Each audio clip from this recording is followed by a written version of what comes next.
Okay. Yeah.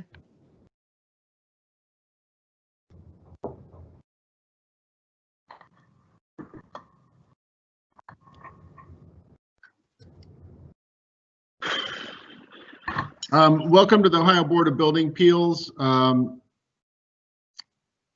for January 12th, 2021.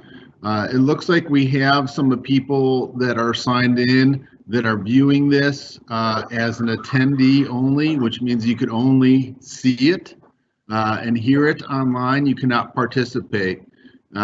We ask if you are trying to log in because you are supposed to be presenting or testifying at today's hearing, that you call the number that is on your invite, and that way you could at least participate via telephone if you're having trouble logging in to the Microsoft Teams system.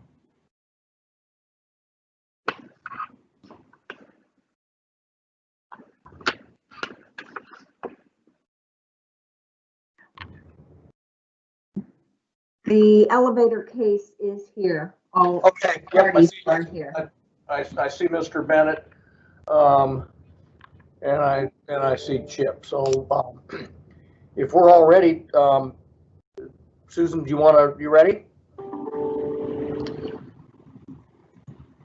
Okay. Susie, are you ready? I'm ready, yes. Okay. Great. Let the record reflect it's kind of hard to believe, but it's already January 12th, 2021, and the Board of Building Appeals is convened to consider its first case on the docket. That's an elevator division case. It's case number 21-0006, and it deals with the Project Falcon located in Luckey, Ohio, and the division's adjudication number is noted on the docket. To begin, let's have an introduction of the parties, beginning with the appellant's representative, Mr. Bennett. We'll do the same with Mr. Updike. I'll have an oath administered, and then I'll have to say a few things because we're now a board of 4 rather than a board of 5 due to a lapsed appointment. So go ahead, Mr. Bennett. Would you enter your appearance?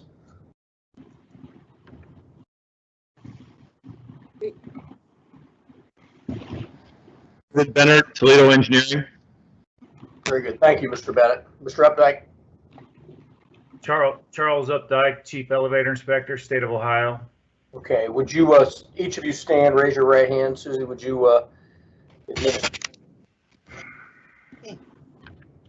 Would you raise your right hand, please? Do each of you swear or affirm that the testimony you will give today will be the truth and nothing but the truth? I do. I do. Okay, very good. As I indicated, we're a board of 5. We're to be established as a board of 5. Our fire official's appointment has expired, and the governor's office hasn't reappointed to that position. So, Mr. Bennett and Mr. Updike, do you still want to proceed in front of a board of 4? I'm fine, yes. I'm okay, thank you. Okay, very good. Mr. Bennett or Mr. Updike, I'll defer to either of you to begin. I can start it off. This is Charles Updike, or Chip Updike. This location's a batch plant, so it does have a 30 type atmospheres, exposed to outside elements, and just a all-around maintenance nightmare when it comes to smoke detectors and recall devices. And this is something we've seen before in other types of boiler locations and power plants and steel mills. So the owner's requesting a variance not to recall the elevators via elevator lobbies due to the atmosphere. And currently the agreement was to have the elevator only recalled by phase 1 recall switches and the machine room. I spoke to Mr. Bennett yesterday, and he was requesting if we could add the machine room to that variance, which we've done that in the past as well. So I don't know if we can do that or we have to continue this the hearing to revise that. But if it would be possible to revise that only recall would be by key switch only. Okay, Mr. Bennett, anything to add to that? No, I think Chip has reflected it pretty well. Thank you. Okay, questions of either of the parties? What is that actually produced, or what does this plant do just specifically, so I have an understanding? Sure. The batch plant is part of a glass manufacturing facility of NSG Glass North America. It is used for storage and blending of the raw materials that go into making the glass, primarily sand or silica, soda ash, limestone, dolomite, all non-combustible, non-flammable materials. In fact, we joke about the fact that a lot of them would be thrown onto a fire in the event of a fire. The building is constructed out of split-form concrete, again, non-flammable, non-combustible. Okay, thank you very much. And then for Mr. Updike, would it be worthwhile having a condition that says recall shall be by key switch only? Or is it something different that you need to update in your adjudication letter? The only thing that I would need to update in the adjudication letter is and machine room. We could just remove that. The very last phase will be via key switch and machine room, and that would not be a right statement. Okay, and then we don't necessarily need a condition then? No, Okay. no, not unless you know a fancy way of putting it. You put a condition where it didn't have to change anything. Yeah. What we have done in the past, and I'll have Mr. Snyder kind of weigh in as well too, as the chair, as we have permitted kind of a gentle modification to the adjudication order, whereas you would resubmit the adjudication order with today's date and note revised afterwards to us. In essence, we're not changing the spirit of the adjudication order, just some of the particular details for it. So if Mr. Bennett is in agreement to allow that to happen, which I believe he is, and our chair and the rest of the board members are okay with that, that's all we would have you do, Mr. Updike. And Mr. Bennett, you Okay, understand? Right. Mr. Bennett, you understand what Mr. Began said? I believe so. I will ask for a little clarification. So the machine room condition, or I don't want to use your term condition, but the situation with machine room would be added to the adjudication order. Is that correct? Yes. Yes, thank you. I agree. Okay, gentlemen of the board. You okay with that approach, Neil and Brad? Yeah, I'm fine with it. Yeah, I'm fine with it too, Mr. Chair. Okay. That being said, then, Paul, what's the next step? Do we go ahead and invite the motion as though that revision is forthcoming? Yes. Okay, all right. Yeah. I would entertain a motion then. Okay, and just so that Mr. Updike would prepare that the gentle revision to the adjudication order and have it submitted to Ms. Steer. All right, so gentlemen, the motion that's going to be made and the anticipated approval of the motion or sustaining of the motion will be still contingent upon Chip providing the revised order. Understood?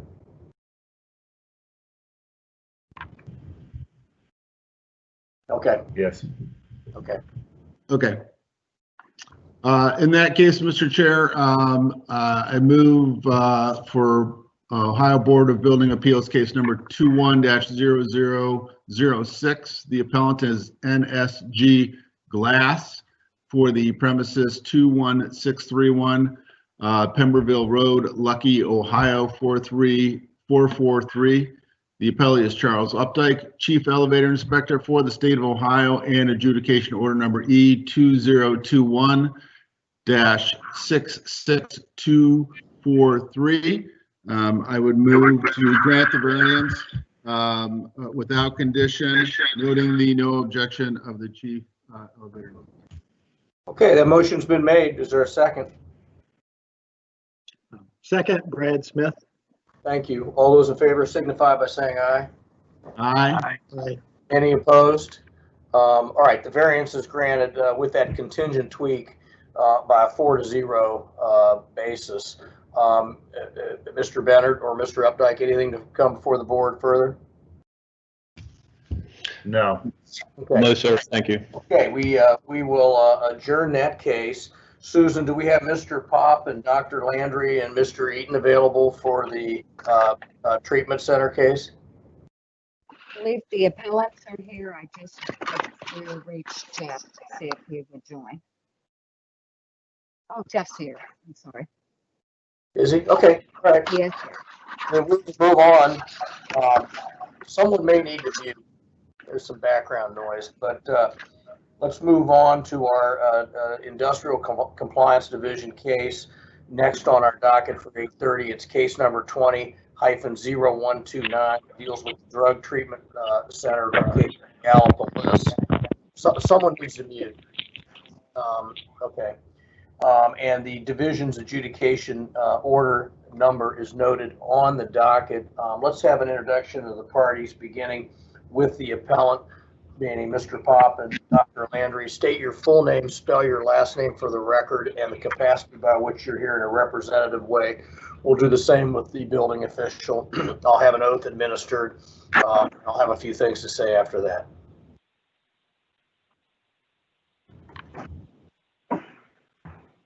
Mr. Pop? Dr. Landry? Susan, where do you see that? Are muted. Okay. Gentlemen, you'll have to unmute. Hello, this is Dr. Nicholas Landry. Thank you. Mr. Pop? You're still muted. This is Architect Danny Pop. Very good. Mr. Eaton? Good morning, Jeff Eaton with the Division of Industrial Compliance. Okay, if the three of you would stand, raise your right hand. Susie, would you administer the oath?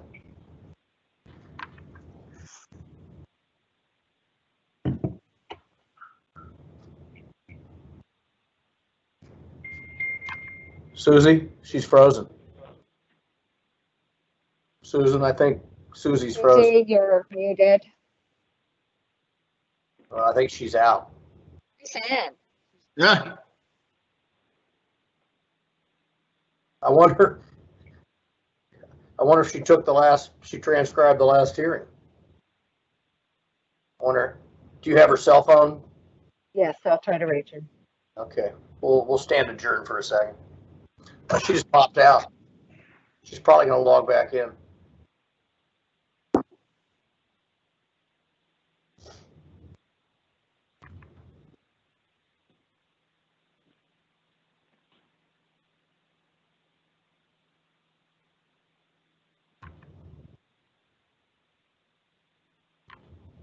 I guess technology is not any better in 21.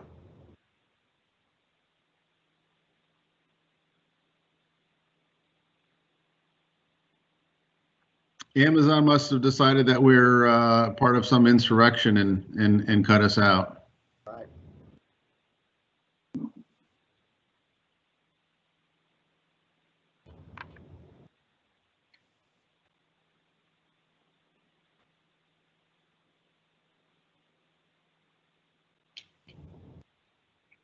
And we apologize to those participating. Obviously, we can't proceed without our court reporter. That's why we're paused here until we can get her back in. So thanks for your patience.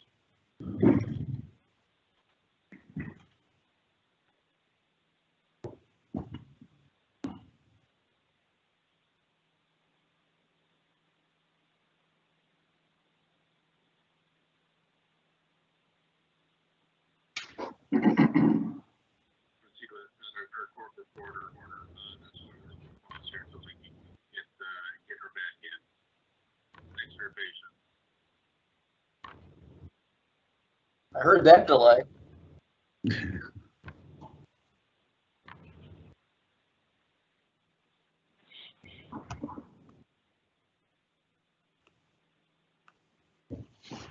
And while we're waiting, I will state again, it looks like we have 8 attendees that are merely viewing this proceeding, that you tried to log in and all you're doing is seeing and hearing it and not able to participate.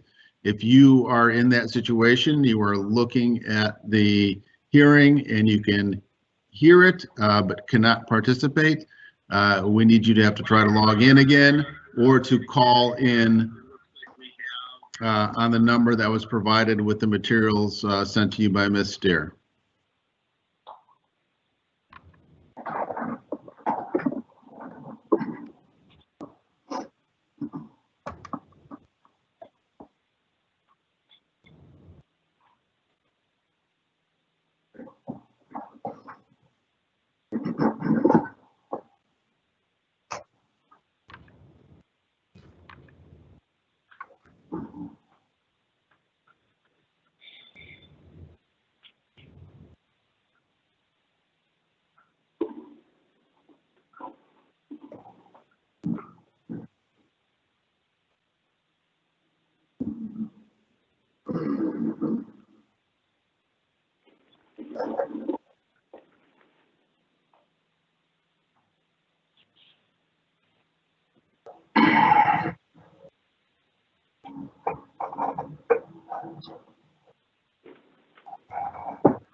Well, Susan hasn't popped back on to report.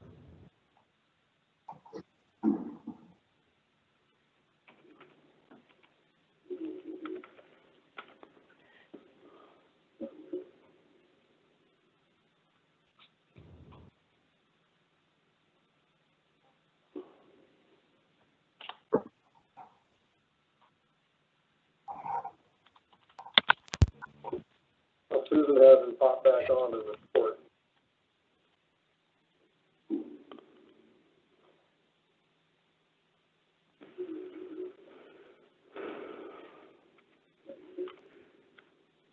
And Neil's an empty chair.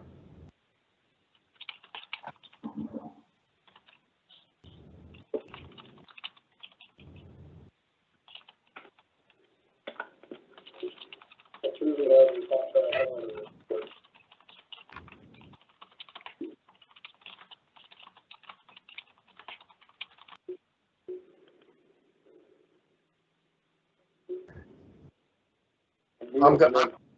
I'm gonna step away for 1 second, just get some coffee in case Susan comes back.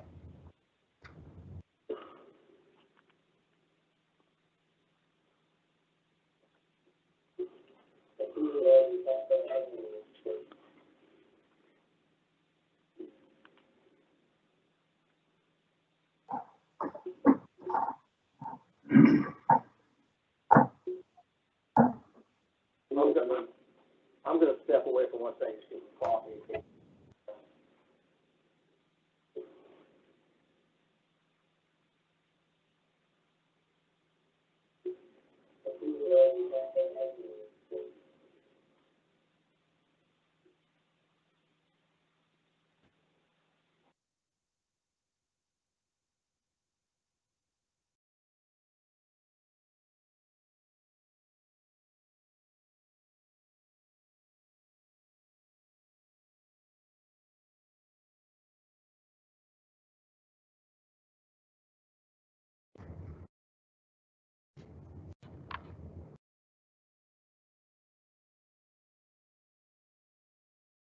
Okay, Brad, did Susan come back while I stepped away?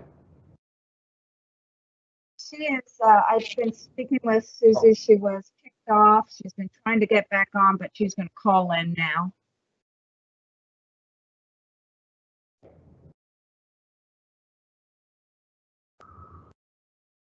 Susan, did you ask her if she stayed on for the last hearing?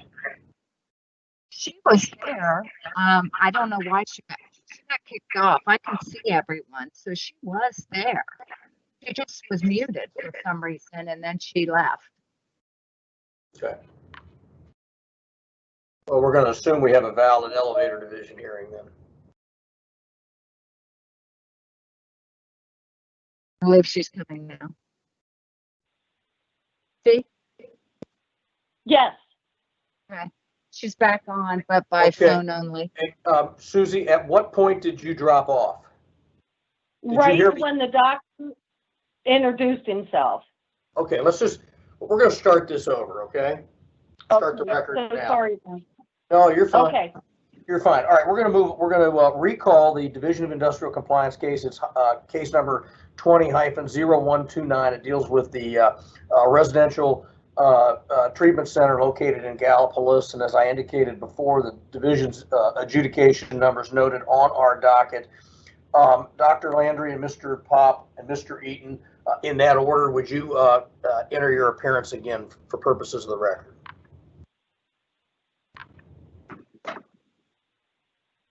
You have to unmute, please. This is a challenge today. Dr. Landry? This is Architect Danny Pop is here. This is Nicholas Landry.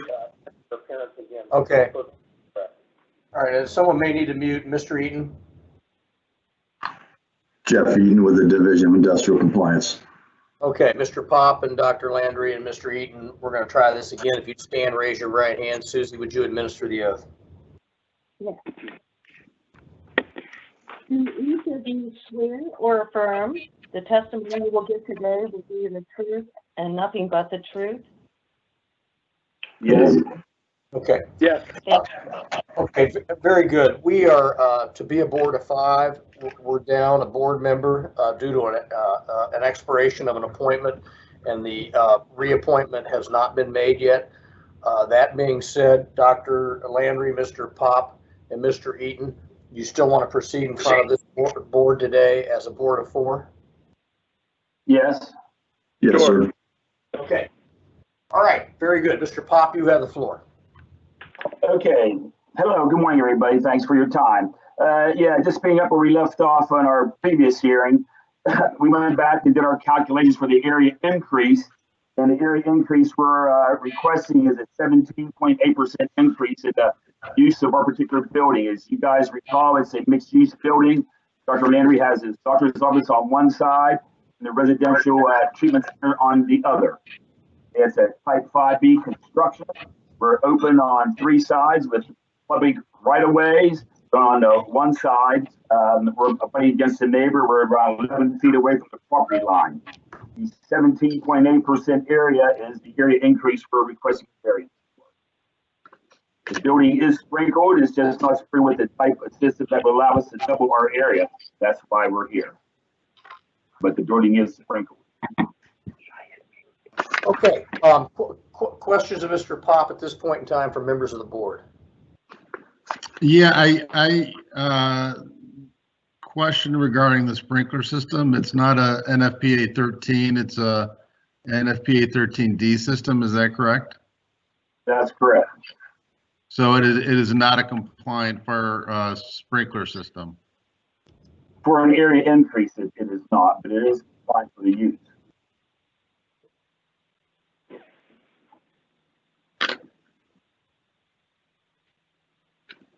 Could you repeat?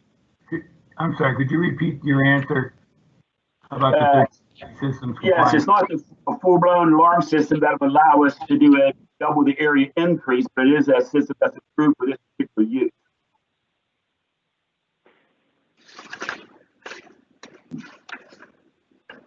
Okay. Mr. Eaton?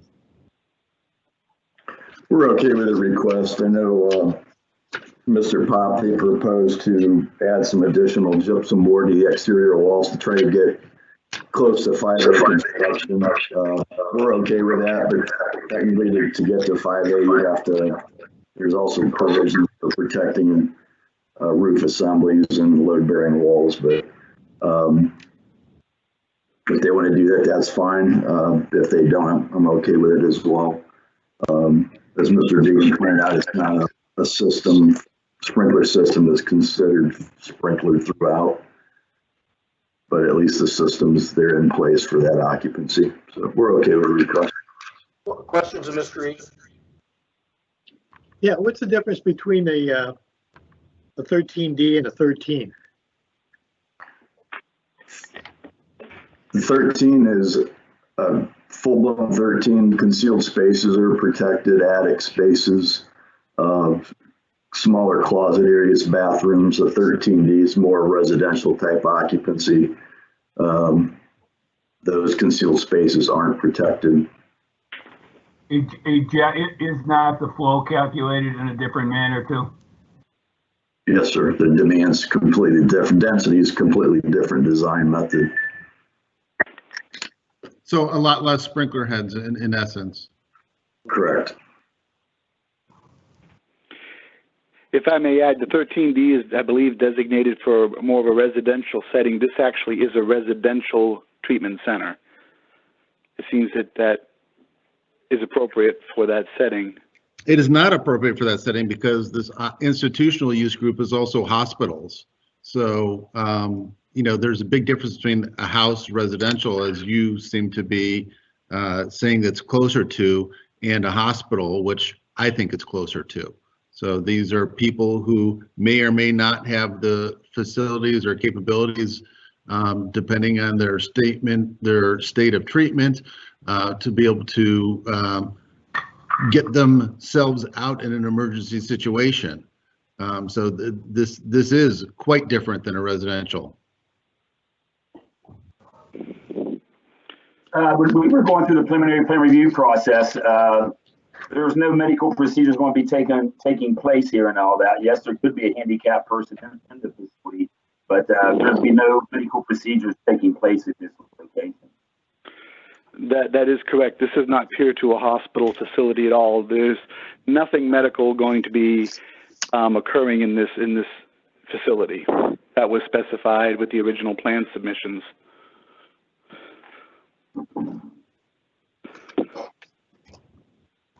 Has the fire official weighed in on the 13D system versus the required one?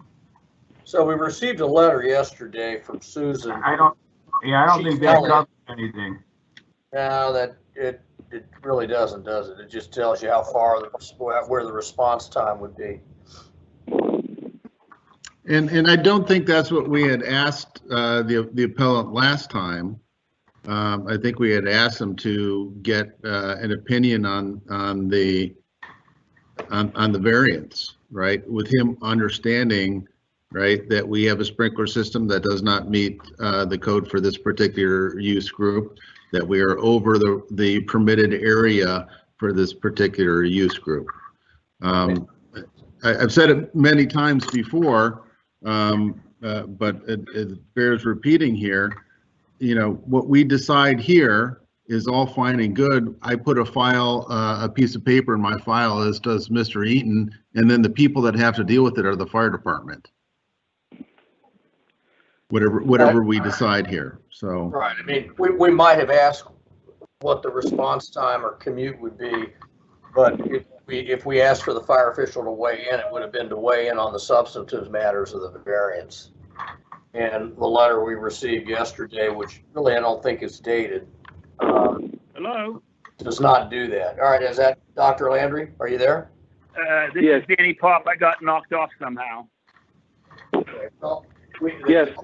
The question on the floor was whether or not the fire official has weighed in on this issue. And what we have is simply a letter that we received yesterday from our board secretary that talks about the response time being roughly 12 to 15 minutes, but nothing about the substantive issues of the variance itself. So that was a question that was put to Mr. Pop and or you, Dr. Landry.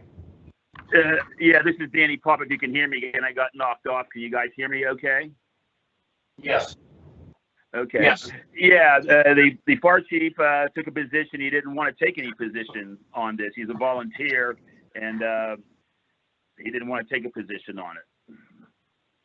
Yeah, this is Nicholas Landry. There is a letter that I submitted to Susan Steer that was confirmed as received on January 4th this year. So we did interview the local fire chief, Keith Elliott, and he is an investigator, not an inspector. He said that he is not qualified to be able to do this because he is employed by the city of Gallipolis. This building is outside the city limits. The insurance for his job with the city will not cover him to make an opinion, so he will not offer an opinion. He said that this is the jurisdiction of the state fire marshal, which Mr. Pop can comment on, having tried to reach, and the fire marshal ping-ponged it back here, and we're kind of caught in the middle of a ping-pong. I remember having this dialogue in the last hearing. And I interviewed the past fire captain who's under the fire marshal in this county, and he indicated that basically they have like an eminent domain whenever there's a fire. They will approach a fire from any direction, and they take over. They do not allow owners of the real estate to be on the premises, and so they can access the fourth side on the residential side that does not have street access. So again, the building has street access completely on three sides. The side is residential. He said we will go right onto that property, right up against your building with the trucks and everything else. That's what we always do, and we have jurisdiction, so there's no issue with access on that side as far as we are concerned. And that's the way they've always handled fires in the region. And then, of course, you know, me as the owner of this building, if there is a fire and there's damage to the neighbor's lot, we pay for it. Our insurance covers their damage if there's damage to their grass or whatever. So the building is fully accessible by their standards on all four sides on the local level. All right. So, I mean, let me just to sort of summarize here. Sounds like there are some concerns by members of the board. There are no objection to the variance that's raised by the division at this point in time. Let's hear from Paul, Neil, and Brad on that, because if this is a sticking point that we need the fire marshal or the local fire jurisdiction to do more than either willing to do now, that we might have to kick the can down the road, unless you can be overcome by your concerns because Jeff Eaton has not raised any objections. But I'll turn it over to my colleagues. Hey, Carl, this is Neil. I'd like to hear Jeff's position on the suppression system. Go ahead, Jeff. The suppression, the 13D system, it's more conducive for residential type occupancy. As I mentioned before, it's not a system that's considered protected throughout. And to gain the area increase, which they would need, it would have to be a full-blown 13 system, which has all the concealed spaces protected, more heads in the attic, concealed smaller closets, bathrooms. Right now, probably just the main living areas and common spaces are protected. Are you comfortable with the 13D? I am for this occupancy. If people are able to navigate under their own power without assistance and not connected to equipment that would require assistance to disconnect, yes. But I would comment, I'm sorry, as far as the responding fire departments, the state fire marshal does not respond. We're just pretty much a consultant role for the local fire officials, but state fire marshal doesn't have a big red truck that's going to pull up if there's an issue. That's true. Well, Jeff, you mentioned that it seems like the main sticking point, not having access on four sides. And the code mentions that you can use private property if you've got an easement, which apparently they can't get an easement on the side of the private property. But you mentioned that if you had 5/8 fire rated drywall to the exterior walls, it gets it closer to a type 5A, which would allow a larger, which would give you more square footage allowed, almost twice as much or more than twice as much. Is that the main issue, is the protection of the exterior firewalls? Not just exterior walls? That's one of the components for type 5A. It also requires protection of roof ceiling assemblies depending on the height above the floor, load bearing walls. It's not just the perimeter walls to get to 5A. Okay. So it's kind of a half or a quarter measure, I guess, to get there. Correct. Yeah, we would have no issue, these larger units for interior bearing walls. We would have no issue putting 5/8 fire-based drywall on those interior bearing walls. We have 5/8 drywall going throughout the interior of the building as it is now. We can also switch all the interior drywall to 5/8 fire-based if necessary. If I may interject also, if you review the actual plans for the fire system, all areas in the interior of the building are sprinkled. There actually aren't any closets. The entire interior of the building is sprinkled, and it's only an 8-foot ceiling. Also, there is, to emphasize again, no medical equipment at all in the facility. How big is the attic space that goes above all of there? And I know that attic space is not sprinkler. Danny, could you comment on It that? has a 412 roof. Yes, it has a 412 roof pitch, sir, and the building's like 27 feet wide. Okay, so, and if there's a fire up there, it could progress from one side of the building to the other without detection? There's a 2 RFR separation wall separating the I use from the B use. Well, But I understand, but above all of the IUs. we have the typical draft stopping that you would be required to have. We have that.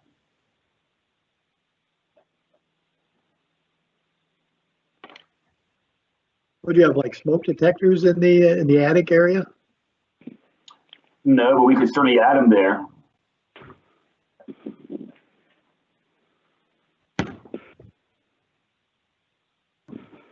Okay, well, gentlemen, where are we here? We know the division's position. How do we view this variance request? I don't know, Mr. Chair. I obviously you can tell by my questions. I'm a little bit on the fence here. Again, people staying there overnight in this building, and they're asking for, they want to build something not quite to code, doesn't have quite the open perimeter, doesn't quite have the construction type, doesn't quite have the separation of uses, doesn't quite have the right sprinkler system. So, I'm just wondering, why can't we go all the way on 1 or 2 of these items to make it safer? Again, if it was one particular item, it would be something that would be a little bit more palatable. So that's why I'm a little bit on the fence. If I may to emphasize, the fire department does have access on the residential side. That neighbor has given her permission to cross the property. She just doesn't want to sign off a deed on her property. And the fire department locally has stated that they will go on the property regardless of whether there's an easement or not when there's a fire. They always do. And what if she parks an RV there? The way the property is, She would never do that. That would never happen. I've never seen an RV park in somebody's front yard or side yard before. She's retired. I don't know that she has the resources to purchase something like that. But does she have any kids that have RVs? Do you know that? I don't believe she has local family, but I don't know for sure. Yeah, again, you get my line of questioning. Just because there's access right now, that person, it may not be her. She may die tomorrow and it gets sold and somebody decides to put something there, a gigantic fence, which doesn't allow you to have access. That's their right because it's their property. So yes, right at this particular instant, the fire department may have access. Tomorrow, it may be all different. Well, we also do have 11 feet from our building to the property line. As I say, there is room for the firemen to get up there if they have. I think one of the concern, or what exacerbates some of our concerns, is what we're hearing about Chief Elliott, who says he is an inspector, not necessarily one that would have the skill set or prefers to comment on the safety level, projected out in the future. And to mirror what Jeff Eaton said, someone needs to mute. He's the one that's going to have the red truck.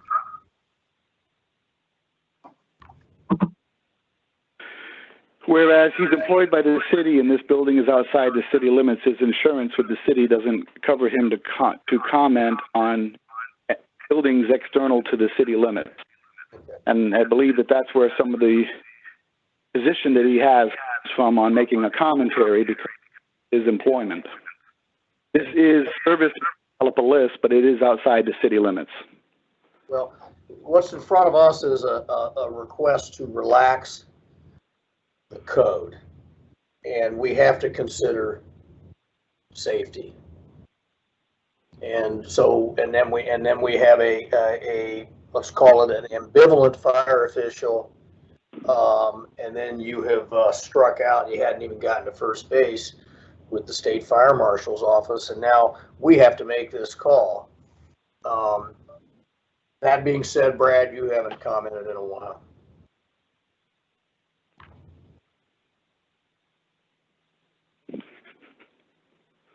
You're muted, Brad. There are a number of things. It's not that they can't make it safe enough. It's the cost matter at this point. They gave us a price at the last meeting that it was going to be $342,000 to $347,000 to provide storage tank sprinklers, fire pumps, so forth. And I think at that time we said that we thought that was high, and could they provide actual estimates from, providers of that equipment. So it's not that it can't be made to comply with the code. It's a matter of cost, and whether that cost is, I guess, the justification for relief. And at this point, it seems like there's a lot of concern. The main thing, because people sleep there. So for clarification, we do have 2 tanks and pumps in the existent plans for this facility that will be here. The other quote of $342,000 was from a very large purveyor of fire code and safety services out of Charleston, West Virginia, which is the closest large metro. And that is a written quote that they gave us to have an absolutely huge external tank outside the building with a huge external pump, its own independent power supply, all covered in a shed, and that is where that expense comes from. But in reality, for this project right now, we do have 2 on-site water tanks with pumps to supply those sprinkler systems. I don't know if you're not aware of that. Yeah, and apparently it provides half the capacity that you would normally need for the system that's required. But the amount that was 352 is from the existing bid. And we also understand that system does not require a backup generator. So if there is no power, there is no sprinkler system.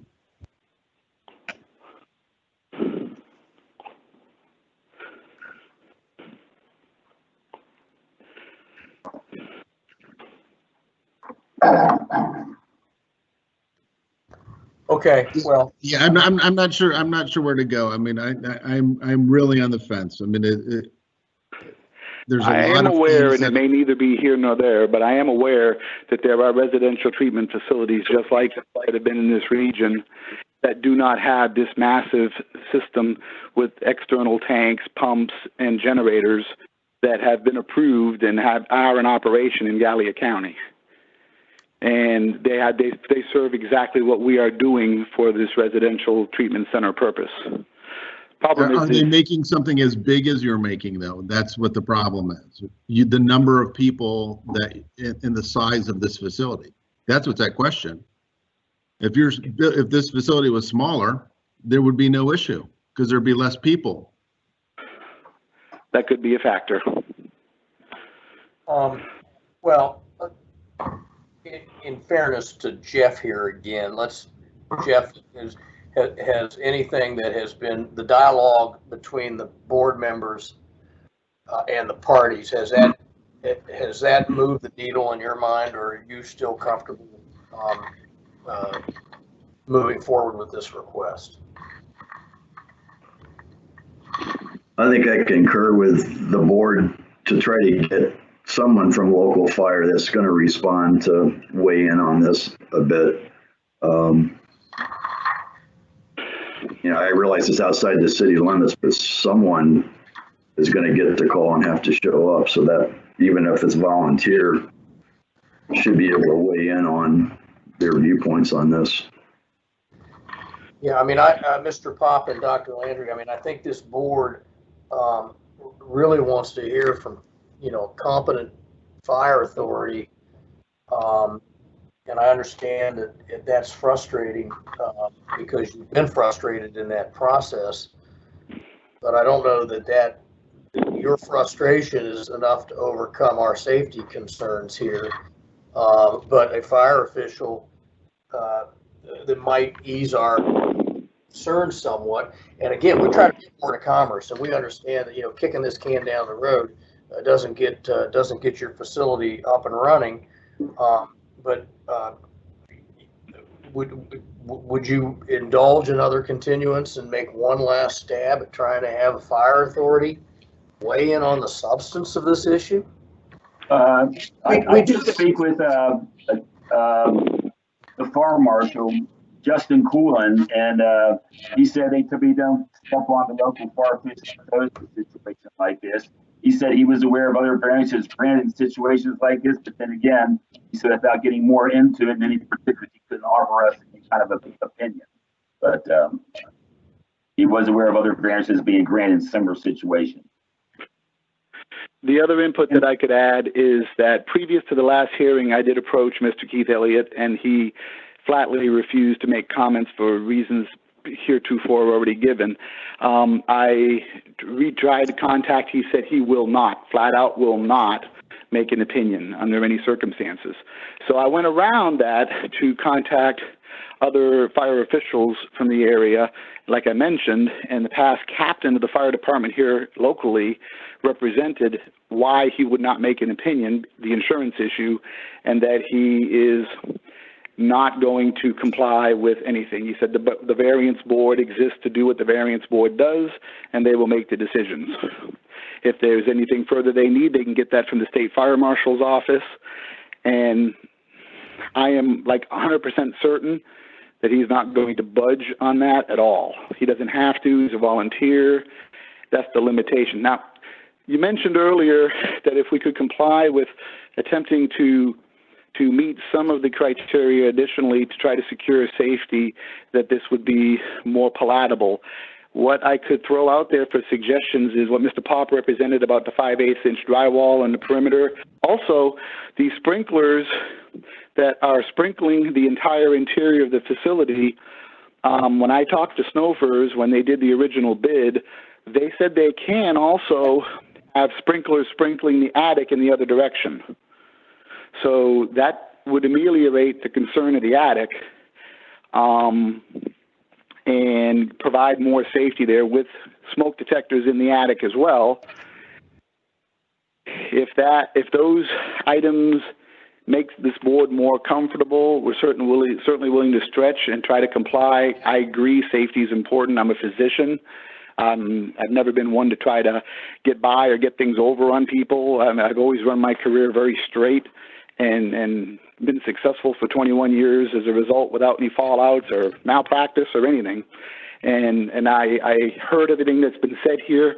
These are some things that we can do, though, to step up what the one gentleman stated about meeting some of the additional criteria.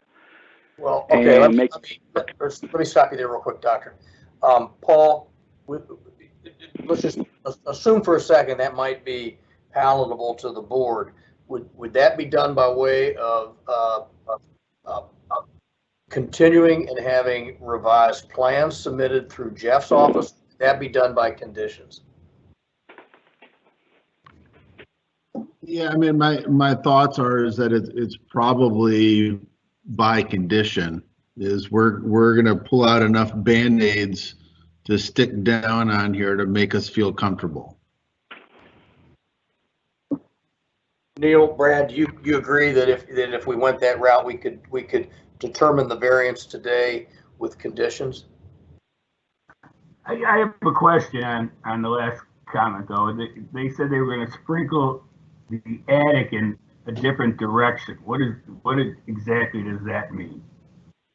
So you the have to go interior, to an air system or an antifreeze type system. You have to go to an air type system or an antifreeze type system, the attic. So you would run a separate system just for the attic? You would have to, yeah. And again, we could do this 5/8 fire code drywall throughout the all interior, and it would be very close to a 5/8 type construction. Just wouldn't have it on the exterior walls. We'd be protected from all the potential hazards on the inside of this building. So, to me, doing 5/8 throughout seems like a viable alternative here. Being if it was a 5/8 construction, we wouldn't even be having this conversation. and the sprinkler system management represented that the lights they have that had the sprinklers facing down toward the interior and the floors, that they can install additional heads going upwards as well into the attic that have pipe extensions is what they do. So the existing system that they've quoted can actually do it both ways. They've done it that way before in other buildings, and it is usual and customary. We didn't request to have the attic sprinkled, but they brought that up when they were doing the quotes that they can do that with the existing system that's spec'd out and submitted to the board. It's just adding heads.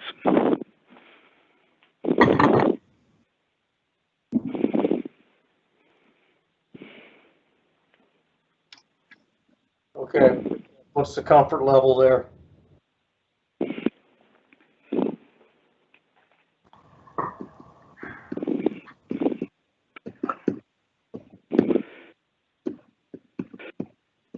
This is Jeff. I actually, I'm a fan of that condition. If they turn the heads up, protect the attic, and then add rate of rise detection, not smoke detection in the attic, since it's not conditioned spaces.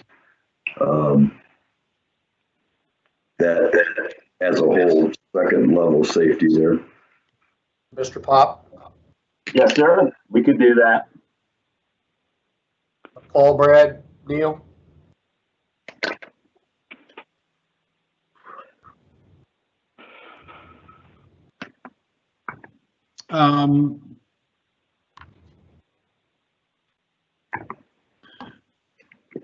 Yeah, I mean, the other thing too, and I apologize, I'm trying to look through the code here because I'm looking at their fire alarm plan. You know, it looks like they have a horn strobe, you know, in the hallway outside these sleeping units. You know, so one horn strobe for the men, one horn strobe for the women. You know, so yes, yeah, great. We have additional detection, but you know, now I'm looking at, okay, well, where's this thing actually sounding off at? And as far as getting notification for people to you know, to get up. So, I think those hallways are around 60-some foot long, and Snowfers had an engineer out of Columbus, Ohio, do the plans for state code, and those were the designations that were put forth. I mean, it was formal plans done. I remember they charged me like $2,000 to do the plans, and that's what the installers use typically. I'm not making a comment one way or the other on what you're bringing up. I'm just saying that that is what meets code by the engineers that produce this. Yeah, there's one horn strip in each of the quarters, like you said. Then there's other horn strips throughout the facility as well.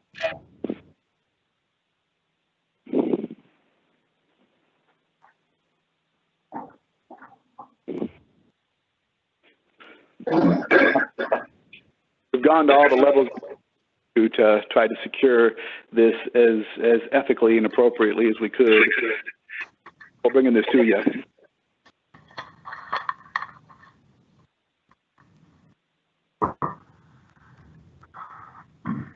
Well, I mean, maybe it's not me, Mr. Chairman. Maybe Neil and Brad. As I said, I'm on the fence. If Neil and Brad feel like that we can condition this to move forward, then I guess I would go along. But All right. Paul, I know we had similar projects where they put strobes and so forth in the bedrooms themselves. yeah, they do. And again, we have a lot of almost but not quite in all of these safety systems, right? We have almost a full sprinkler system, but not quite a sprinkler system. The sprinkler system, if there's a power outage, we don't have a sprinkler system. We can add some heat, we could add some additional smoke detection systems, but we only got basically 2 horn strobes that are waking up everybody that would be here overnight in this facility. It's bigger by just a little bit more than you're allowed to have. We don't have quite the right construction type, but we can kind of have it. That's why I say I'm on the fence on all of these items. The residential portion of the facility, not mistaken, is around 4,700, 4,750, maybe 2 square feet. The rest of it is kitchen, counseling rooms, recreation area, other things where there is no actual people sleeping. Just as a reminder by the layout of the building. I think we had Paul, didn't we have was it a monastery of sorts? Had less sleeping rooms, but they did provide a generator. Yeah. Similar, low volume flow sprinklers.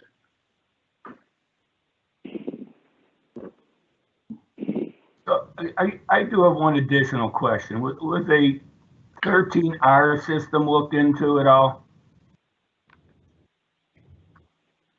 We have to talk about the contract on that. I don't know 100%. We really end up with this PD system that might fit our bill the best. You're going to have to repeat yourself. You came in all gargled on my end. Pardon me? I did not understand your response. Oh, okay. No, I said our sprinkler contractor, I don't know if you looked at a 13R system specifically or not. When we saw we had the low water pressure and things like that, we went to the system we have now. So I don't know if you looked at a 13R or not, we could double check that.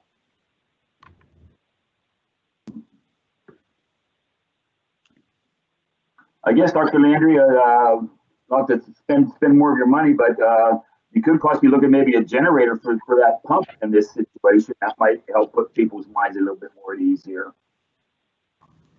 It wouldn't be that big a generator, I wouldn't think, but it was just for that one bar pump.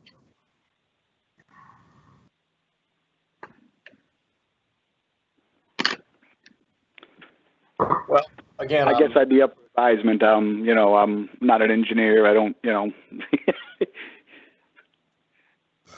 I think maybe this might have to be a short continuance and a regroup. I'm not sure, Dr. Landry, Mr. Pope, that you're going to get 3 board members today.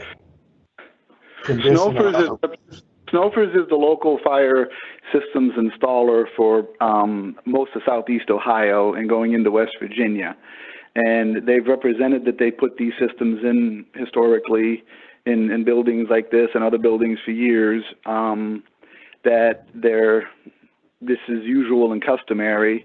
The plans that they, had us get from the engineer in Columbus was the engineer that they recommended that they use consistently. If you feel that adding a generator to this makes a difference, as well as the sprinklers in the original sheetrock at 5/8, that is a number of variances from the original plans that we're willing to step up and get this closed. This has been continued for quite a while, from the original time that we put it in, and the project has been suffering secondary to not being able to move forward. The financing has all been put out. There's going to be issues with that being withdrawn if this continues too long. Understood. And I'm not trying to be, I'm not trying to be manipulative. Just want represent that. This is just the facts of what we're dealing with. We understand that. Again, I said we're trying to be a board of commerce. We understand things got to get done, but they got to get done, in a way that meets consensus among board members. I think I've heard from our architect member that he's probably not comfortable at this stage, even with certain Band-Aids. But let me hear from Neil and Brad.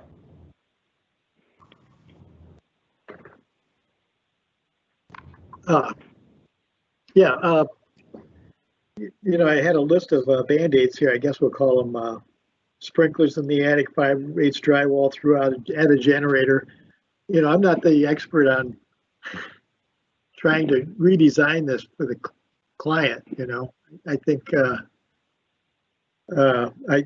I could be talked into it. I think if we have enough comfort by I guess the other board members, I could be convinced that we could provide enough additional safety. Neil? I'm more leaning with Paul. I'm on the fence here. I don't have a real good comfort level here. I don't think every option's been investigated as we requested in the past. It's unfortunate the position the fire official is taken in this case, and that's to no one's fault here, but my comfort level isn't really there right now. So, all right, gentlemen, this is the dynamic. If there are, let's just assume that Brad and I came up with a comfort level, the adjudication order is still going to be upheld, assuming that Neil and Paul vote to uphold the adjudication order, or if by chance Brad were to move for a variance with certain conditions, and let's say I voted in favor of that, the writing's on the wall. So, Mr. Pop, I'll defer to you here for a second. And some architects say, go ahead and vote it down. We'd rather start over. Others say, let's continue the matter, try to regroup, try to work with Jeff's department, and in this case, and try to take another stab at some fire official. But I'll allow you to make that call. Well, taking a stab at another fire official, I think we're hitting our heads against the wall. You heard Dr. Mandry speak about Chief Elliott there. I've touched base with the state fire marshal, with two different fire marshal officials for the area. They're both bowing out as well, going back to Chief Elliott. We're kind of stuck between a rock and a hard place. Again, I just like to reiterate, if this is a 5.8, we're willing to put the 5/8 fire code drywall throughout this entire facility. We're willing to go ahead and put sprinklers in the attic and willing to put a generator in this. I would hope that would be enough for their two gentlemen's comfort level to see granting this variance on those conditions. Well, those are conditions that had not been discussed with Mr. Elliott, correct? Not just Mr. Elliott, now, we just brought him up just now, yes, sir. Mr. Elliott declined to discuss the project, period. He didn't want to hear any details. He didn't want to get into any discussion.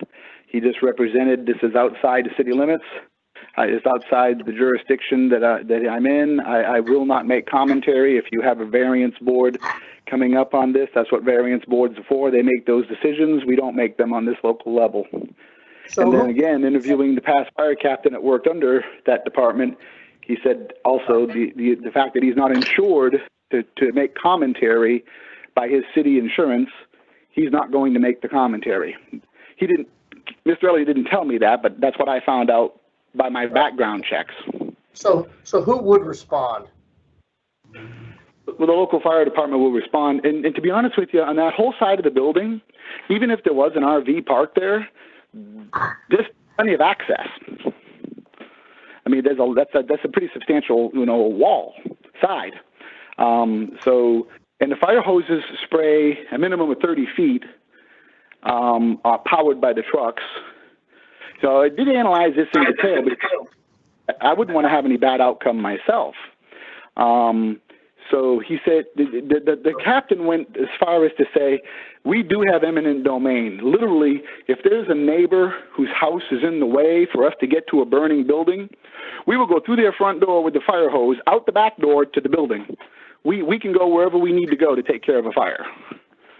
And we will always get to it. Unless, of course, his insurance prohibits that. So that's what I've been more information than that.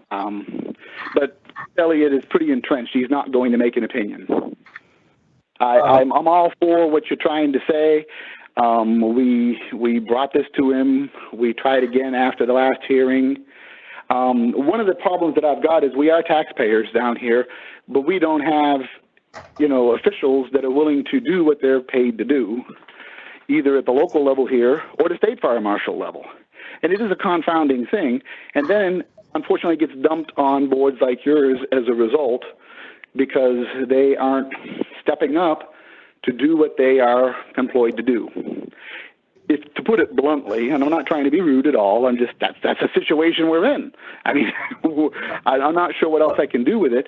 The other thing is, and I definitely heard everything everyone said, if we had a continuance or did anything different, the concessions or the things that we've added, what else could we add? We cannot add a $350,000 system. It's just totally unable to budget that. What else could we do? I'll defer to my colleagues on that. Sorry? I'll defer to my colleagues on answering that, if they care to. Let me ask a few more pointed questions, and maybe the architect could weigh in a bit here. In your construction documents that you submitted to us, there is no plan that indicates the egress path. So can you tell me, and maybe you've done the calculation somewhere, I hope you have, right, from the farthest bedroom, let's call it women's bedroom number 2 to outside the building? What is that path of egress travel, the distance? You talking about women's bedroom number 2. He's within about. You in the letter that I sent on January 4th that has all that in that letter? Yeah, well, he's talking about egress, Dr. Landry. So back to women's bedroom number 2, there's an exit door within 20 feet of that room. There's 2 doors. There's really not, though, because that's a computer room. And my guess is that computer room is going to be locked. Yeah. So then as we go down the hallway and out the game, we see a travel distance less than 75 feet. We can have I don't know if this is, Danny, maybe you can comment on this. I don't know if this is engineeringly possible, if that's even a word. And when you have magnetic door locks on a door, can those be tied into the fire system such that if the alarm goes off that the magnetic door locks are released? It doesn't matter. Yes, That does you can not do swing that. in the direction of egress travel. You'd have to go through 2 intervening spaces to have that qualify as an exit. Okay. Yeah. The, So the other long- thing I mentioned to Dr. Landry too, guys, is adding another exit between women's bedrooms 4 and 5. We could add an exit there. Again, I hear what you're saying. This is a Band-Aid on top of a Band-Aid on top of a Band-Aid. So I'm looking at this. I'm trying to get to a way that perhaps I could give you a variance. If these are things that you're thinking of now on the spot, why were these things not thought of while you were putting the design and construction together? Well, the engineer in Columbus for the spot fire system represented that this was necessary and sufficient. That's what we hired him for. He is the one that engineers the plans that's installed fire systems here for 20-some years, I think. I'm not worried about the fire alarm system. I'm talking about the layout, right? I mean, there's all kinds of things here. And again, we're saying, oh yeah, the fire department can get there with the hose. Great. That's not what's concerned. There's people inside of these sleeping rooms, right, that may or may not have all of their faculties, right? They're there for drug treatment, right? Actually, they will. This is not a facility that's acute detox. So the people who are admitted here will be stable mentally and physically. So an acute detox center is done in a hospital setting when people are very unstable, going through horrible withdrawal, maybe DTs with alcohol withdrawal, other things. We aren't providing a medical level of care, once again, in this facility. The people who will be here will be all ambulatory. I suppose there could be a rare person who's, has some ambulatory dysfunction. I've not had any of those patients in 21 years down here to date, but it could happen. These folks will not be unstable in the way that you're thinking, I don't think, from what you've said. Well, look. These are stable, capable people. The purpose of having them in residential treatment is because in the field, these people won't get away from their friends who are drug users and drug dealers, and they keep relapsing. Even if you put them on Vivitrol shots, Suboxone, Methadone, they still get out and they use crystal meth. They use cocaine, even if the narcotics receptor is blocked. So Nobody's questioning the utility of a residential treatment facility. Right. We just, right? I mean, that's a laudable, enterprising thing, and you've spent a lot of time and hours of sweat trying to get this off the ground. We have other parties that are on standby for cases that were to be called by now. I just want to move, and I don't want to, dispense with your day in court, if you will, but I think Paul may have said it best. Why wasn't some of these things considered at the front end, and now we're in an open hearing, sort of like sitting around a fireplace chatting about these things. And look, I'll give the advocacy for Dr. Landry an A+ for trying to save this variance, but there are still, I think, concerns unless the questions that Paul has asked most recently have satisfied his and my other colleagues' concerns. The answer would be that I relied upon the engineer in Columbus. He represented that the egresses were all appropriate and the distances were appropriate with the current construction. This is what you pay engineers for. I mean, I'm not an engineer, and I'm not going to, use that as a bow out or anything. But if you ask why weren't these other things included, such as sprinkling the attic, the 5/8" drywall, the other thing, it wasn't brought to our attention by the paid engineers who made the plans that are supposedly to code of the state of Ohio. All right. So let me ask my colleagues. Do we want to vote this in a deliberative sense, or do we want to continue this matter?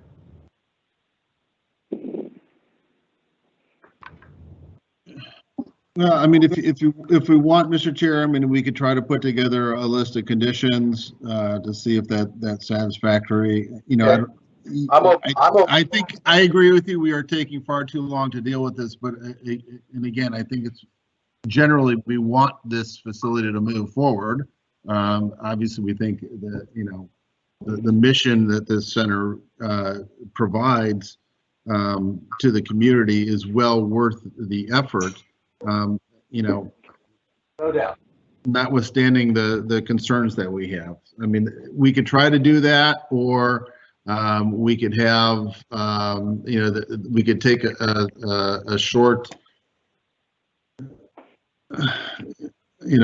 a short continuance to get us back and have the appellant put together some conditions, and maybe with the assistance of Mr. Eaton's team, so that when they come back, they have all of those things put together for us in a better form. So that would be, if you came back, gentlemen, that would be the 26th. If I may, thank you for your commentary there and your openness for consideration, because I know this is a struggle for you guys, and you're trying to do the right thing and the safest thing. The suggestion I would ask for your consideration is what you initially stated, is that if this board or the state officials could give us a list of conditions that this would be approvable based on, since you are the ones who will approve them, and that can save us ping-ponging back and forth and expending more of your time also, then we would do our level best to meet those criteria and be able to move the project forward without expending more of your board's time. Okay. Neil, Brad, go ahead. So the only downside to that is, even if conditions are presented, it doesn't mean it's going to be approved by the majority of the board. No. Right. But look, if we want to adjourn for a minute and let Paul craft some proposed conditions and see where that leads us, we can do that. In the interim, I apologize to the other parties, but what our docket is, what our docket is. Should you want to go that route, Neil? Let Paul propose some. I'm fine with it. I'll listen to whatever condition he comes up with. Okay. All right. I hear you. They may be acceptable to you or not. Brad, is that okay? Yeah. I hate to put Paul in this, having to design this at this point. It seems like it would be between the building official and the architect for the client, in coming up after listening to our discussion of, providing, suggested design that would better meet what we're trying to do. So that may be more efficient. That would be that was option B that Paul proposed, and that would be that we come back on the 26th and the architect and the division have essentially done that homework rather than us. But, yeah. Let me take a stab, Mr. Chair, and again, I apologize. I mean, I think it's probably worth our time to move this on, and if we can get to some conditions that are satisfactory, then okay. Let me ask a pointed question. I know there's been offer of let's upturn some heads into the attic. My guess is if this was a project that I was designing, that the insulation would actually be sitting on top of the ceiling and not up at the roof, which would not allow that upturned sprinkler heads to happen. So question from the architect, how is this attic space insulated? Right now, the attic space is insulated with bats that lays on top of the drywall. Right, that's what I'm saying. So upturning sprinkler heads is not going to do us any good whatsoever. So I think sprinklering the attic is not actually a viable option in this particular case. So we would be relying on adding some rate of rise heat detection in the attic system. I would agree with that, yes, sir. okay. With that, then, Susie, we're gonna take a recess. We'll adjourn. We'll re-adjourn when Paul tells us he's ready. And again, apologize to the other parties, and we'll just be on standby. Yeah, just give me a few minutes, Mr. Chair. Sure. Thank you.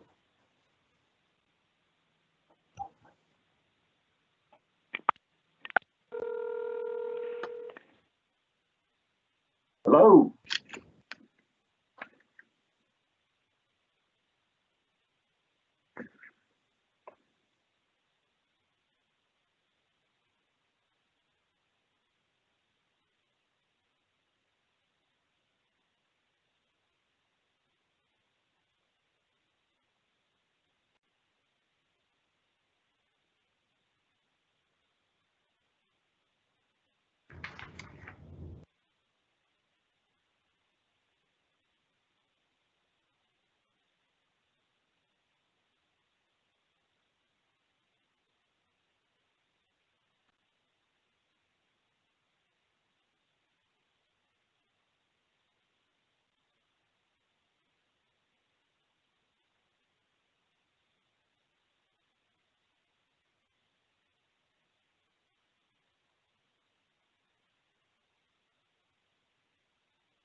Crazy.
Hi, Kip. How you been?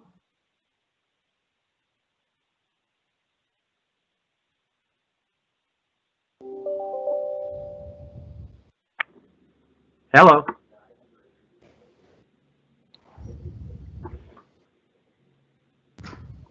Hello? This is Dan. Hello, this is Ken.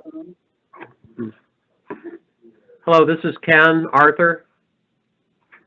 Ken, this is Susan. The board's on a break right now, so if you want to just mute your phone, we are running behind. Oh, I know. I watched the past hour. Okay. You can mute and unmute by hitting *6. Okay, I have a mute button on my phone. I'll just hit. Okay. Thanks. All right.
All right, Mr. Chair, I've tried to give a shot here.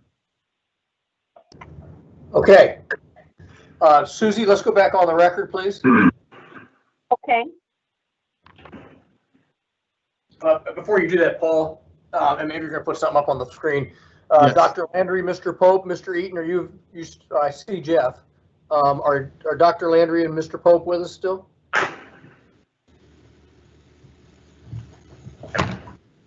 I'm here. Okay. Pope, This is you're Danny on. Pop. I'm here. There's nothing on the screen. Susie, let's go back on the record, please. Okay. All right. Okay. Go ahead, Paul. You have the floor. Thanks. Yeah, it's take a second just to send this up there. Hold on. Pope, Mr. Eaton, are you? I see Jeff. Are Dr. Landry and Mr. Pope with us still? This is Yes, I'm Landry. here. Danny Pop, I'm here. Nicholas Landry. There's nothing on the screen. Okay, the two of you that are on telephone, you can go ahead and mute. Paul's going to put, Mr. Beegan's going to put something up on the screen that will be proposed conditions to review with you.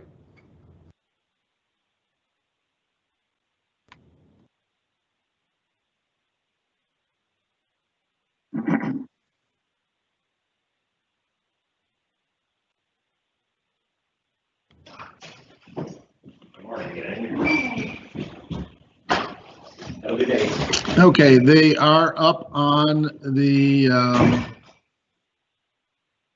oops, what happened to them?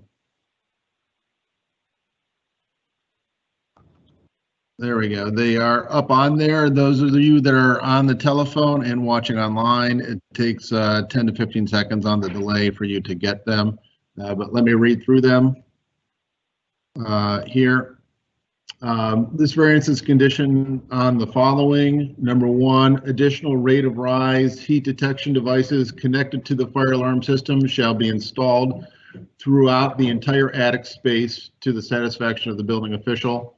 Number two, additional fire alarm audio/visual notification devices shall be provided in each sleeping room access corridor, one in the men's corridor and two in the women's corridor.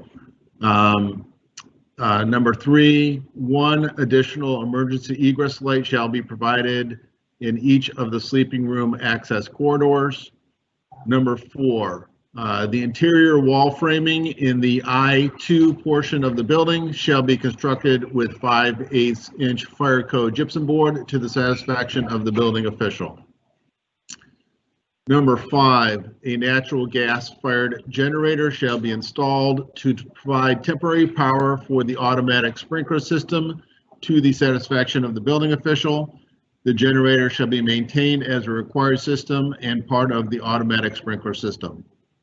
Number six, the above conditions shall be listed as a special condition on the certificate of occupancy by the building official. Number seven, this variance is granted based on the use, construction, occupant load, project area, and level of activity identified on the approved construction documents, including the maintenance of all building systems and any conditions required herein. And number eight, the chief building official shall forward a copy of any certificate of occupancy to the fire department having either emergency response or fire prevention responsibility. Okay, gentlemen, any thoughts, comments? Mr. Pope? I would believe we would agree with all that. Only comment I would have is an I-1 as opposed to an I-2 facility. Oh, is it an I-1? I'm sorry about that. Yeah, no big deal. But yeah, I'm conducive to that. Dr. Landry, I'm sure you're conducive as well, right? It's what it's going to take to go forward. I'd like to express appreciation for you folks going the distance on this today and coming up with these factors, and we shall be happy to comply. Mr. Eaton? Yeah, I appreciate the legwork as well. The division's good with those conditions, no problem. This is Landry. Will this be settled in this hearing today then, provided that these variance conditions are met? If I can convince one of my three colleagues to make the motion and another one will second it, I think it's going to fly. You. Okay. And Mr. Chair, for the record, let me revise condition number 4 to read: the interior wall framing in the I-1 portion of the building shall be constructed with 5/8 inch fire code gypsum board to the satisfaction of the building official. Okay, that condition is amended. I would entertain a motion. Yes, Mr. Chair, for Board of Building Appeals case number 20-0129. The appellant is Dr. Nicholas Landry for the premises Drug Treatment Center at 1354 Jackson Pike, Gallipolis, Ohio, 45631. The appellee is Jeffrey Eaton, building official, Bureau of Building Code Compliance for the state of Ohio, and adjudication order number 2020022078. I move that the variance be granted, subject to the condition previously read in the record and noting the no objection of the building official. Okay, that motion's been made. Is there a second? Second. All those in favor signify by saying aye. Aye. Aye. All those opposed? Nay. Okay, that the variance on those conditions is passed by a 3-0 or a 3-1 vote. Best of luck to the treatment facility, and if there's nothing else to come in front of the board. And Paul, do you need a restroom break? No, I'm okay, Mr. Chair. Thank you. Okay. All right. With that, we will. That case is concluded, and we will move on to our another Division of Industrial Compliance case that was set for 8:30. It's case number 20. Thank you, gentlemen. Yep. Thank you. 20-0138 deals with the Peebles Elementary School located in that jurisdiction. And the division's adjudication number is noted on our docket. Let's have an introduction of the parties, beginning with counsel for the appellant.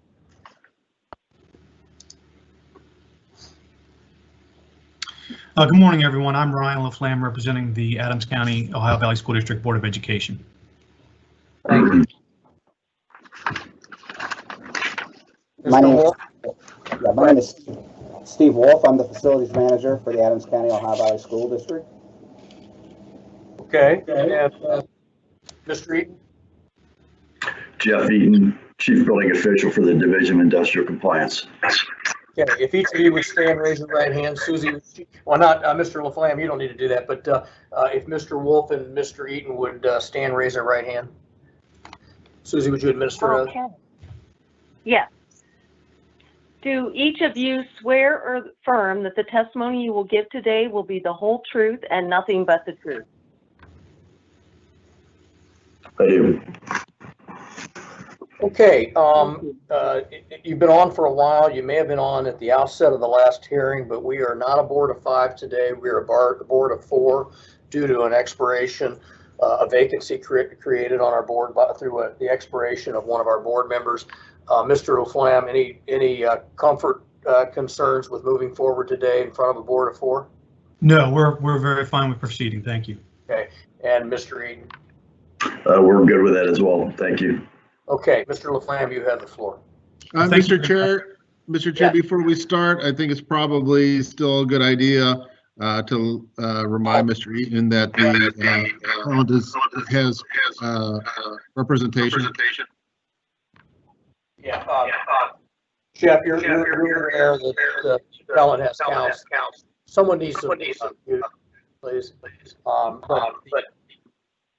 All right, there's background noise. If someone's on the phone, they probably need to mute. But in any event, Mr. Eaton, you have the opportunity to have an assistant AG present to represent the division in the proceeding.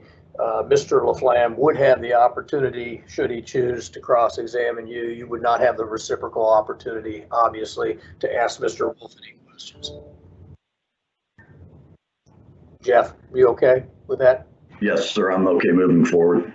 Yep. Thank you, Paul, for reminding me. Mr. LaFlamme, you have the floor. Thank you, and we appreciate the opportunity to be heard this morning. I have with me Steve Wolf, the Facilities Manager for the Board of Education. Steve, can you please just give us a brief history of how we came here before the Board of Appeals today? Sure. So in August of this past year, I received notice that the fire alarm system at our Peebles Elementary School wasn't functioning correctly. I sent our fire protection services company that we use to go investigate that. They notified me that the system that was installed, which was the original system that was installed when the building was built, could no longer, that the main panel for that system was inoperable, and that system didn't exist anymore. So it wasn't a possibility to pull that panel out and put a replacement one in. As such, they presented us with two options. One was to work together with the original installing contractor, since that is a proprietary system, to have the newest version or the updated version of the original system reinstalled. The other option was to put in an entirely different manufactured system in that wouldn't be proprietary. That system would cost more because the periphery devices that hook to the main system would have to be replaced, i.e. the strobes and the horns and the pull stations and things like that. We opted to go with that system as we are very rural, very far removed from the nearest big city around school district. And through the years, we've had a number of instances where we feel like we're a little taken advantage of with our fire systems being proprietary. We have one contractor, in essence, that we're allowed to use. And when I compare what we pay for a service call to come out and have anything done to our system with some of my colleagues in some of the school districts in more metropolitan areas, we pay a lot more. So it was attractive to us to have a system installed where there's literally dozens of servicing agents around us, even as rural as we are. So that's the route that we went. As it happened, and from my angle, from the school district's angle, we thought we were just having the existing system repaired, or since it couldn't be repaired, replaced. Did not, and I realized we were incorrect on this in hindsight, but did not realize we were entering into a construction project, so to speak, as such. So the contractor began his work sometime shortly thereafter in August of replacing this system. He was nearly complete with, his company was nearly complete with the reinstallation of the new system when, by happenstance, our local, excuse me, not our local, but our state representative from the state fire marshal was doing their routine building inspections around our district. We have 7 school buildings, and they had done Peebles High School earlier that day. They went down to Peebles Elementary and began doing their inspection there. Noticed the contractor working on the fire system and struck up a conversation with them. And then at that point, the fire marshal agent correctly said, well, you need a timeout. You should have, if you're changing the system, you should have submitted an application to the state of Ohio, to get a permit to do this work. So the contractor paused his work, although again, it was nearly complete from what I understand, submitted an application for permit. And then, as I understand, the permit was denied because, and a code was cited that said that the system that they were reinstalling did not meet current code.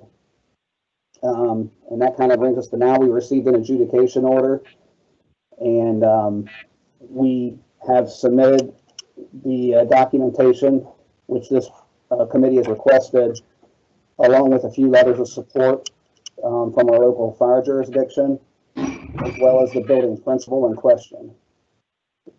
Is that a good summary? Thank you, Steve. Sorry, I was having trouble with my mute button there. But so in essence, you were erroneously advised by the contractor that you didn't need the permit at the time. You wouldn't have proceeded with the project had you known that you needed a permit up front, and you would have done that first and then proceeded with the work, correct?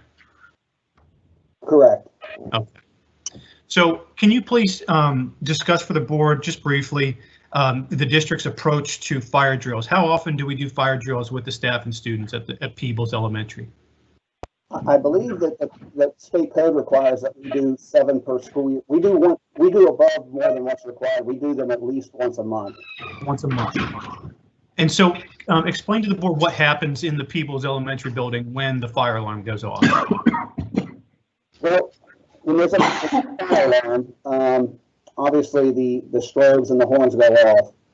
And at that time, the students, the children, are in direct communication with the teacher. The teacher or the person watching over them at that point, wherever they're at in the building, receives training as part of our emergency action plan on how to get the children out the safest route to the building. Obviously, in different situations, there may be different paths of egress, and that's kind of an important part, I think, of this conversation is that we feel that it's very necessary to have direct communication between our teachers and our students as there's a fire alarm. Now, we do have a public address system in our building, so in a weird situation where there needs to be some kind of central broadcast to everybody, we have the ability to obviously to silence an alarm and do that. I don't know that situation's ever arisen, but that's the way we handle a fire alarm. I'm sorry, Steve. So the teachers are trained and directed to give instruction to the students and provide sort of a calm guide to the right exit and to get out of the building in a calm, appropriate way, right? Yes, sir. Okay, thank you. So can we just briefly go through the documentation that we provided to the board, just in case we need to explain any of the documents that were there? I think most of them are pretty self-explanatory. We could pretty quickly go through it if you wouldn't mind. What do you have at the top there at Exhibit 1? Exhibit 1 was, I'm sorry, are you asking me to walk through these? Yes, Steve. Yes, yeah. Please. Exhibit 1 was the application for permit that was requested as part of this hearing. I think Exhibit 2 is the fire drawings, which was requested as part of this hearing as well. Exhibit 3 is, we were asked to provide a cost for the project as currently proposed, and to demonstrate that, I simply just gave I've simply forwarded a copy of the proposal that was given to us by the contractor. I think maybe I even put in an actual invoice. And so that represents the cost to do the replacement at issue. Correct, and I don't have that right in front of me, but I believe it was $38,000 and some change. The project was so far downstream, we've actually submitted payment for about half of that already. Exhibit number 4 was, once we received our adjudication notice, we were as part of preparation for this hearing, we were asked to provide what it would cost to upgrade to the, I believe it's called VoicePath system. And so we went back to the contractor and said, you know, if we need to replace this system, and I think this isn't inclusive of him taking out what's there. This is just the cost to put in the new system. And it's obviously a whole lot more money. I was sitting in for some of the previous hearings and I heard some big numbers thrown around, but for us, this $100,000 step up to this system is a huge number. And he represents that it's not just the cost of the change of equipment, but that basically, I think he said there'd be about $12,000 worth of wiring that would have to be pulled through existing drop ceilings and fish down existing drywall and things like that. So I think it's going to be kind of labor intensive to do that. Exhibit number 5 is a letter from our local fire chief. It's there for everybody to read, but I think, just paraphrasing, I think it's a letter of support saying that we do very well with our fire training. He's had to respond to minimal false alarms ever. He's witnessed and been part of the training that we do, and that he feels that the system that we are putting in, which is obviously very similar to the one that was originally there, It's probably actually a little more featured as it's somewhat newer, but would be very satisfactory for our situation. So that system combined with the drilling and the assistance of the staff, he believes that that's an adequate system to ensure the safety of the students. Correct. Okay. Letter number 6 is a similar type letter from, we actually employ, our school district actually employs a safety officer who is an Ohio peace officer, served on the sheriff's department and on fire departments and things like that through the years. And attends all kinds of safety trainings for schools and stuff like that. So he submitted a letter very similar. And then exhibit number 7 is a letter of support from the building principal, who can really more than any of us speak firsthand to what happens during a fire. She obviously is the leader that conducts these fire drills that happen every month. And not to speak for her, it's in the letter, but I think she points out, makes some good points in her letter that she actually feels that the system that's proposed might be cumbersome or might not work as well as what everybody's used to and what we've been doing. Exhibit number 8 was the request for appeal for this particular hearing. Exhibit number 9 is the application. Exhibit number 10 is the payment for this appeal. Exhibit number 11 is an invoice that we've already paid, which is for the materials, not for the labor, but for the materials of the new system that's been installed. And then exhibit number 12 is the check that was issued for that invoice. And exhibit number 13 is a purchase order for the entire job. Thank you, Steve. Appreciate it.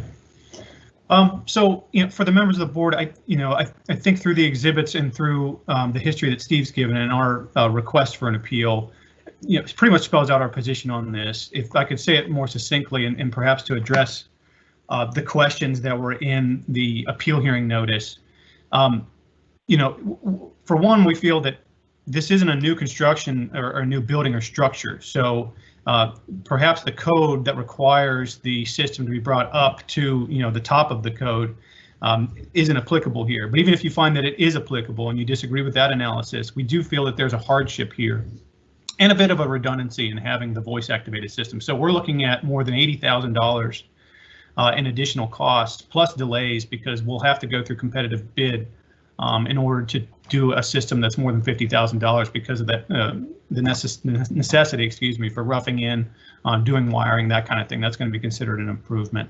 But setting that aside, in addition to the cost, there's also the component of the timing because of this presence of the students in school. Back when we were able to do the system replacement in late August, September, the students were actually not fully participating in person because of the COVID pandemic. And we've been able to get to a place now where we have, which is our goal, of course, full in-person attendance with the students. So we're basically back to that full attendance school year right now. And the timing would just not be good for that because of the disruptions, the difficulties with maintaining social distancing and those kinds of things due to the construction efforts that would have to be underway. Additionally, you have the cost, you have the student attendance issue, but we also believe that the system with the drills that are in place and with the staff providing that voice guidance, in essence, in person, and keep in mind this is an elementary school, so these teachers are very familiar to the students and they are a common presence to the students often. So if we add the voice system, it may be conflicting with those teachers. It may be disorienting for those students. So we think that a variance is appropriate here because the existing system and its replacement, the replacement isn't making the system any less safe for the students because you have the system combined with what the teachers and the staff do for the drills. And so I think the students and the staff are well covered by that. And on that basis, we would ask for the variance here from the board. Okay, were there any exhibits that Mr. Wolf testified to that had not already been presented? I don't believe so. I don't believe so. Okay, members of the board, questions of Mr. Wolf, and then Mr. Laflamme, you'll have opportunity to inquire of Mr. Wolf if you need to after that. Thank you, sir. Okay, hearing no questions of Mr. Wolf I have a or members of the, okay. Mr. Wolf, how did you go about engaging the contractor to do the project? I understand, I guess you didn't have to have it bid, but I mean, what kind of a request for his work did you give him? I sent him there as a repair call initially, as we typically do. And at the point that he told me that the system would need replaced, I asked for pricing from him. And then, as you said, when I realized that the pricing wasn't at a threshold that required competitive bidding, and this is a contractor that we've used for a number of years and that I've cross-shopped several times through the years, and talking to my other colleagues that have my position in other school districts, some who use them and some who don't, I've always found their pricing to be competitive and fair. They're licensed by the state of Ohio. They've done this. I think they've been in business for 30 some odd years. So I didn't put it out to bid because I wasn't required to. I trusted their expertise. I realize now, I'm not happy with them at this moment. I realize now they were in error in not putting forth, seeking a permit prior to the beginning work. I will add, had they put forth that permit before starting their work, I'm not sure that I still wouldn't have been asking somebody for a variance on that requirement. I appreciate and understand and respect the idea behind the voice talking system. I've used that system when I was in a hotel room and I was woke up in the middle of the night by a fire alarm going off, and I was disoriented, didn't know what was going on, and having that voice telling me this is a fire alarm, proceed to the nearest exit, made sense. That would make sense to me if I were in a movie theater and you know, I'm disoriented in what's going on. But in our instance, and I'm sorry I'm straying from your question a little bit, but in our instance where we have people that know as soon as those lights go on and the strobes go off and the horns blow, what to do because of the way we've drilled it and drilled it for years, and to interact with the children and get them out, it doesn't make as much sense to me. But I'm sorry, in answer to your original question, we just relied on the expertise of a contractor that's licensed that we've used for years. And I assume he does a lot of schools. He does. So he should have known what was necessary to for the permit. As I said, I'm not pleased with him at this moment. No, he should have known. And you didn't say we need an alarm system that meets the building code requirements. I assume by his, I rely on his expertise. He's licensed by the state of Ohio. I'm not, in that capacity at least. So I relied on his expertise as a licensed professional. Yeah, so you didn't have any kind of a specification that you gave him. I did not.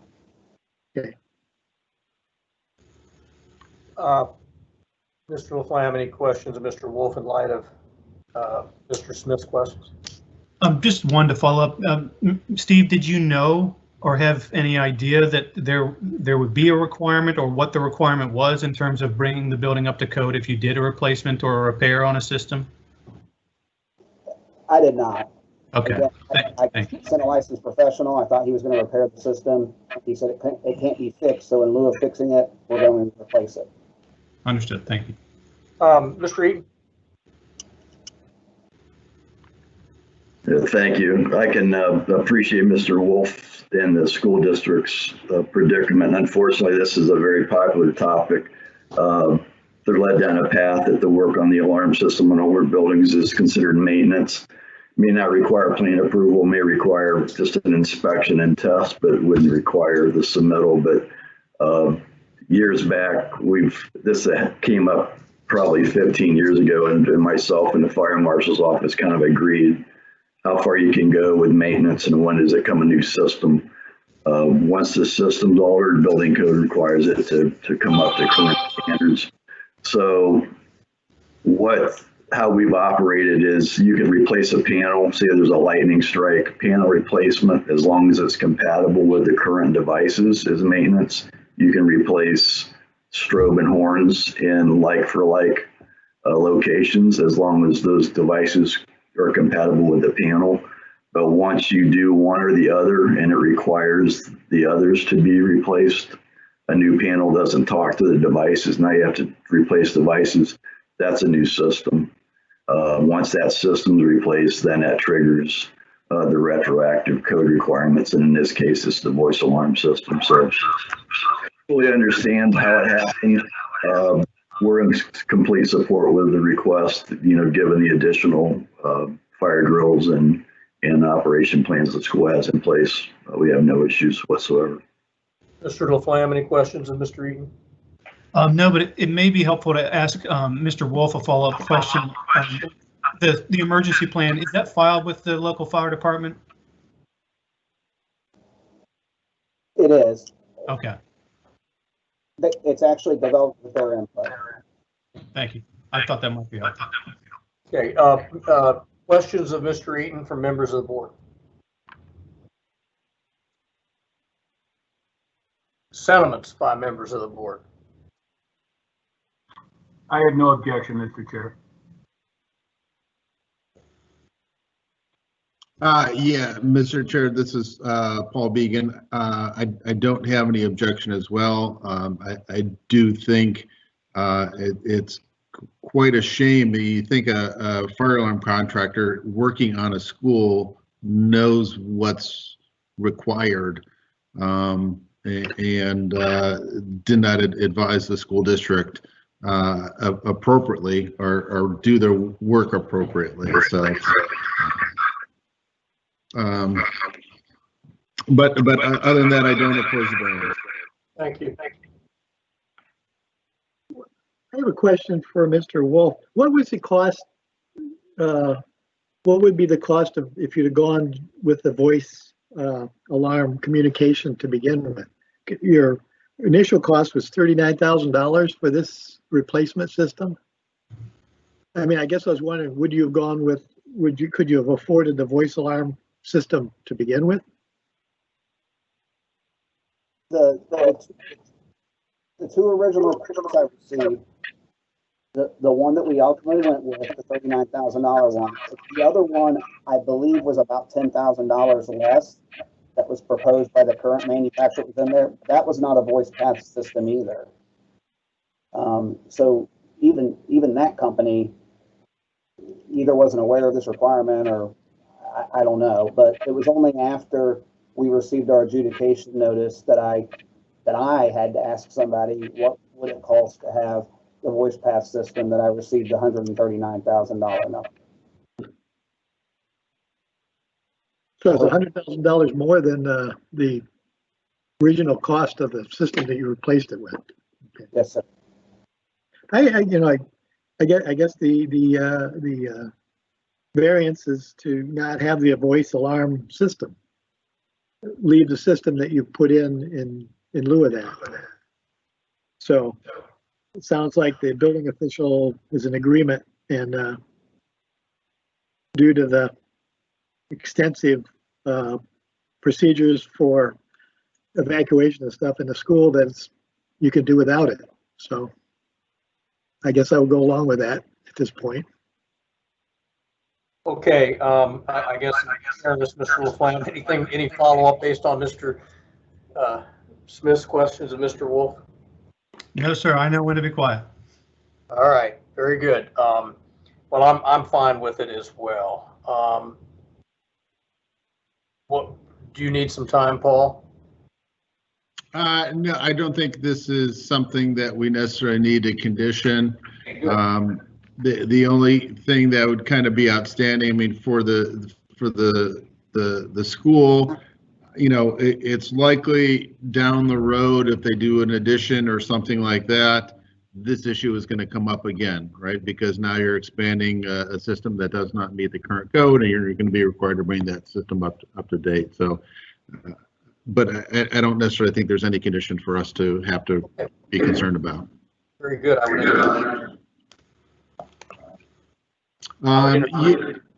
Go ahead.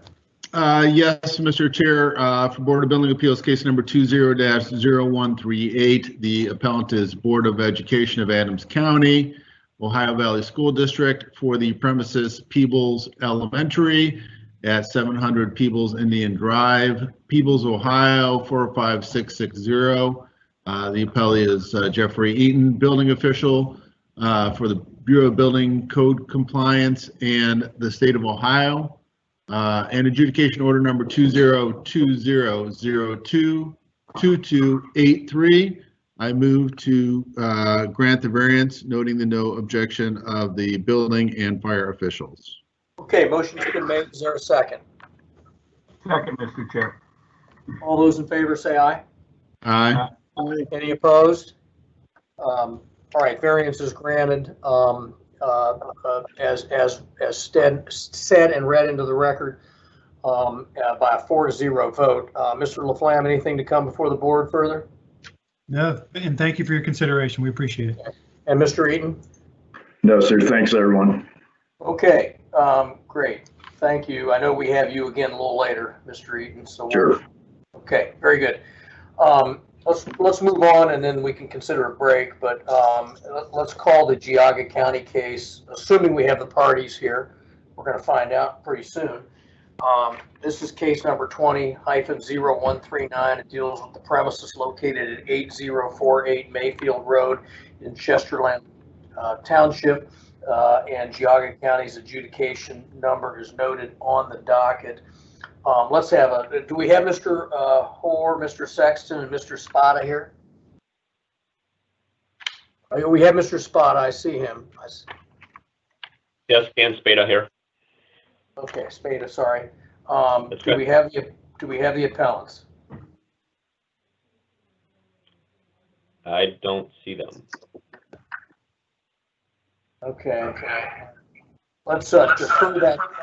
We'll defer that case for the moment, but before I go to the effort of putting Susie through the mechanics of transcribing all this in full, do we have Mr. Bowen, Mr. Morrison, Mr. Sarah, or O'Mara here for the Richland County case? I know we had Mr. Arthur earlier. Yes, Dave Blackett is here. With that. All four of yeah, the, Mr. Arthur is here. Well, I know you were here. Okay, all right. But who do I have from the appellants for the Richland County? Do I have Bowen, Morrison, Sarah, and O'Mara, or do I have some combination of that? Morrison, yes. Morrison, sorry. Anybody going to join you? We have Ken Arthur, Dave Sarah, Joe Bowen, and Rod Morrison are here. Okay, get everybody. All right, let's call that case. This is Richland County matter. It's case number 20-0137. This deals with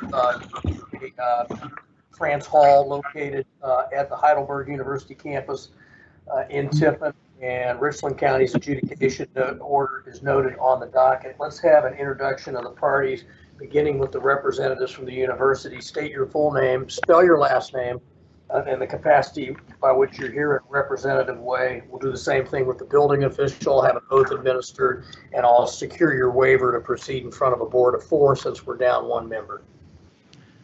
Yes, I'm Rodney Morrison, Associate Vice President for Facilities at Heidelberg University.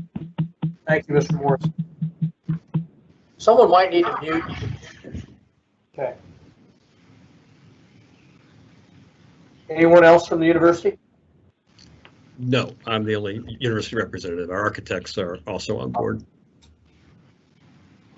Well, I mean, are they participating in the hearing? Yes. Okay, then I need them to. I need their appearance. I'm Dave Sarah with the Collaborative, partner with the Collaborative. Thank you. On the project. I'm Joe Bowen with the Collaborative, project manager. Okay. And then is Kirby O'Mara here there? Okay. Yeah, this is Kirby O'Mara with Prater Engineering, fire protection designer. Thank you very much, Mr. Arthur. Would you enter your appearance? Ken Arthur, ARTHUR, Richland County Building Official. And anybody appearing with you today? No. Okay, if the 5 of you would stand, raise your right hand. Susie, would you administer an oath? Do each of you swear or affirm the testimony you will give today will be the whole truth and nothing but the truth? I do. I do. I do. Yes. Okay, I would ask the appellants whether or not they're comfortable proceeding today in front of a board of 4 rather than waiting until we have our 5th member in the board. We have a vacancy right now, and the governor's office hasn't appointed that vacancy. Are you comfortable proceeding in front of us as a board of 4 today? Yes, we are. Okay, and Mr. Arthur? Yes. Okay, Mr. Morrison or whomever for the appellants, you have the floor. Hi, this is Dave Sarah with the Collaborative. We're the architect on the project. Joe Bowen's here from our office as well. He was project manager doing the construction administration, so he's got a lot of the insight. Our project was renovating France Hall, which was originally constructed in 1925, and renovating the existing dorm into current additional dorm space. We were putting an addition on to this building as well. Building in the project went through historic preservation credits, USDA funding. The historic credits portion kind of went away, but some of the USDA funding still required us to meet a lot of the historic preservation requirements, which we followed through in the design. So as part of the project and the renovation, wasn't a current, the building was not sprinklered, had an existing fire alarm system that was installed as part of our project. We were fully suppressing the existing building as well as the new addition, and adding a new fire alarm system into the building. Some of the existing stairways, as you can imagine, from the vintage of the building and the age of 1925 were very narrow. All the stair in question, which we were running a standpipe, was all existing in terms of landings, rise run. So the issue that we have before you is the standpipe in the one means of egress stairway, which on some floors encroaches into the 39-inch required clearance. So we've got that clearance like on the 3rd floor, on the 1st and 2nd floor. Part of the standpipe, whether it be the pipe or the flange, creep into that 39-inch required clearance. We do have 36 inches of clearance for all kind of components of that standpipe. I've talked to the fire chief. I think there was a letter that was submitted as part of our application that the fire chief was on site, reviewed the conditions, and was in agreement of allowing a 36-inch clearance for the standpipe. And that's what we're here today requesting is variance to allow us for those floors that are encroach on that 39-inch clearance to allow a 36-inch clearance. Okay. Before we hear from Mr. Arthur, questions of Mr. Sarah, members of the board? Yeah, can I understand a little bit more which stair it is? I mean, I see the blow-up drawings. So which one is that on the floor plan when I take a look at it? Joe, directionally. The east stair, right of the page.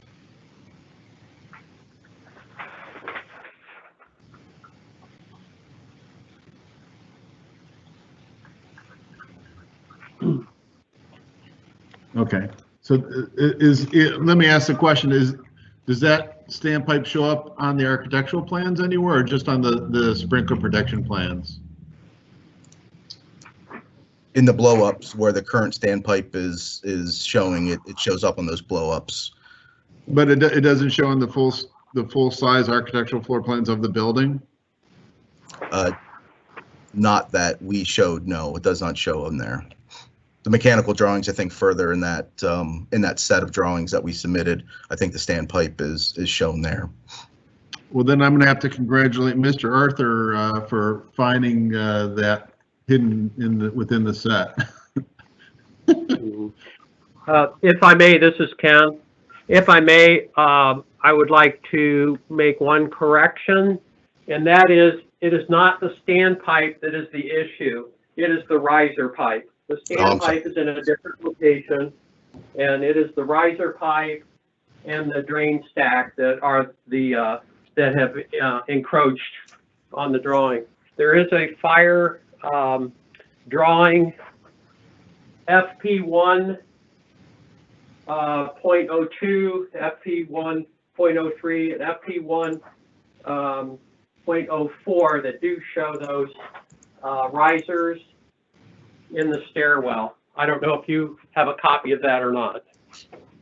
Yeah, we do. That's why I was asking, but I didn't see it on the architectural plan, right? I mean, right. Looking at it, see, hey, can this thing go on the other side of the wall or get out of that stairwell? You know, those that's my next question, right? Is yes, I understand this is an historic thing, but right on the opposite side of the stairwell, it looks like there's some janitor closets and bathrooms and some chases. Why can't that go there? Joe, you want to jump in? I know looking at other locations, there was the doors don't line up, that stair tower doesn't exactly stack on top of each other as it goes up perfectly. So, where it's located, if it shifted onto a different floor, that would be in the middle of a doorway. So there were some of those issues. Joe, maybe if you can address janitor closet or some of the other locations. So I'm not aware, aside from the basement, we have the janitor closet. On 2 and 3, we have units. On the first, second, and third, we have the existing stairs, which we didn't want to put anything in front of those, or sorry, the existing doors. We don't want to put anything in front of those in case the university in the future decides that they want to do a renovation and utilize those doors. So the only janitor closet I'm aware of is in the basement. Otherwise, they would have been in sleeping units. Correct.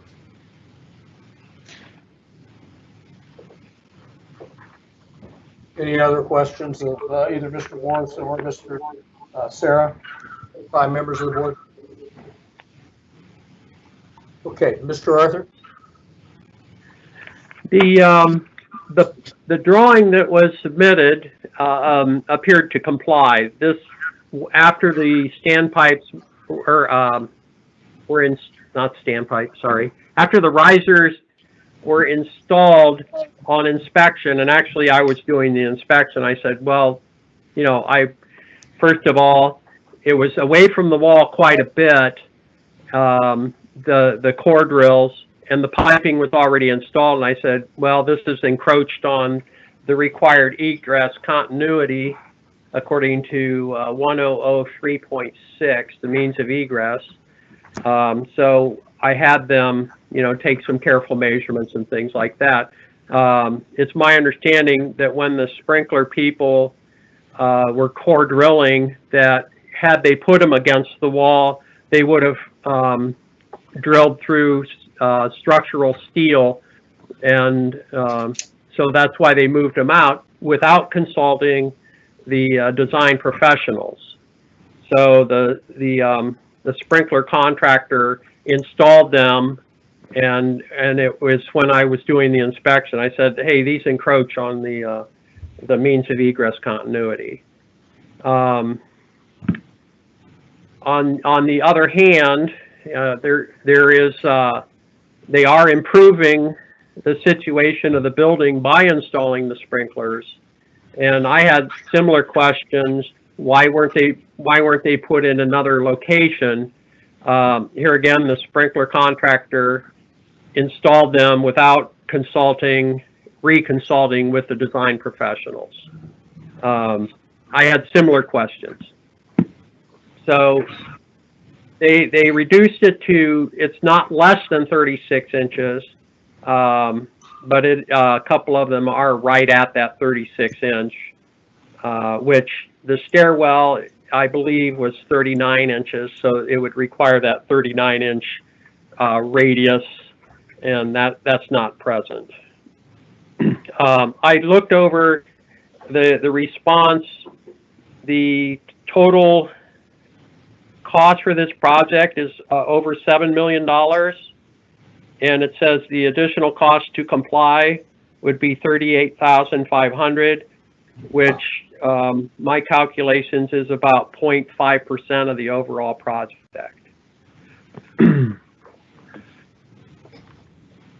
As far as, I'm sorry.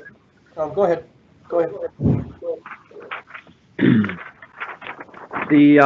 The fire department itself, they're okay with the reduction to 36 inches. They will be the ones that have to get a gurney or whatever around those, navigate through the stairway, stairwell and stair areas there. So that's kind of where it is. Well, okay. But what's the official? What are your sentiments with? What objection level do you have as the building official? I mean, I know you've challenged the hardship. Okay. All right. Understood. So I know that it won't change a thing, but it is rather frustrating when everything on a plan appears, perfect, and when you go into the site, the contractors have taken liberties with the plan instead of consulting with the design professionals and done what they do, and that's just move ahead without thinking of the ramifications. I guess the official position would be that I don't have an objection to the reduced clearance to 36. If it were less than that, I think that I would have an issue. But looking, there's a doorway straight ahead, that's a 36-inch door, that gets you into the rest of the building. I mean, the stairwell is separated by that. So I wouldn't have an objection to the reduced egress to the 36-inch in that spot, those spots. Okay. Thank you. Neil, Brad, or Paul, questions of okay, hearing no questions of Mr. Arthur, what are the sentiments of the members of the? I was just looking at, there's some nice photos in here. If you draw, like you said, Brad, you're breaking up. Am I? Yes. How about now? Am I better? Yes. Okay. Yeah, it looks like the pipes could have been closer to the wall, but I guess there's a structural issue. Anyway, it's unfortunate. The building official really doesn't have an objection. The fire department doesn't have an objection. So I guess I wouldn't have an objection either. Neil or Paul? Yeah, this is Neil. I'm with Brad. I really don't object to it.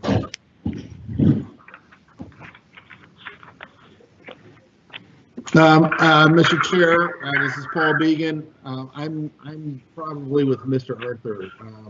If they're spending this much money on this particular project, you'd think there would have been a little bit more foresight for this particular issue instead of needing to get a variance for it. It's not just a contractor problem. It probably is part of the design teams as well too, right? Because they get the sprinkler drawings, and the pipes were shown in that location. These could have. I'm looking at the drawings. There's other places in this building for this sprinkler riser to go.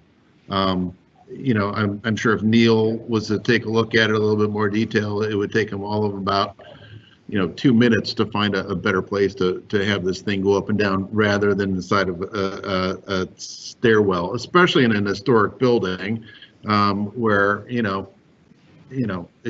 exposed sprinkler pipes or plumbing pipes. It was not part of the original plan. I've worked with the Historic Preservation Office many times, and they hate to see this kind of thing. So I'm almost even surprised that these pipes are exposed at all anyway.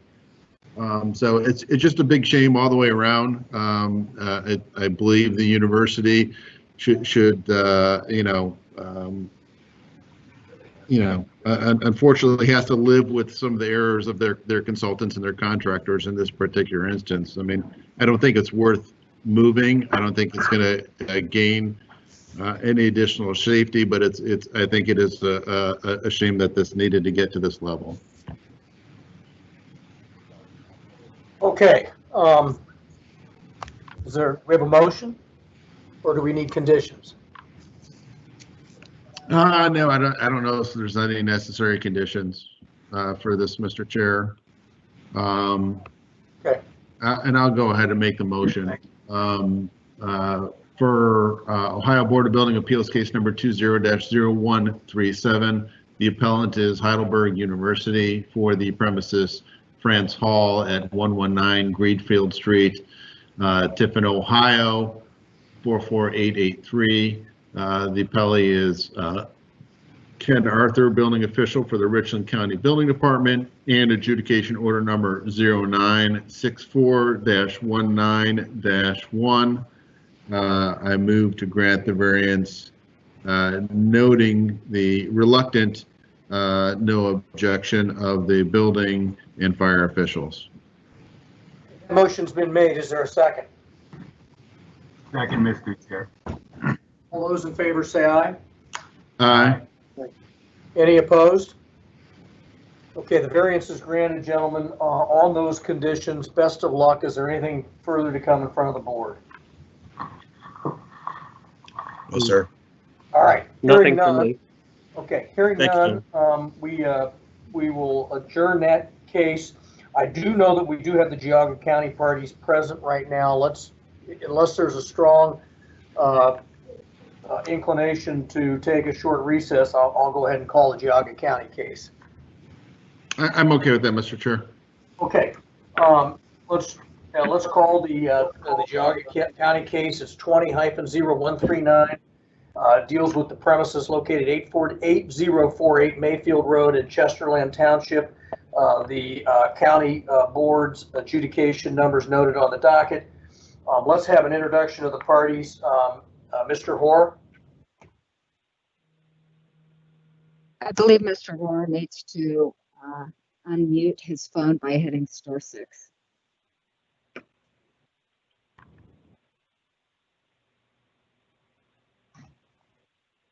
Mr. Sexton. Oh, go ahead. Is that Ryan Horn? Yes, can you hear me? Yes, we can. Thank you. And Mr. Sexton? Tim Sexton had to leave the meeting. He just sent me a message here about 10 minutes ago. He was on since 8:30 here. Right, I know. I apologize for that. Do you still want to proceed? Yes. Okay, Mr. Spada? Yes, present. Okay, very good. If Mr. Horde, Mr. Spada, you'd stand, raise your right hand. Susie, would you administer the oath? Yes. Do each of you swear or affirm that the testimony you will give today will be the whole truth and nothing but the truth? I do. Yes. Okay. Thank you. Gentlemen, we are a board of 5 under the statute. We have a vacancy on our board due to an expiration of our fire official. Notwithstanding that, do you still want to proceed today? Yes, I'm okay with a quorum of 4. I'm fine with that as well. Okay, very good. Okay, Mr. Horde, you have the floor. Yes. Back in the springtime here, Tim Sexton, my structural engineer for the project, we submitted drawings for a new building to the Geauga County Engineers Department. Once those were approved, then I send out to my pre-engineered metal building company for the structural designs of the building, for because of COVID, those plans were delayed back to me. We received the building. I submitted the stamped engineer drawings to Jog County engineers, or the Jog County Building Department. And after the building was erected is when I received notice that they wanted a roof live load of 30 pounds per square foot. And contacted Tim Sexton, the engineer for the project, as well as Coral. And they said, according to the Ohio Building Code, figure 1608.2, we fall in for the site-specific case study that we fall into the 20 pounds per square foot area in that part of our county. They went to Jog County Building Department's website and found nothing in the code there underneath the commercial chapter stating that it would be a 30 pound per square foot requirement on the roof live load. And my engineer, Tim Sexton, as well, said when he designed the building, when the ground snow load's a 30, that usually automatically calculates, they take the greater number for the roof live load of 30 pounds per square foot. Questions? So go ahead.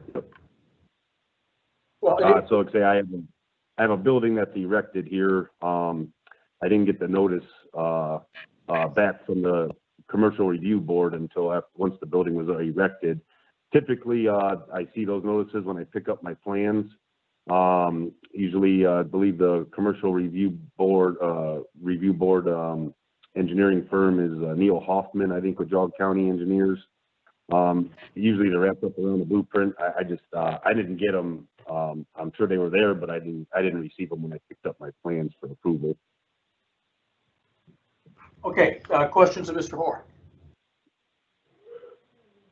Did you have a building permit when you built the building? Yes, I had a building permit, zoning permit. We had the fire department out. Yeah. Okay. How did you guys, how did they determine that this was a problem? Because I looked at the plans and it says 30 pounds a square foot. I mean, how did anybody know that it was wrong? The plans show a ground snow load of 30 pounds per square foot, but a roof live load of 20. The actual building that came out was a 21 pounds per square foot building, is what their engineering is saying.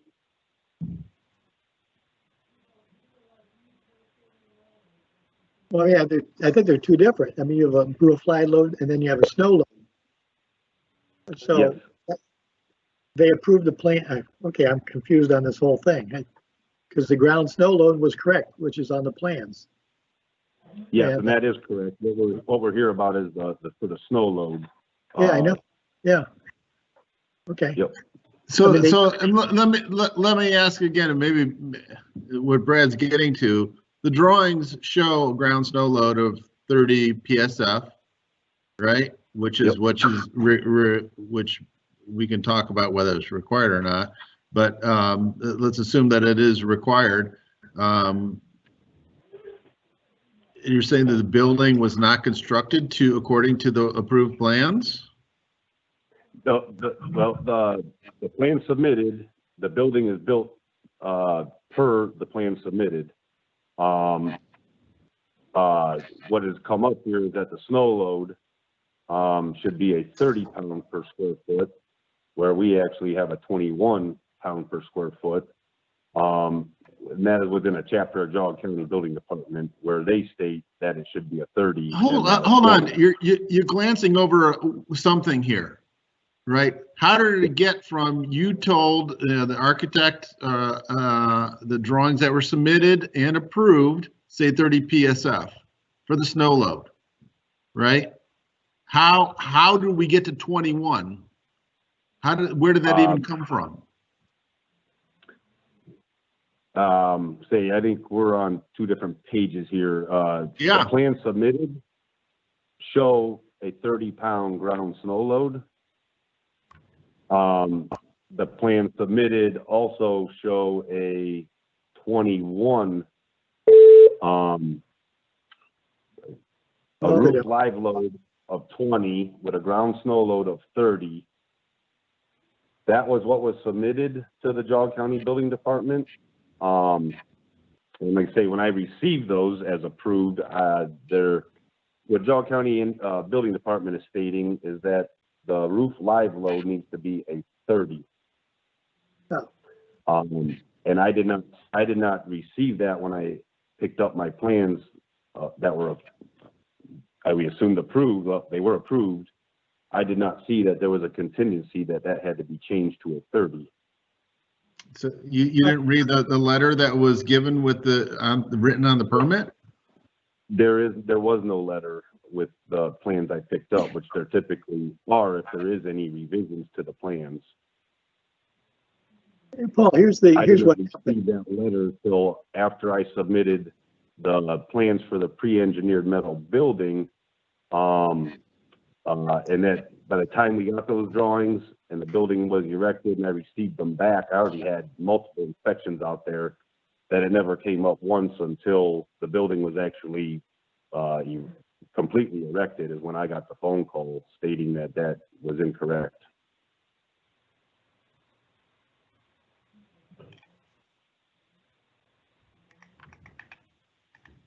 Okay, let's hear from Mr. Spada. Yes, thank you, guys. As Mr. Horst stated, they submitted for a building to be constructed on this site. There was actually a review done with a review letter on May 8th that stated as one of the deficiencies as a ground snow load requirement. Out here in Geauga County, we are the capital of the snow belt in Chardon here.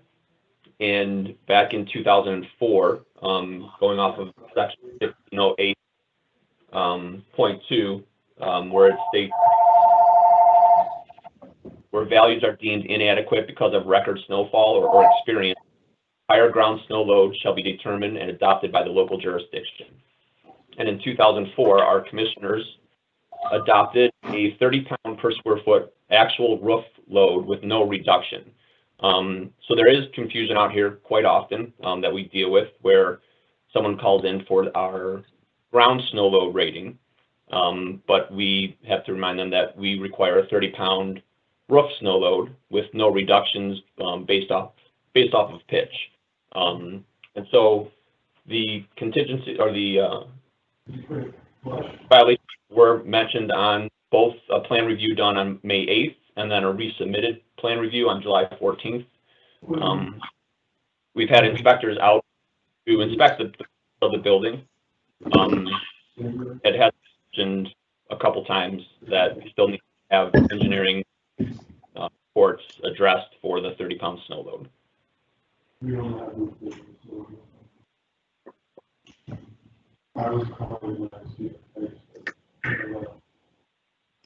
If I'm not mistaken, there's a separate live load versus a snow load? And the snow load, the load on the roof due to the snow load is calculated, and there's a reduction factor of 0.7. That's how they came up with 21. 0.7 times 30 is 21. And if you look at the information that they provided, Geauga County has posted on their website, ground snow load, 30 pounds a square foot, no reduction. And the structural engineer, somebody missed that, you know? And I guess if there's a question of what it should be, we call Geauga County and ask them. I looked at my old ASCE manual that they refer to in here, and I looked at Columbus says 20. And I had someone, please, whoever's making the noise, please mute.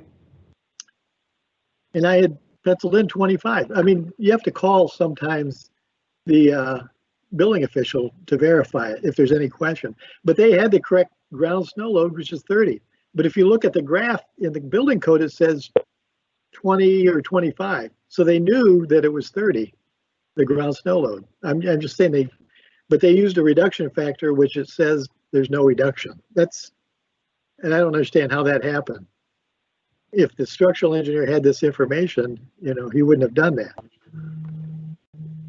So I don't know what the hardship is either. The hardship is the building's already built. Yeah, I It know. doesn't meet 30. How do they know it doesn't mean 30? They need to pay their engineer to do a structural analysis, and that's what they don't want to do. Yeah, so it's easier and cheaper to come to us Yes. and have it go away than to really go back to the building official and say, here's what we got, you know, and maybe it's already good for it. I mean, so let me ask this question, and Mr. Chair, this is probably very poignant to us. So let me ask, and this is for Mr. Spada here. So, and unfortunately, we don't have a better figure 1608.2 in the Ohio Building Code. You know, the CS area in that figure, right, does clip through part of Geauga County. However, and again, we don't have a better, that width of one of those lines on that figure 16.8.2 is probably 2 miles wide. The location of this particular building looks to me like it may be out of that CS area. And I understand Geauga County has their own ground snow load, right? But the Ohio Building Code only requires that the local be picked when it's in that CS area. And the reason, Mr. Chair, this may be important because, you know, despite whether or not the building meets the loading or not, that's on the appellant to figure out. We may not have jurisdiction because by interpretation of the Ohio Building Code, they meet the 20 PSF ground snow load that's shown in the Ohio Building Code. And this, the additional 30 PSF required for all of Geauga County may be just a Geauga County building department issue of which we don't have jurisdiction. All right, let me, Mr. Spada, clear that up for me, because where was the reference that allowed your commissioners to enhance that load? You read something to us. Yes, in 1608.2, underground snow load of the 2017 Ohio Building Code, it does state that in italics at the bottom, it says, where these values are deemed inadequate because of record snowfall or experience, higher ground snow load shall be determined and adopted by the local jurisdictions. And then underneath the figure, 1608.2, in CS areas, site-specific case studies are required to establish ground snow loads. Extreme local variations in ground snow loads in these areas preclude mapping at this scale. And so we have actually had many structures collapse under snow loads here in our county.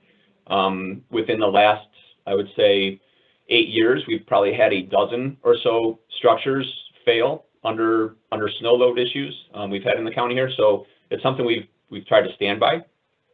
We've had discussions with the Board of Building Standards to adjust the map. It hasn't taken place yet, but we have had discussions with them to clarify it a little better, so we don't run into these issues as often as we do. Yeah, no one's questioning. I mean, the climate in your county probably warrants that enhancement, but the issue that Mr. Began raised is whether or not the commissioner's enhancement is something we have jurisdiction over, and I'm not sure whether we need to seek board counsel or not. It would seem that the authority for Geauga County to do what Geauga County did does derive from the building code, and we do have jurisdiction over the building code. The issue is when it leaves the building code as an enhancement that is unique to a particular county, the question Mr. Began raises is whether or not we have lost jurisdiction or no longer, I guess is the term. And I don't, frankly, know the answer to that. I mean, whether we have to consult, the Assistant Attorney General that represents our board or not. I mean, if we were to deliberate, grant a variance or uphold the building department authority adjudication, that might be a nullity if we don't have jurisdiction. Paul, thoughts? Neil, Brad? Yeah, my thought is that map you're looking at is ground snow load. That's not a roof load, that's a ground snow load. And if you look at the formulas, the roof load would be 70% of that. And times some other importance factors and so forth like that. So they put on their drawing 30 pounds a square foot ground snow load. They knew it was 30 pounds a square foot on the drawings. I mean, there's. Well, right. But the issue here is whether or not you think we have authority or we have jurisdiction to decide this matter. That's the issue. On one hand, the building code allows delegation to the local jurisdiction. But then the issue is once the building code is exceeded, in a sense, by the local jurisdiction, whether or not we still retain jurisdiction. That's the question. It's probably an unfair question to ask any of the board members because, you know, without someone looking at it.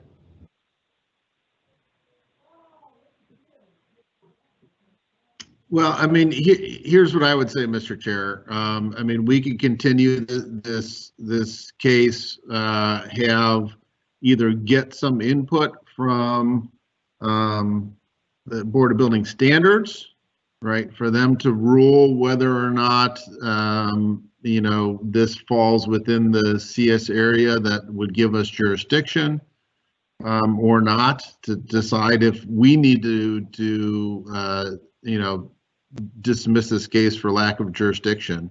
That being said, my inclination, assuming that we did have jurisdiction in this particular case, is that and if we don't have jurisdiction, I believe that the appellant is still, because of the local code, is going to need to comply. And so is there enough information presented here today for me to give a variance for that item? I would say no on my part. You know, structural roof collapse. I obviously I live in Northeast Ohio as well too. Fortunately, a little bit on the west side, so I don't get dumped on as much, but I have built projects over on the east side of town. It is a large concern. It should be a concern to the appellant, and they may have to comply whether or not we have jurisdiction, unless, you know, in either case. But I would be inclined not to grant a variance for this particular thing if it was within our jurisdiction. Okay, Neil. The issue here is one, what are your sentiments, and two, what are your thoughts about whether or not we should proceed, or we should, as Paul suggested, maybe seek building standards input, the Geauga County prosecutor's input, and or the county prosecutor's input, and or our own counsel's input, or all of the above. Well, I believe we should seek the Board of Building Standards input and our own counsel's input, but I do agree with Paul. If we have jurisdiction or not, I believe the appellant's going to have to comply with the county rule or requirements. But at this time, I would be in favor to uphold if we elect to move that way. Okay. I don't know that I need to ask Brad in light of that. So, yeah, I agree with you. Mr. Hoare. So yeah, Mr. Hoare. So here's the deal. We are a board of four. Mr. Began and Mr. Gehring have indicated that, based on this record and what they've heard today, if they were forced to vote on the matter, they would uphold Mr. Spada's adjudication order. The other option is we could try to clear up the question as to whether or not we do have jurisdiction. We may become, by the time we figure that out, by the 26th or the 27th, we might have our fifth board member. But otherwise, this could be headed. Well, let me strike that for a second. Brad, were you going to uphold the adjudication order if you have to vote on it? Yeah. Okay. Yes, I will. Then it's maybe 6-1 one way and half dozen the other, Mr. Orr. It looks like you'd have 3 votes to uphold Mr. Spada's order today. If we were to kick the can down the road, what we would do is invite our own counsel to advise us and the Ohio Board of Building Standards. If we determined we did not have jurisdiction, you'd still be left with Mr. Spada's adjudication order or whatever rights you have under that, under the local jurisdiction. Do you have anything further you want to say? I'd say my engineer was supposed to be here. He hung in here till just before our meeting started. He's who was hired to design this building. He's designed multiple buildings for us. We've been in business 41 years. This has come up about a little over a year ago as well for a county building I had done for Geauga County Engineers Department. These were the specs given at that time. That was the way the building was ordered once approved, and then it came back again. This is my second time around with this. I actually, why it's a 30-pound ground snow load is what I require on all of my buildings through my pre-engineered metal building manufacturers. That is why you see that number. As well as on the Geauga County Building Department's website, there's nothing in there underneath the commercial code stating that it's a 30-pound snow load only underneath the residential code. I am not an engineer, I'm a building contractor. I went back to the pre-engineered metal building company's engineer and to Tim Sexton, the engineer hired to do the project. They're more or less, they're insisting they're correct. The county, I see where they're coming from. I've seen their stuff. You have to kind of dig through it to get to that information. These engineers just state that they don't have days to look around in websites for everything. They go off the website for the information deemed responsible for the project. And like I say, I'm not disagreeing that back in May 8th, I believe it was, that letter was not drafted. I just never received it then until July, once the building was up. I would rather have a continuance on this meeting to make sure that the jurisdictions are correct and how I can get this channeled out correctly. Understood. Mr. Spada, would you, let me ask this, I don't know if we're going to get that far, but would you object to a continuance so that we can noodle with council and the Board of Building Standards whether or not we really have jurisdiction based on the Geauga County enhanced provision? No, I'm perfectly fine with that. Obviously, this is stuff that was drafted before I took the position out here. So, to make sure that we are complying the way we should, I wouldn't have a problem with finding out what the outcome of I mean, I'm curious as well. But that being said, Paul and Neil and Brad, do you want to vote to uphold the adjudication order, or are you comfortable continuing this and seeking input from the BBS and our council? I would personally say, Mr. Chair, we may or may not have jurisdiction on here. It depends on a line on a piece of paper there to figuring where, if this project lies within an area in the building code or not. I would be in favor of voting at this particular point in time. And again, the reason for that being, whether or not we have jurisdiction, it doesn't sound like we would be granting a variance anyways, just reading the rest of the board. And the appellant still needs to comply with the requirements of Geauga County. So our variance would really do nothing for them because Geauga County would just say, yeah, the Ohio Board of Building Appeals gave you variance, but we still have our local jurisdiction that you're required to comply. So it may be moot either way. So I would say let's vote. Let's move it off of our docket so we don't have to spend any more time in it, and the appellant doesn't have to spend any more time on it either. Neil? I'm fine with it voting today. Yeah, this is Neil. I could go either way, either continuance or vote today. As Paul stated, it may be redundant either way, so.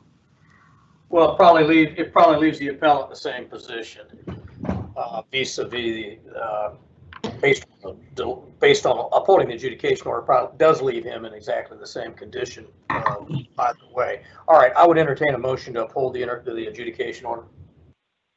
Yes, Mr. Chair, for Board of Building Appeals case number 20-0139, the appellant is CAB Towing Service Building, located at 8048 Mayfield Road, Chester Township, Ohio 44026. The appellee is Daniel Spada, building official for the Geauga County Building Department, and adjudication order number 2020-110. I move to uphold the adjudication order. Motion's been made to uphold the adjudication order. Is there a second? Second. All those in favor say aye. Aye. Any opposed? Okay, regrettably, Mr. Hoare, the adjudication order, Mr. Spada and Geauga County has been upheld. Is there anything further to come in front of the board? No, thank you. It's between me and Geauga County Building Department, then, correct, from here? Correct. Yes, correct. Mr. Spada, anything come before the board? Oh, thank you. I got nothing. Okay. Thank you. All right, we stand adjourned. We're gonna, on that case, let's just take a very short recess and we'll come back and call the Ohio State case. I understand at least one of the Ohio State representatives is present. Are they both present, Susan? Yeah, I believe Jeff Eaton is present and Nicholas Bittner is present. I'm not sure if Alexandra with OSU will be attending or not. Mr. Bittner, do you know? This is Nicholas Bittner. I'm checking with Alexandra right now. If she's going to be able to join back in. So I'd say, yep, she's calling in. So if we can take the recess, we'll be ready. Yep. Okay, Susie, we stand adjourned. We'll take a short recess. Okay.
This is Susan Steer. Did I just admit Alexandra to the meeting? Alexandra, are you there? Yes, this is Alexandra. Oh, okay, great. The board just took a few minutes for a break, and then they'll be right back. Just keep in mind you can mute or unmute your phone by hitting *6. So at times, if there's any background noise, I will mute individuals. Just so Okay. you're aware. Will do. All right, thank you. Thank you.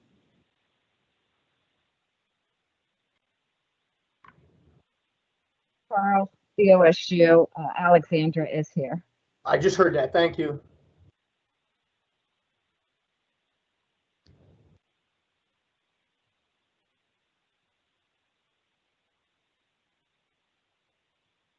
Carl, I also just spoke with Greg Sparks. He will be joining the meeting again for the next case, the Okay. following case. Okay. Good. Okay, thank you. Mhm.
Hey, Catherine. Hey, Catherine. I need you to help me for a second.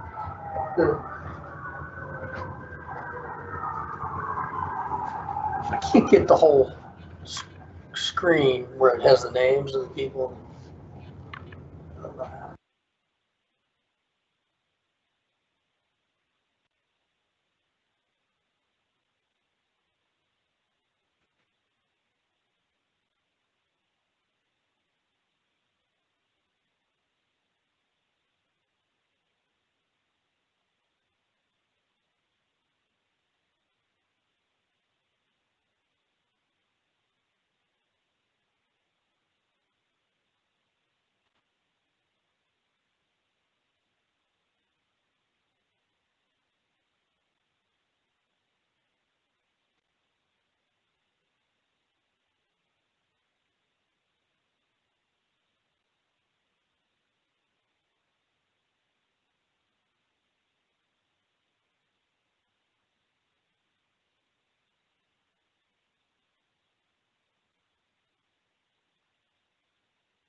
Okay, I think I got my camera back, and are we ready?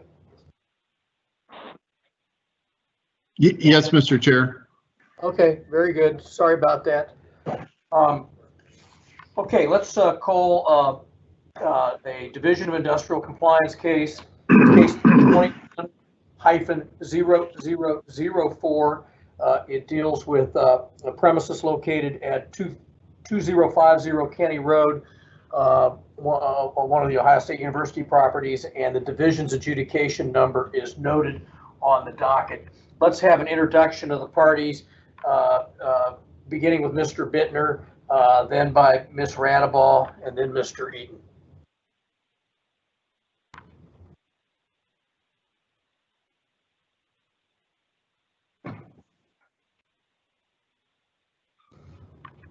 Mr. Bittner, can you enter your appearance? I'm sorry. This is Nicholas Bittner, the project architect. Thank you very much, Ms. Radeball. Hi, Alexandra Radeball, OSU Senior Project Manager. Thank you. And Mr. Eaton. Jeff Eaton, Chief Building Official for the Division of Industrial Compliance. Okay, if you would indulge me and each of you stand, raise your right hand. Susie, would you administer the oath?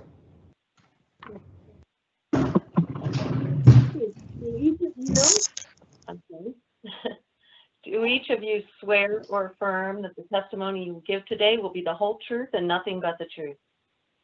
I do. I do. Okay, really for Mr. Bittner, although he may have been on the phone or may have been online for a while, and Ms. Radeball, we're supposed to be a board of 5. We have a vacancy due to an expiration of one of our board members. That the vacancy has not been filled yet by the governor's office, so we are a board of 4 today. You still wish to proceed in front of a board of 4, or would you rather wait until we fill the vacancy? I'd still like to proceed. I figured as much. And Mr. Eaton? Yes, sir. No problem. Okay, Mr. Bittner, you have the floor. Well, thank you. Ahead of time, I hope we've been working with Susan to get some documents into the board's hands, so I appreciate the assistance, Susan, and also thank you for members of the board for hearing us today. We have a atrium space in the Martha Morehouse Pavilion. It's part of a larger complex that provides outpatient care at Ohio State. It's off Kenny Road, so on the west side of the Olentangy River from the main medical center. It's an existing building, and that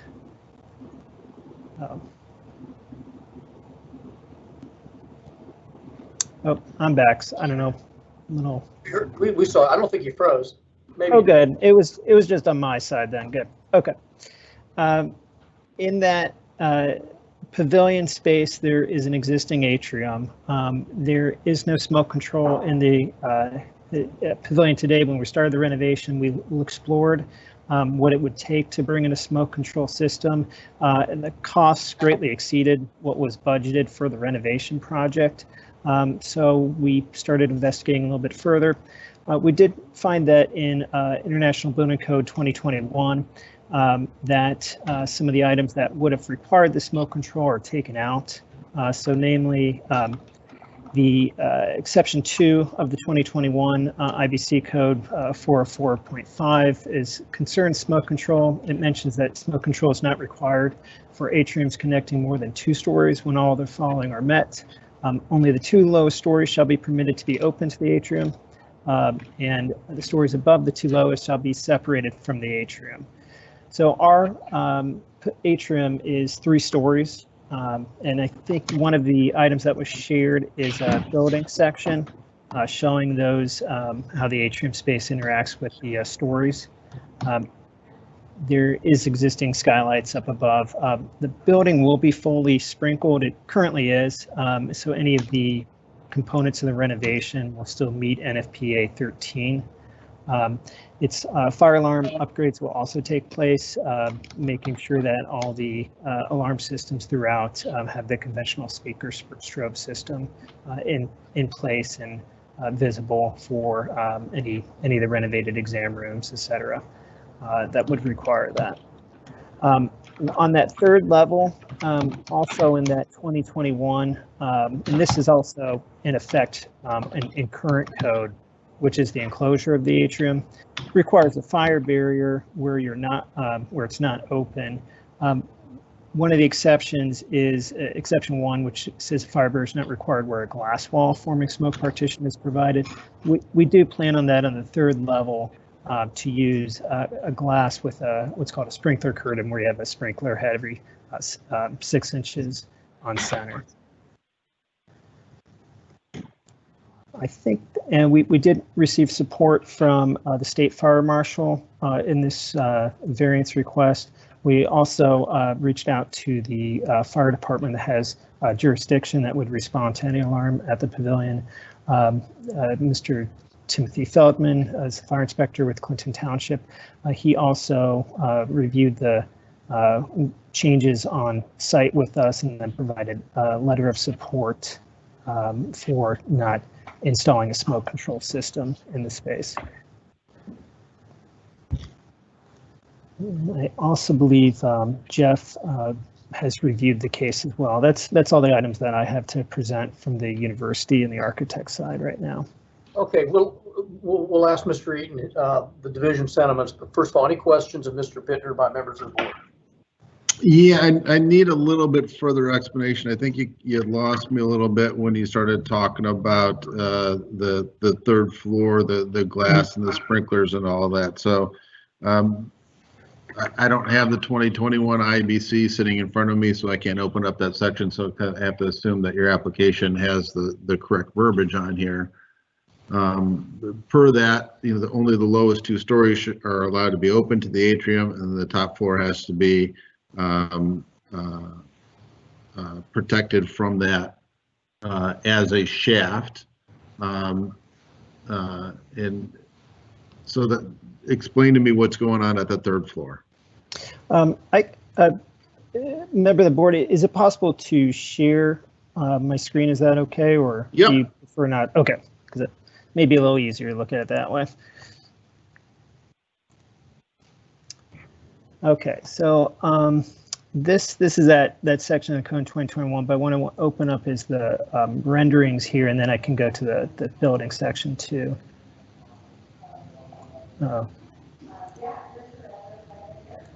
Oops, hold on a second here. I think I was able to take control again. So, okay, so there we go. This would be down. What we're on the 2nd story, looking down at the 1st story here. So again, 2nd story would be open, and that there'd be no separation between the walls and the atrium space.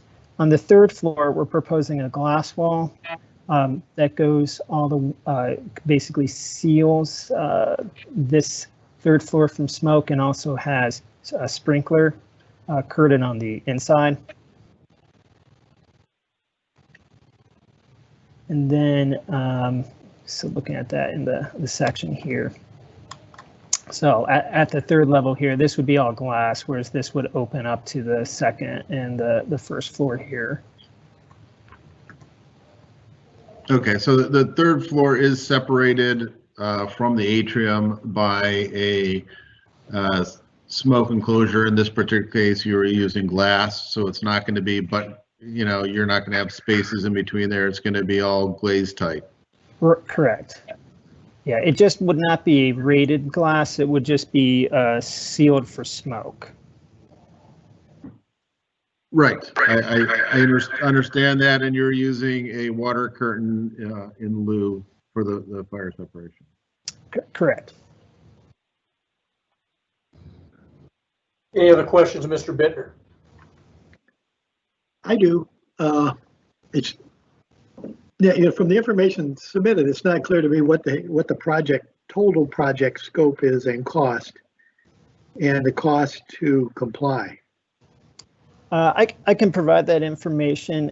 It is about roughly 100,000 square foot renovation. It includes about 7,000 square feet of basically reclaiming space below a 2nd floor overhang. So the footprint's not getting any bigger. We're just infilling where the second floor overhangs exterior space. The costs are estimated about $24 million for construction. The smoke control came in at nearly $4 million to add that aspect. The 24 million construction is basically at the upper ends of what was budgeted and can be allocated towards the project.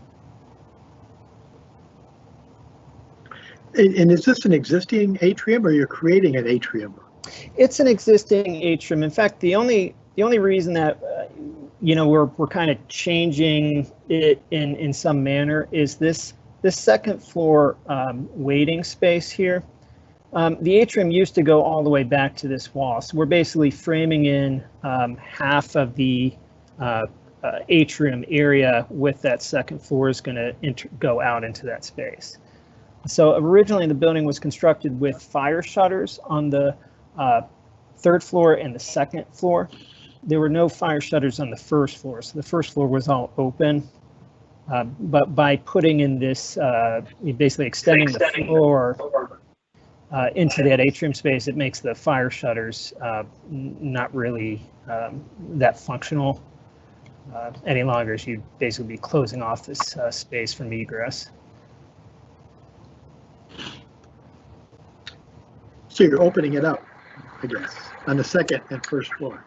Yeah, first floor had always been open, so the big change here would be opening it up on the second floor where it wasn't before.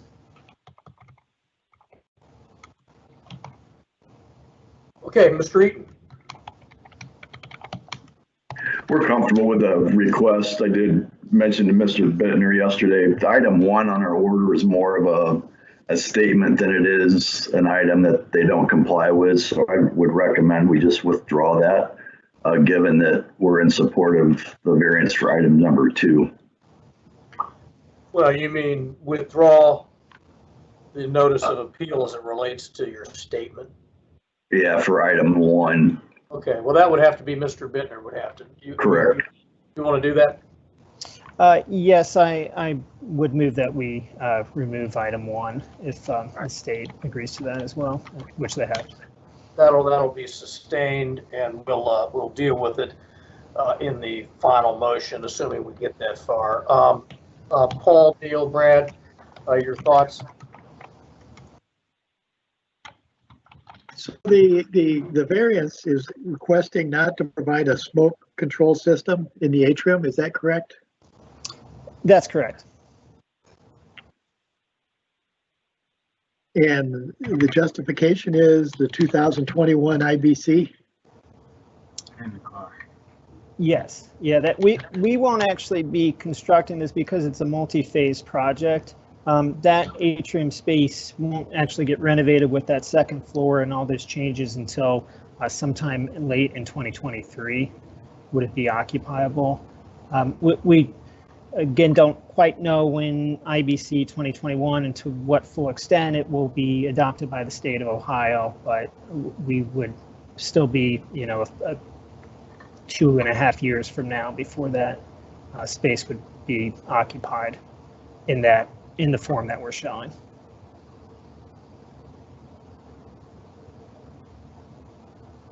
Neil, Paul. Mr. Chair, this is Paul Began. I would support variance for this one. I know normally the Ohio Board of Building Standards likes to Ohioize the International Building Code and may do so in this particular instance because they have for atrium pieces before. That being said, I mean, the concern really for smoke control in atriums is smoke going up and impacting the upper floor of that atrium. In this particular case, because we will be smoke separated from that atrium space, the concern for the required smoke control is not really an issue for me. And Neil? Mr. Chair, I'm fine with it too. The fire officials on board and for all similar reasons that Mr. Began stated. Yeah, I am as well. I've been in that building. It used to be there. Ohio State Sportsman used to be in there, and unfortunately, I spent some time there with aches and pains and shoulder surgery and everything else. But I'm comfortable with that as well. Would there be a condition or conditions? Yes, there will be, Mr. Chair. I am working through them right now. I'll probably need another minute to finish it up. Okay, Mr. Bittner, Mr. Eaton, and Susie will just go off the record for just a second.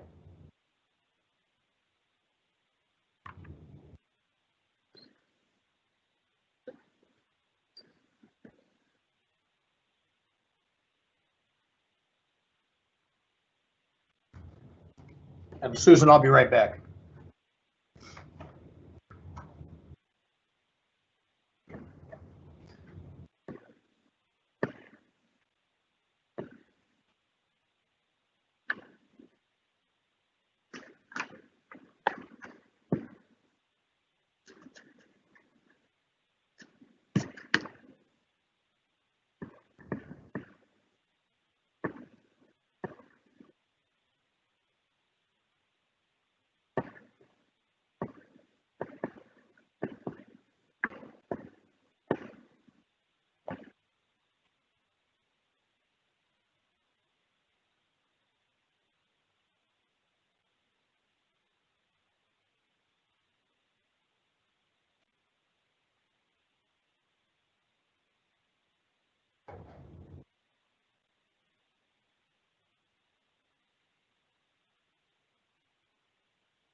Mr. Chair, I think I'm ready here if we want to.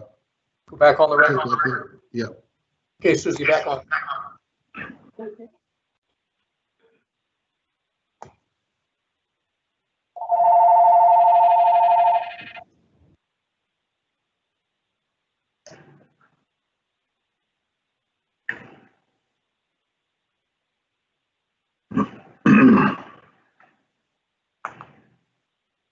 Just give me a second here. I'm working on getting them put up. For some reason, it's taking a little bit longer than normal today. I think we're finding that 2021 is making us more technology challenged, at least on this board.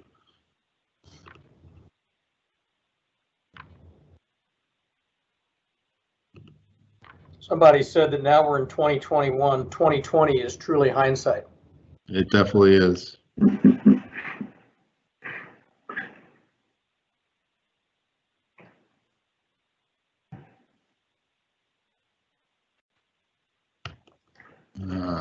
Let's see here.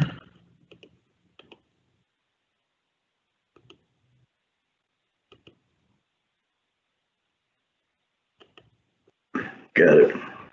Okay, so it should be up on the screen now, Mr. Chair. I hope finally. Those who are listening by phone, it may take a little bit. Okay. Mr. Bittner, do you and Mr. Eaton, do you see it? Yes, sir. Yes, I see it as well.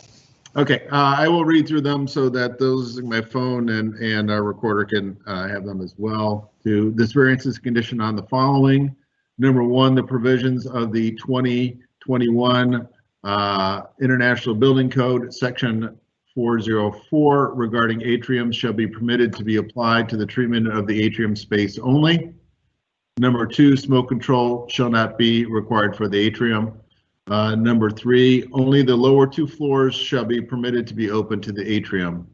Number four, the upper floor shall be separated from the atrium in accordance with the provisions for a shaft per Ohio Building Code Section 713.4.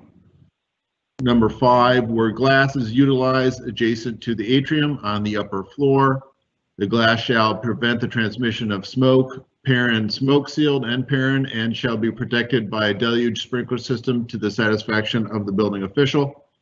These systems shall be maintained as required systems and listed as a special condition on the certificate of occupancy. Number six, this variance for the atrium space is granted based on the use, construction, occupant load, project area, and level of activity identified on the approved construction documents, including the maintenance of all building systems and any conditions required herein. Future modifications to any part of the atrium space enclosure shall void this variance.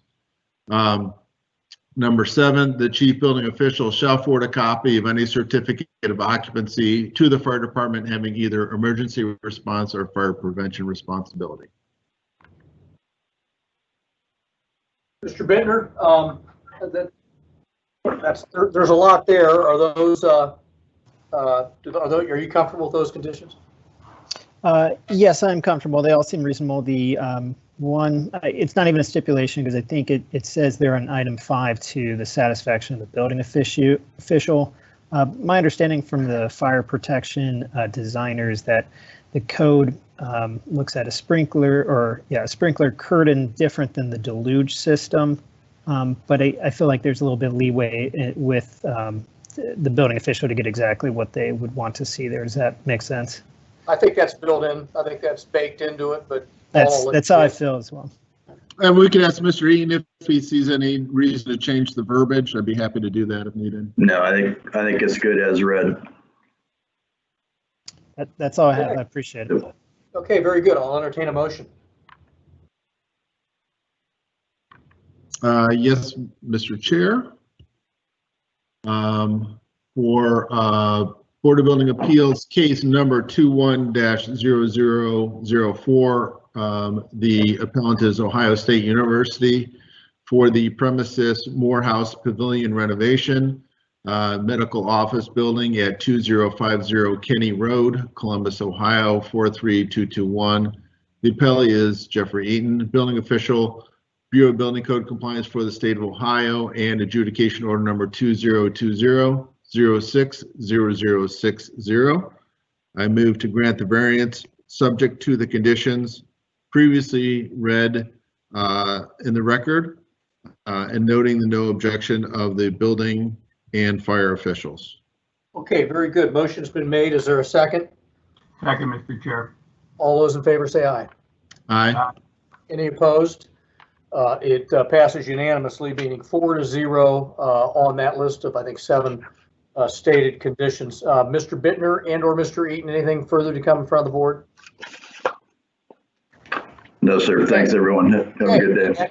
Thank you very much. That concludes that case. We're going to call case that was set for 10 o'clock on our docket. We are 2 hours behind. It's case number 20-0133. It deals with the Sparks Spring Farm located in Spring Valley. And it is a Spring Valley Township Fire Department Fire Authority case. And the order number is noted on the docket. I understand we have Mr. Sparks present and we have Rusty Cross present. Is that correct? Yes, I'm here.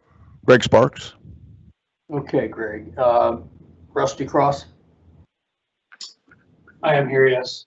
Okay, and then will Adam Bistrick be present? Sorry, he's not available today. Okay. Okay, let's call the case. This is case number 20-0133, and as I said, it is a Spring Valley Township Fire Authority case. Mr. Sparks, go ahead and enter your appearance. State your full name, spell your last name, and the capacity by which you're here, which I think in this case is you are the owner and appellant, correct? Yes, Greg A. Sparks, S-P-A-R-K-S, 2915 Sears Road, Spring Valley, and owner of the farm. Okay. Mr. Cross? My name is Rusty Cross, C-R-O-S-S. I'm the fire chief here at Spring Valley Township Fire Department. Thank you, Chief. Okay, if each of you would stand, raise your right hand. Susie, would you administer the oath? Do each of you swear or affirm that the testimony you will give today will be the whole truth and nothing but the truth? I will. Okay, I'm going to defer to my colleagues for just a, well, let me also indicate, Mr. Cross and Chief Cross and Mr. Sparks, we're supposed to be a board of 5. We have a vacancy on our board created by the expiration of one of our board members in the fall. That vacancy has not been filled. Are you still comfortable proceeding in front of a board of 4? Yes, I was in December, and I'm good now. Okay. Yes. Okay. Very, very well. We will proceed. I also will defer to my colleagues. How do we want to proceed here? Do we want the fire authority to present first?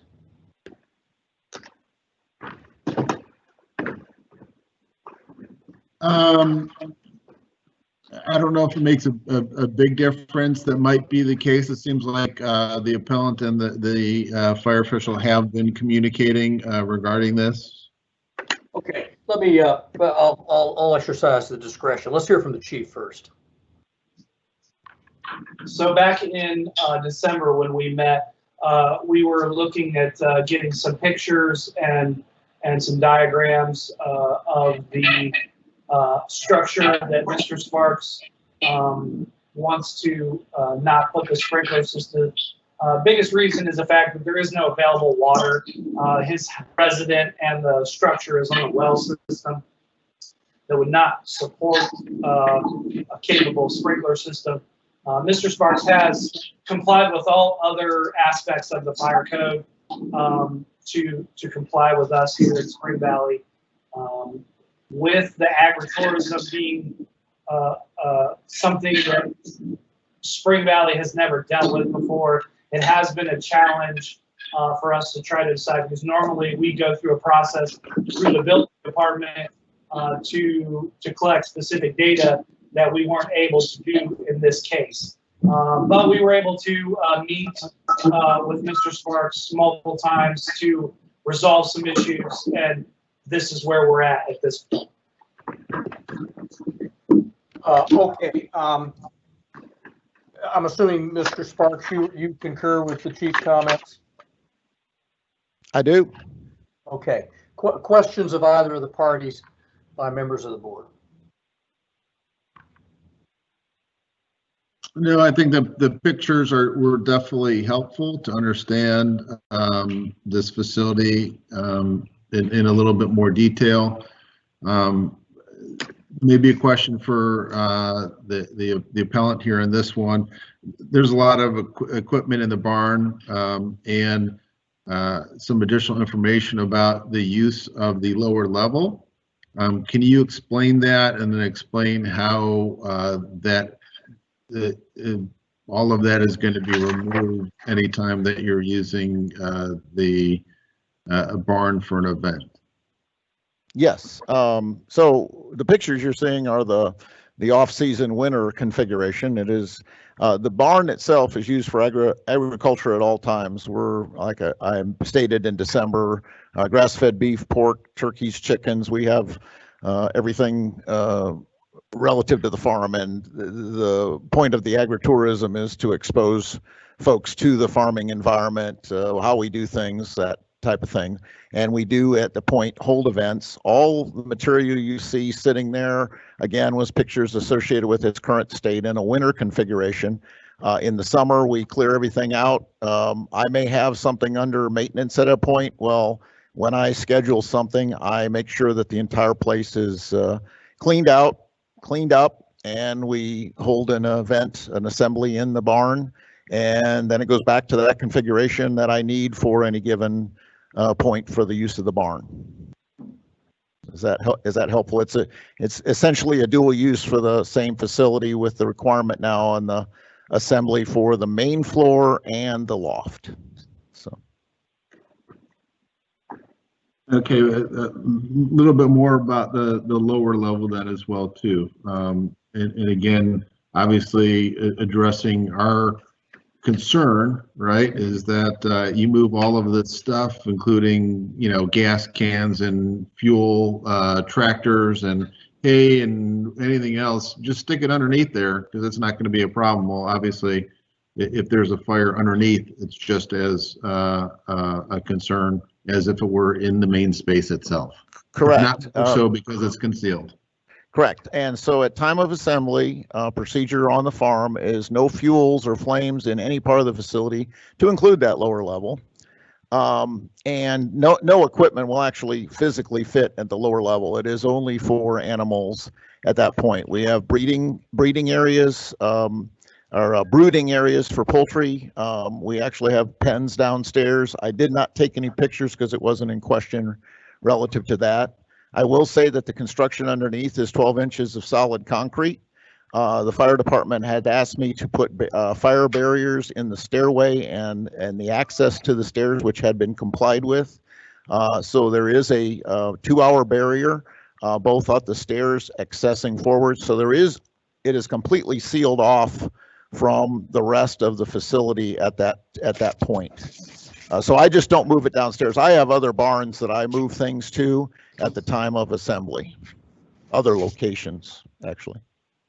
Nothing goes back underneath. In fact, we use a lot of the underneath for individual tours for agritourism, if someone is interested in how poultry is raised or something in that case, but it is not where assembly occurs. No tables, chairs. It's just an access point underneath the barn. There is 10 inches of structural concrete that makes up the floor. That also is that associated fire barrier. Okay, is that helpful? Is that helpful Yes. in the description? Yeah. Any other questions of either the chief or Mr. Sparks? Do you heat the barn? No, I do not. There's no heating or cooling to the barn. Fans for circulation is the only feature. So there's no intent to operate in the wintertime. In the wintertime, though, when I'm doing projects out there, I have my heat, but it's isolated to something portable, and it's only used when I'm present working. And then we remove it. I have other barns that I put things into and store, but there's no flammable material in the mitigation that I've got to have in the barn itself. No propane heaters? Nope. Not at the time of assembly. Yeah, I use it when I'm using it as a farm, but at the time of assembly, that's out of there. Did you have a question, Neil? Yeah, I do. I see you have a hay chute. How is that constructed, and is that rated too?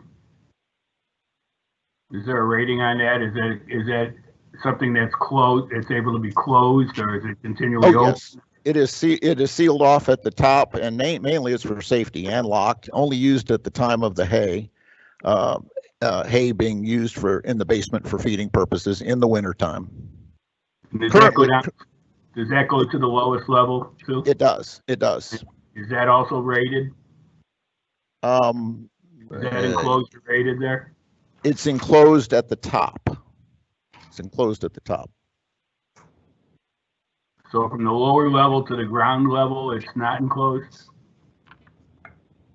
It's a chute, and you open the top and drop your hay or straw down that chute, yes. Okay. Yep. Yeah. Any other questions of either party? Hearing none, what are your thoughts and sentiments?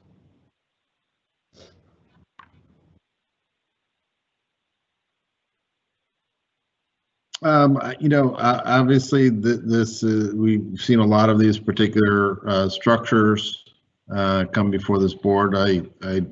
I do hope at some point the Board of Building Standards will take some action regarding this. But in the meantime,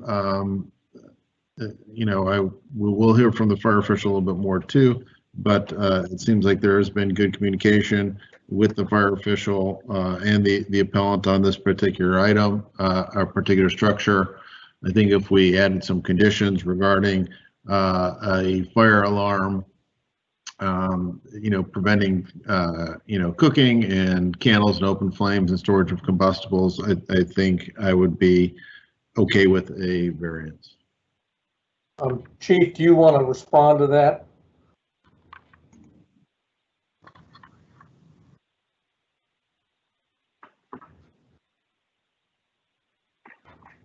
Are you muted? Yes. Chief, you're muted.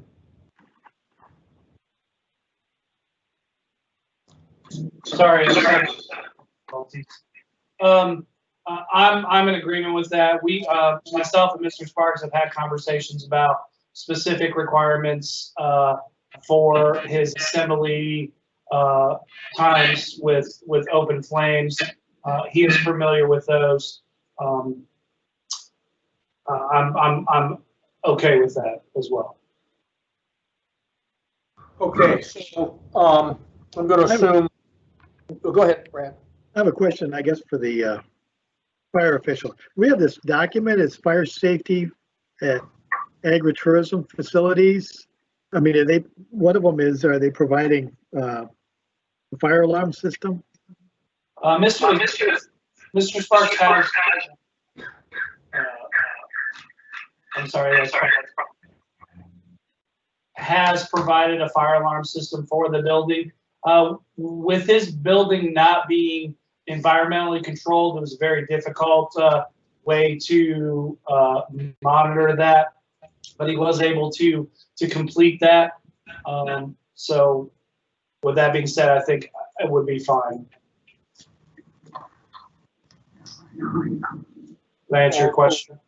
You're looking at your computer screen, so I assume you're working up something? Yeah, Mr. Chair, I'm going to put together some conditions for this particular case. This is where we're, lacking. Our fire official on our board is going to be a little bit of a concern, because I'm going to make some references to the Ohio Building Code in here, even though I understand that this particular adjudication letter comes from the fire official and not from a building official. So, yep, understood. Well, at least we have the chief as a party to this proceeding. Maybe he can weigh in at some point in time too. But let's see where let's see what we can craft and where it leads us. Mr. Chair, I do have a question. Where do we go in regards to the citation? Does that need to be ruled on, dismissed? That, if you were to make a motion, Paul, how would you frame the motion?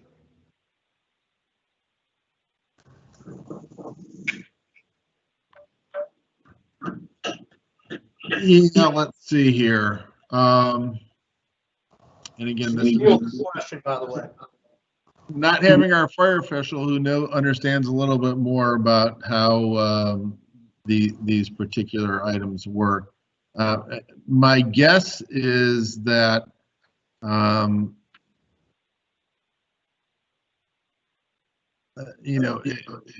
assuming that we can have an understanding from the fire official who wrote this particular thing up, is that we would basically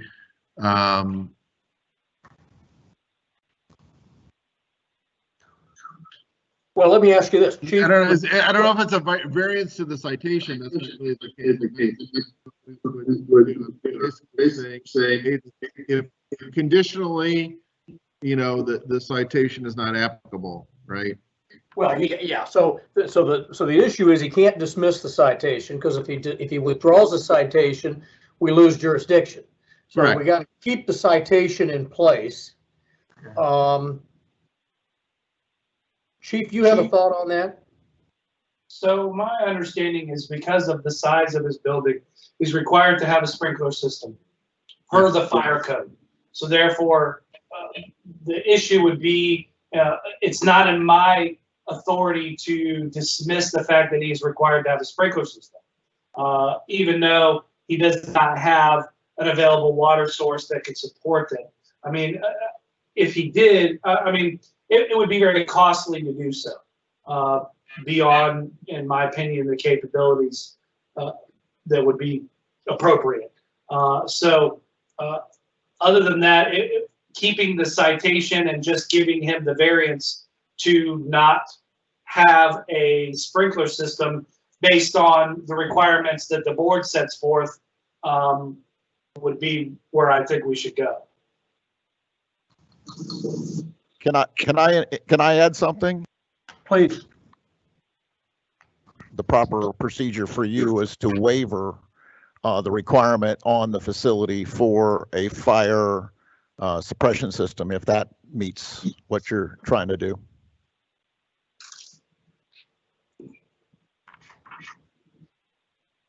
Well, so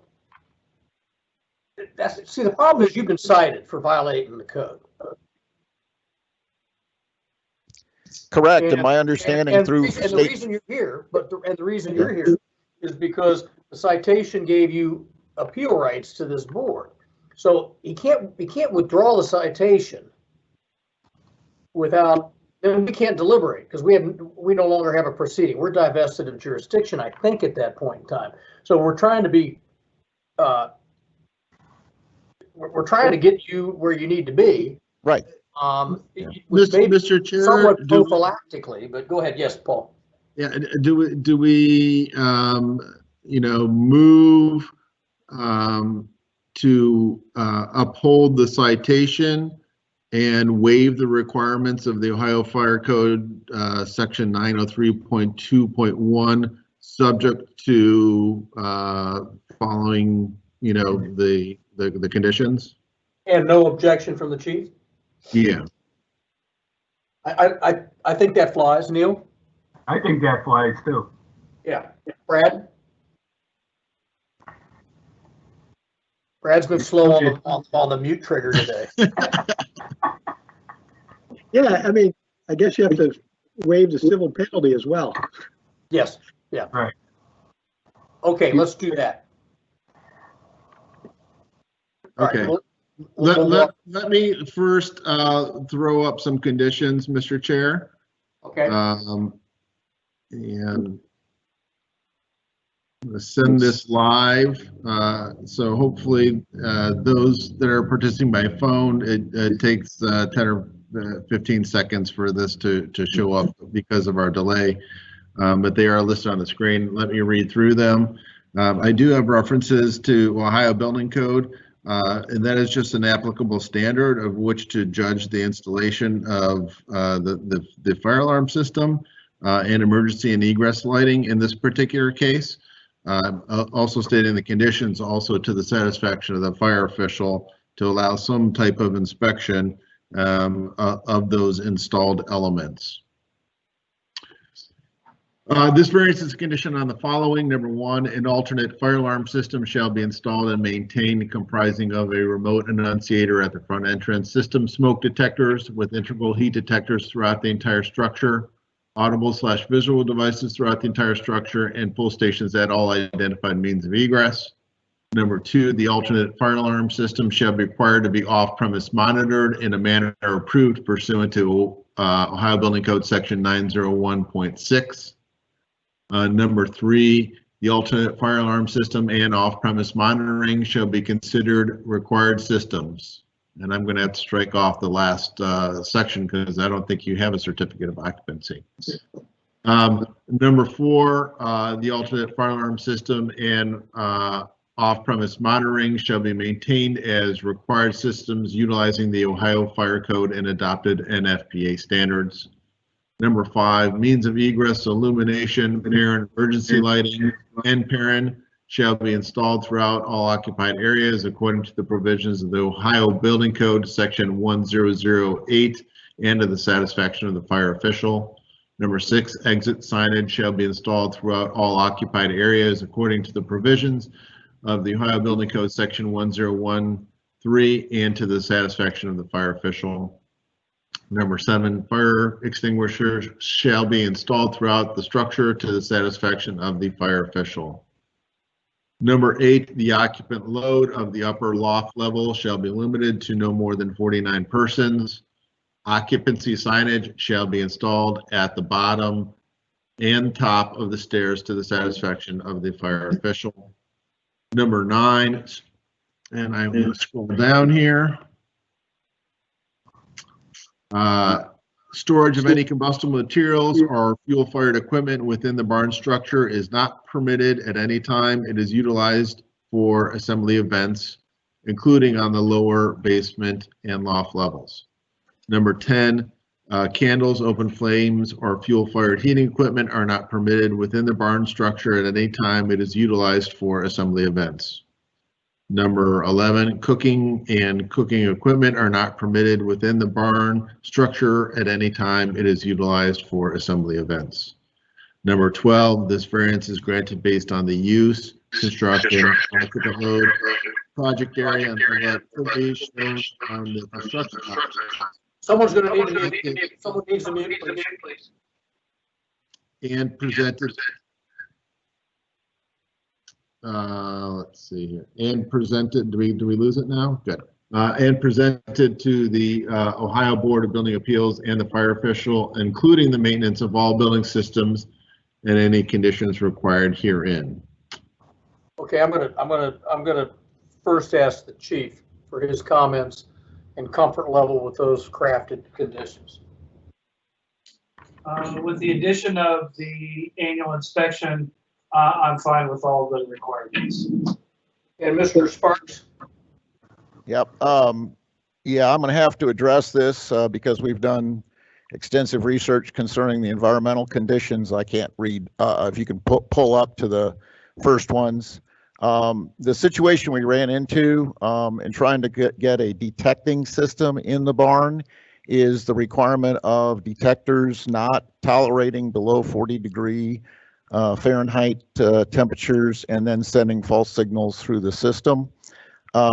Therefore, the design of the system that we have installed have no detectors, and that actually is emulated with two other assembly facilities here in the county that we worked with to be able to understand how a barn like mine with no environmental controls can allow that. So currently the design has all the audible and visual signals, has the pull stations, means of egress, lights, all that type of stuff.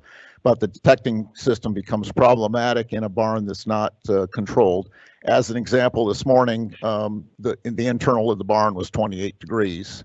So essentially the monitoring of what is the system can't go on, but protecting in the sense that all those alarms can then go off based on the identification of a fire inside the barn, that time of assembly.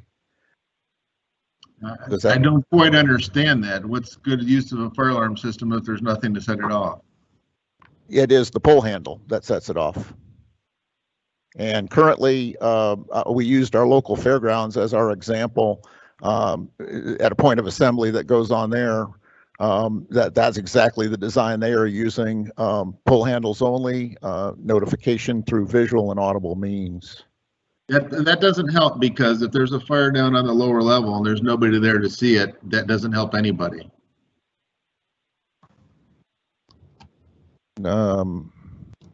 Okay, physically impossible to put. I've had two fire companies come in and said they could not put a system in of that design into the barn. We put fire alarm systems in storage buildings that are unheated all of the time. So there is a way to do it, either through a radarized heat detection system, through beam systems. There are ways to do it. And let me ask the fire official. I mean, fire official, are you okay with a fire alarm system that doesn't have any detection devices? I'm gonna have to say I was unaware that it did not have any detection systems. Unfortunately, I was not present during their inspection process. The state fire marshal and one of my inspectors were present for that and was not made aware of that. But I agree with you that there are other ways to create detection, but a system without detection it's kind of pointless. Yeah. The detection is the point of assembly with the individuals in the barn that can then pull and all the proper placement of those. That's what it was explained to me by two other fire officials as we related to how to overcome the fact of the environmental controls. That's my knowledge. I'm not an expert in this, but that was their expert opinion as I was proceeding forward. I'm not familiar with the Greene County Fairgrounds detection system. I would have to look into it and see how they were able to create that variance. You pulled down the conditions. How was that? How did that read? I can see that again, or have that read. Yeah, I mean, it is. I mean, the alternate fire alarm system, comprising of system smoke detectors with integral heat detectors throughout the entire structure. Yeah. Okay. Here's what I would say, Mr. Chair. I mean, in light of that, I would not be in favor of a variance and require the appellant to put in a sprinkler system then if we can't have proper detection. I mean, Paul, could you put in there in that condition to the satisfaction of the fire official? I thought about that, but the chief's still boxed in, right? Well, is there any way you could put a detection system in it and put it on be able to disengage it during the unoccupied times of the year, where you wouldn't have false alarms? I don't think I would ever want to disengage a fire alarm system. Okay. Personally. I was told by the monitoring companies that they would not follow suit with something on that order because it's only used 6 months out of the year, and that it would have to be redone annually to be able to make the system functional and monitoring. And it's only it would be monitored during the time of activity. That was the intent. That was the intent.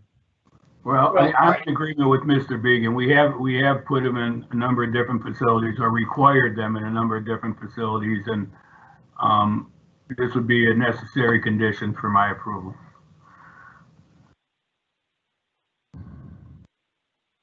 I mean, I'm comfortable modifying the method of detection. That's not the concern, but the fact that there needs to be some type of detection. And again, there's rate of rise heat detectors that we put in uninsulated attics all of the time. There are even beam detection that we put in that is not dependent on the temperature. So there are ways to do it. I'd be willing to modify the conditions to say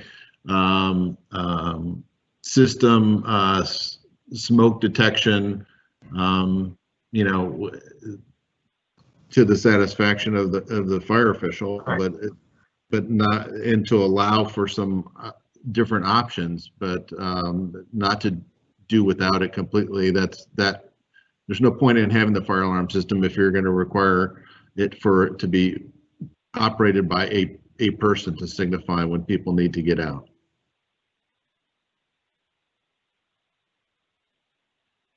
So, I mean, I think the options are, Mr. Chair, I mean, you can go over them again. I mean, you could either, you know, continue this to further investigate that, have us uphold the citation, of which case, you know, you can't have events, or you have to put in a sprinkler system, or allow us to modify our conditions to add the detection into it. I mean, I don't want to put the chief on the spot, but Chief, if we were to uphold the citation, withhold or defer some monetary sanction, I don't want you to have to, you know, put you on the spot and show your courage, but what would you do to try to enforce the citation at that point? Would you still just work with the owner? Well, we've had conversations about that. We have allowed him in the past to have a fire watch during his event, but I did advise him that that was a temporary thing, because, you know, these events are happening more and more and more, not just at Mr. Sparks, but in other counties and stuff. I'm not in favor of doing that to allow a fire watch every time, because we required one of my fire code officials to go out and to make sure that those were present. That to me is not something that is feasible all the time for us. We're a small department. We don't normally, you know, we may not have the staff at the time of his event, which then could put us in jeopardy. So I'm more in favor of trying to figure something out for a detection than anything. Okay, well, look, Neil, what would be, I mean, Paul laid out the alternatives here. What do you think? Yeah, I believe a detection system is necessary, and it should be contingent on it with the approval of the fire official. Well, I mean, the issue here is continue, deliberate on the citation. One of the two. Doesn't look like with that kink in the road, that obstacle, that there's going to be a variance.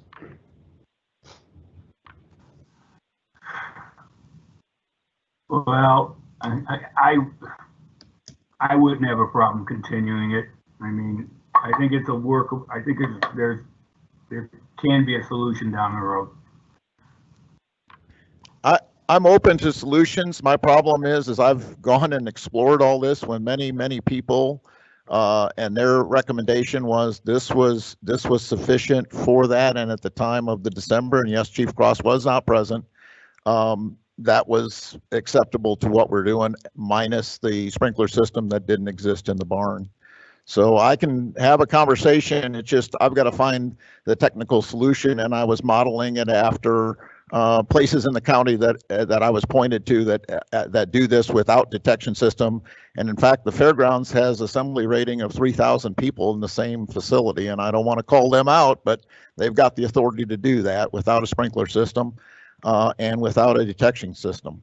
So, well, I mean, I just think that your two alternatives are that we were to proceed on a citation. I think you know the sentiments of several of the board members, or we continue this and allow you another bite at the apple, you know, and maybe that investigation puts the chief in a different mindset as well.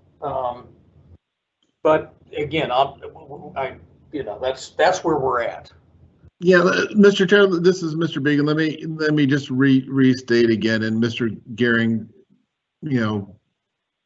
put a bow around it really nicely. We've required this in other facilities, and it has not been a problem in the past. We have required the smoke detection in unheated buildings, many times, probably monthly for the last, 6 years, 7 years that I've been on this board.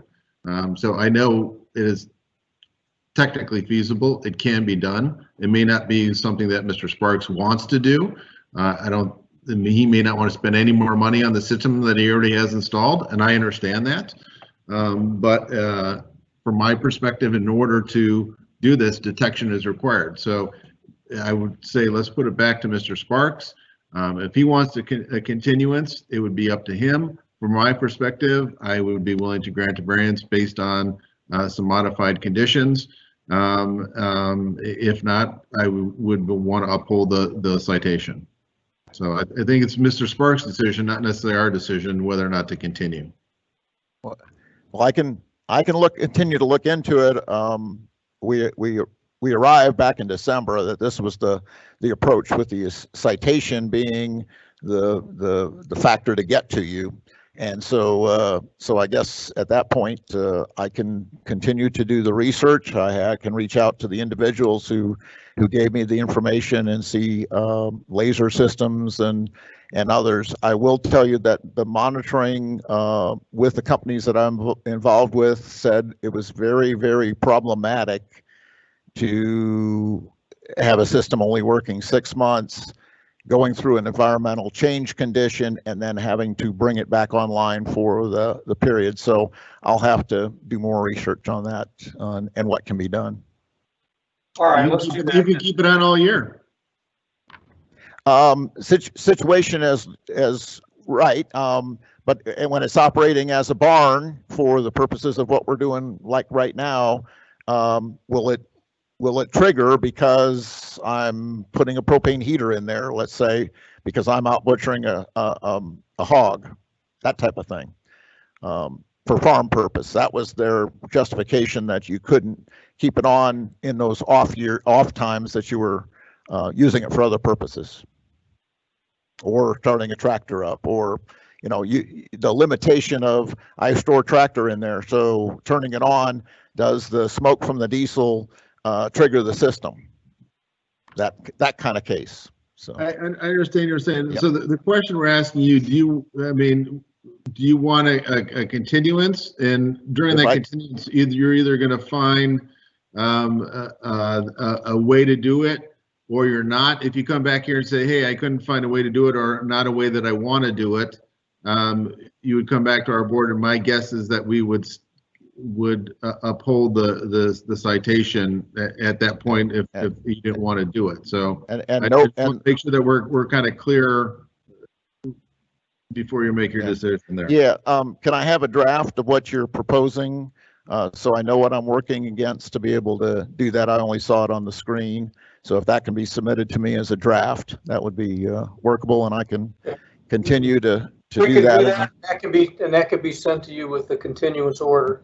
Okay. We can do that. Susan, you can do that, can you not? And Yes. Okay. All right. So what I would do then, Mr. Chair, because I did read through the conditions, is I would look at modifying condition number 1 to say an alternate fire alarm system shall be installed and maintained, comprising of a remote annunciator at the front entrance, system smoke detection throughout the entire structure with devices installed to the satisfaction of the fire official, audible/visual devices throughout the entire structure, and pull stations at all identified means of egress. Okay, that's fine. That'll be what you're working against, Mr. Sparks. Okay. Again, if I can have it in writing so I know what the. No, we're going to get it to you. Okay, thanks. All right, I'd entertain a motion to continue this matter. So moved, Mr. Chair. Is there a second? Second. All those in favor say aye. Aye. Any opposed? Okay, Mr. Sparks, Chief, this matter will be continued. Maybe we can work through this at the next date. Is there a need for a break by any member of the board? I'm good. Okay. I'm okay. And I think this is a case Neil may be recusing himself on, but let me call the case. This is a Rocky River case. This is case number 20-0140. Deals with the Pin Zone Towers. It's a senior housing facility located in Rocky River, and that jurisdiction's adjudication order number is noted on our docket. Let's have an appearance. Do we have Mr. Grambort and Mr. Beer and Mr. Reich present? This is Mr. Grambort. Can you hear me? Yes, can, very clearly. Thank you. This is Mr. Reich. Can you hear me? Can, very clear also. What about Mr. Beer? Mr. Grambort, are you okay proceeding? It's Mr. Byer. Byer, I'm Yeah, sorry. And, It is Byer. And Mr. Byer is in attendance, but he may be in listening only mode. Okay. And we also have Joe Williams, our fire protection officer, in the room here at Rocky River. Okay. Great. Very good. Okay, so that case has been called. Before we get to the recusal, let's have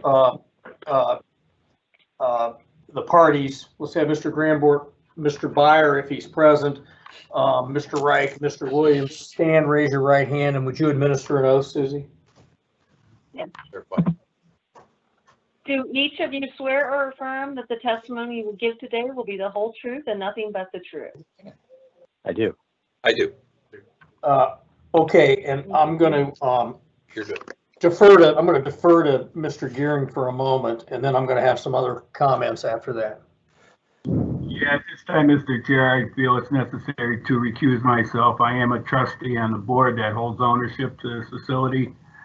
So I believe, Susan, I have to actually log out of the meeting completely, correct? Yes, I would just hit the leave button. That will allow you to exit, and then I will text you to let you know when to join the meeting again. Okay. Thank you. Okay, so obviously he's would be classified as an interested party to the extent he's trustee, which now makes us a board of 3 instead of a board of 5. Mr. Grambort, Mr. Byer, and Mr. Wright, and Mr. Williams, are you comfortable proceeding in front of a board of 3, or would you prefer to wait until we become a board of 4 when our fire official vacancy board member is filled? I'm comfortable proceeding. And who is that? This is Brian Grambort. Sorry. Thank you. Okay. If the applicant's comfortable, we at the city are comfortable. Understand. Okay. Then we're going to proceed. Mr. Grambort, you have the floor. Thank you very much. At this time, good afternoon. You guys have some stamina here, so I appreciate you hearing our case today. Just for some brief context to our request, Pin Zone Tower was originally constructed in 1982 as a HUD 202 elderly housing project. The building is not currently occupied by children, except in some limited supervised cases, and there are no future foreseeable changes in the use as senior housing, independent housing, or in ownership.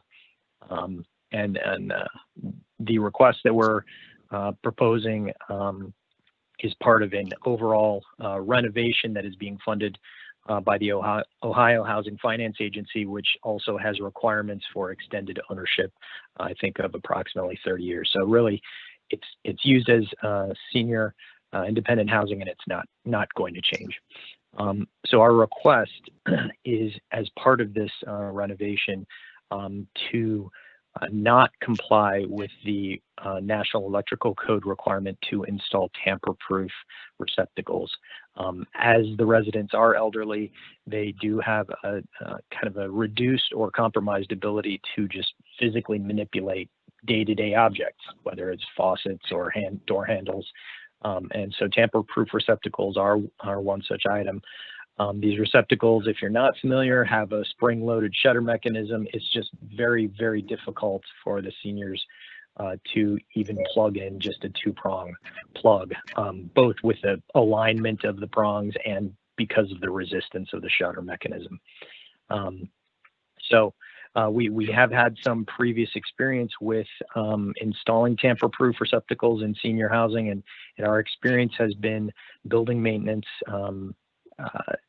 becomes overwhelmed with kind of quote-unquote faulty workmanship calls where they can't use them. They think there's something wrong, and so building management has to end up coming in and plugging in things for them. In response to some of the email that I received about, are there any comparable measures? Really, there's no comparable measures that our electrical engineer and our design team can offer at this time, except all the receptacles, if they are required to be GFCI or AFCI, we will comply, but they won't have the tamper-proof functionality. As a somewhat related item, we do have an emergency call system in each unit throughout the building, in the bedroom and the bathroom. And again, just to reinforce and reiterate, children are typically not present in this building. I appreciate your time, and I'd be happy to take any questions. Any questions for Mr. Cranport? Did you say that they're protected with GFIs, the receptacles then? Yes, they will be. When we do the renovation, we are replacing all the receptacles, and where they are in proximity of a water source or other requirement, they would be GFCI, and the breakers in the panels will be arc fault. So the mechanism in these, I'm not familiar with these receptacles. Maybe I need to have some. Is this to keep what people from jamming like screwdrivers or forks or something? That's exactly right. So they do have a shutter mechanism just inside the prong openings.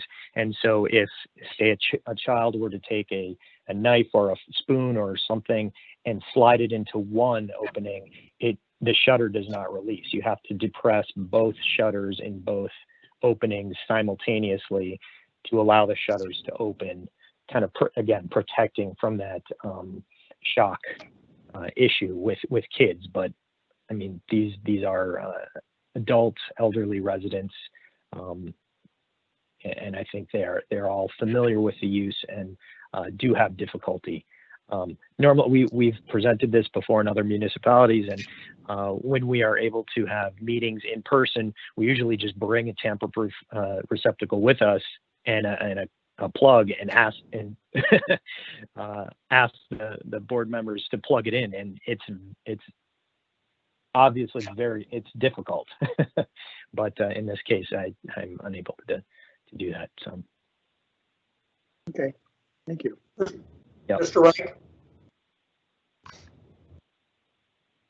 Yes, sir. You have the floor. Oh, okay, thank you. I didn't mean to stymie you there.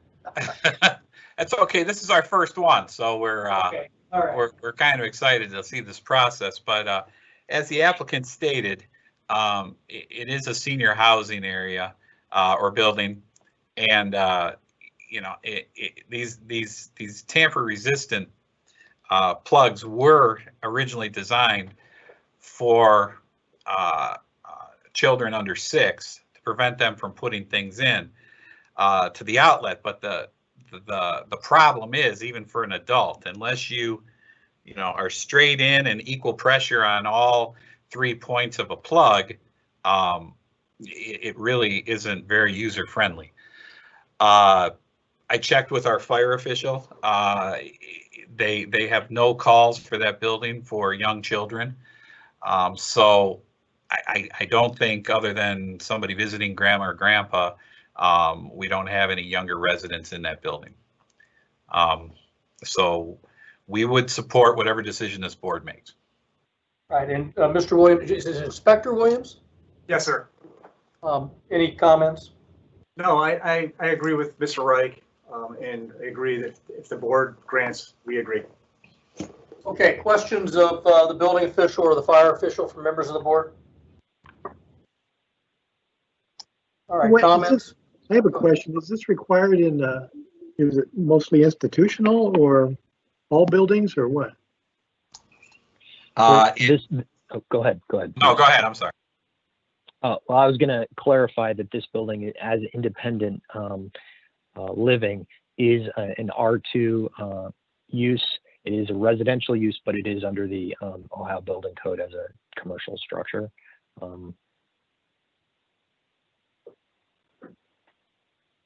Yeah, and out of curiosity, I mean, just a follow up, I'm sure that's what Brad's question was related to. Is honestly, this is the first time that I've heard this, and I've also been practicing architect in Ohio for a great number of years, and I don't know if I've ever seen this brought up during a plan review or an inspection, other than at daycare centers and schools. So. Maybe a question just out of curiosity, where is this supposed to be in dwelling units that is triggering this? I can pull up the plan review, if that would help. That may identify which. Yeah, I mean the plan review, we have copies of that stuff too. It just calls out the AC. Code section. So that's right. I was just curious, and not that it makes a difference. I would be okay with a variance, Mr. Chair. Mr. Gehring, Neil. He's not here. Oh, that's right. Neil's recused. He would have been for it probably. Mr. Snyder, what's your position on this particular one? I'm in favor. Put of you it, on the Brad. spot because you have to participate. Brad. I'll vote on behalf of Neil, and yes, I would be in favor of it. All right. Any conditions? I don't think so. Unless Mr. Reich has any conditions that he thinks need to be. Anything to propose, Mr. Reich? No conditions to propose. No, sir. Oh, okay, I'd entertain a motion. Yes, Mr. Chair, for Board of Building Appeals case number 20-0140.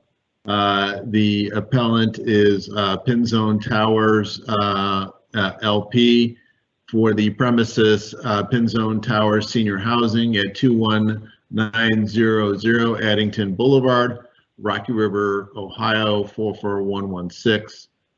The appellee is Raymond Reich, building official for the City of Rocky River Building Department, and adjudication order that was dated December 14th, 2020.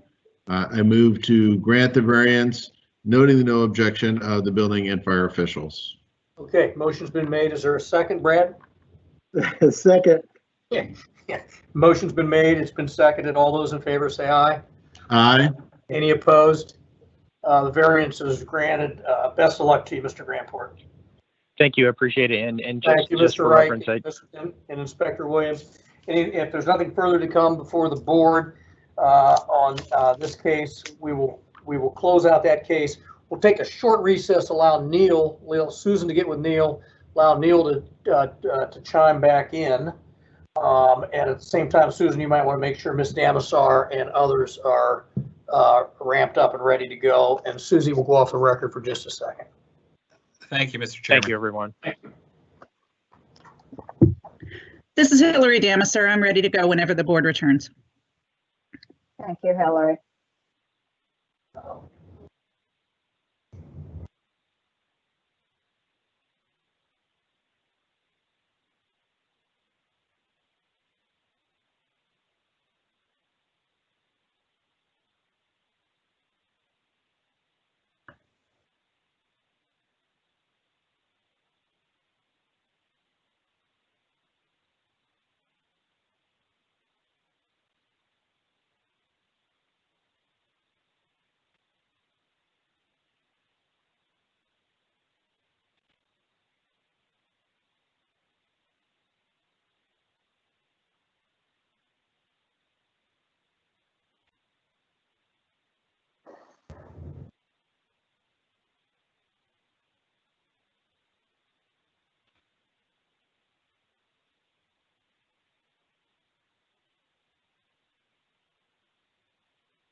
You weren't waiting for me, Mr. Chair, were you? Nope, waiting, still on, I don't see Neil. He texted me back. He's joining, he stated. Okay.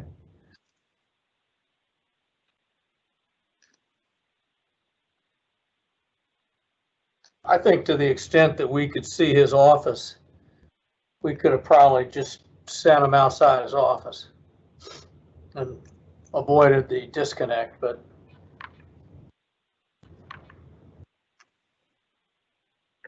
I think you're right, Carl. We're off the record, right? yes. Hello, Hillary. Happy New Year. Thank you. Same to you. I think you're right. If you had had him go off screen so he wasn't visual to you and muted himself, then that probably would have been fine. Or even just turned his camera off and turned off his microphone. So no, like going out in the hallway when we do them live. Exactly. He's not supposed to signal to you in any way or influence you in any way. So if he turned off his camera and turned off his microphone, he wouldn't be able to do much.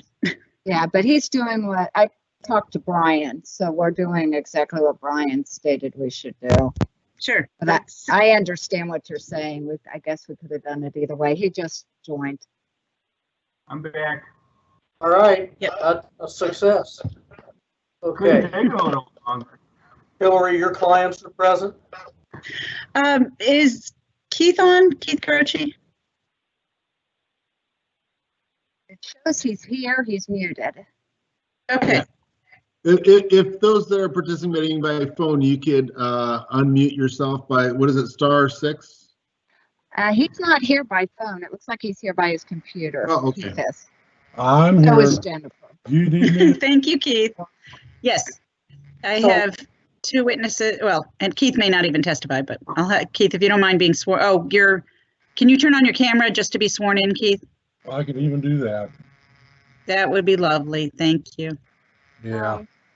I don't mean to interrupt, but we have 419-961-8654. I'm not sure who this is. That's me, Susan. Oh, okay. Oh, I should have wrote that down. I'm sorry, Susie. Thank you. You're welcome. Long day. Yeah. Okay, so we're gonna call last active case on our docket for today. This is a Goldman hearing, and this is a state fire marshal case. It's GLD 20-0004. It deals with the Canton Inn located in Canton, Ohio, and the fire marshal's adjudication and citation number is noted on our docket. Before I explain a Goldman case, let's have an introduction of the participating parties, beginning with the Assistant Attorney General.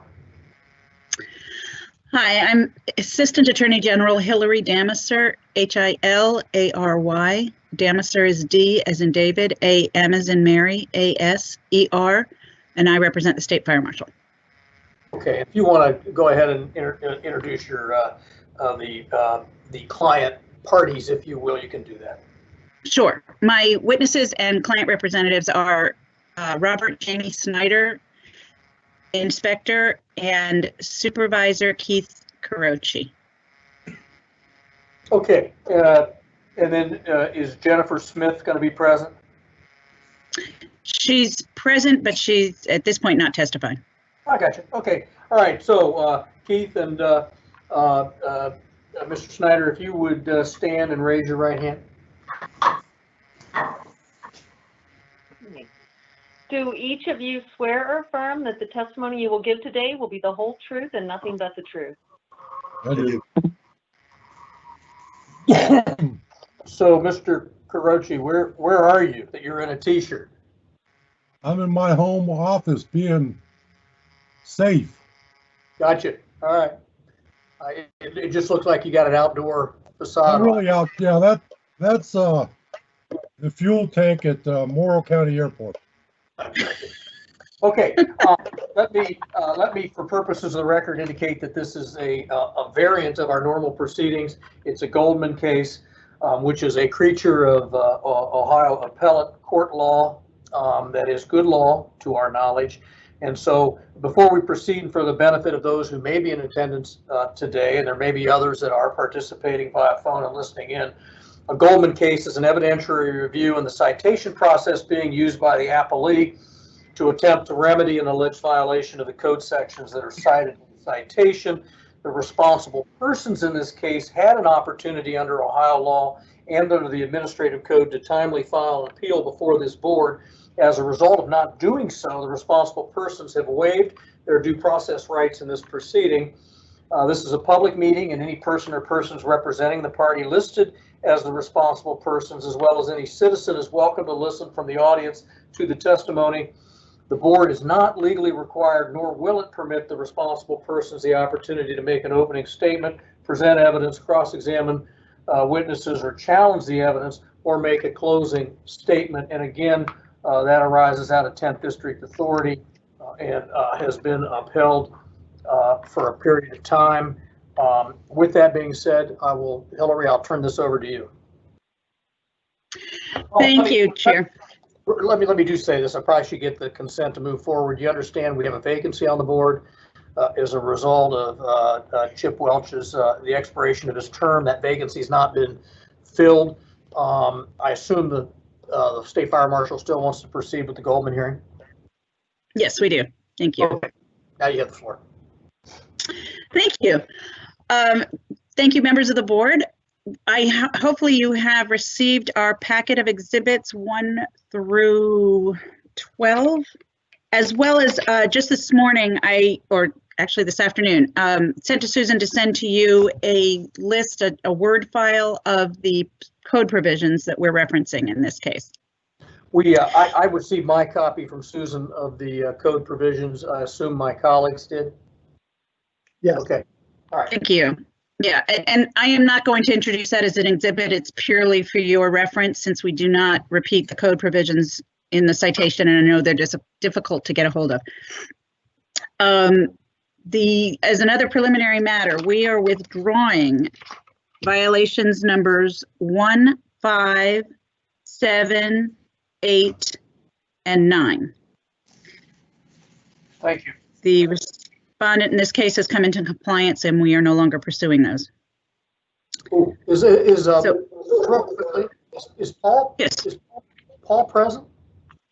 I just got an email from Susan. Yes, I am, Mr. Chair. I'm Okay. just turning my camera on. Very good. Gotcha. Thank you. Okay. Sorry, Hillary. No, I had the same question, so thank you. So by way of opening, this is a hotel with, as you can see, various code violations that cause safety concerns. I will go through, have Mr. Schneider go through each of them individually. Also, as a preliminary matter, the packet that I provided with the exhibits, if we turn to Exhibit 1, the very last page, shows a return receipt that the citation itself was received on September 23rd, 2020 by a Mukesh Patel. Exhibits 2, 3, 4, 5, and 6, yeah. Establish a jurisdiction of this board to go forward on a Goldman. He did receive it, and the board did not receive a request for a hearing. And with that, you'll have somebody testify as that is the responsible person? Yes. Okay. I'm sorry, I'm getting my roles mixed up. Yes. With that, I'd like to call Mr. Schneider as my first witness. Okay. And Mr. Schneider, you've already been sworn in. I'm sorry, I'm used to that next step. Could you please state your name and your position with the State Fire Marshal? My name is Robert Snyder. I'm also well known as Jamie as a nickname. I'm a code enforcement inspector for Stark County and Columbiana County, Ohio.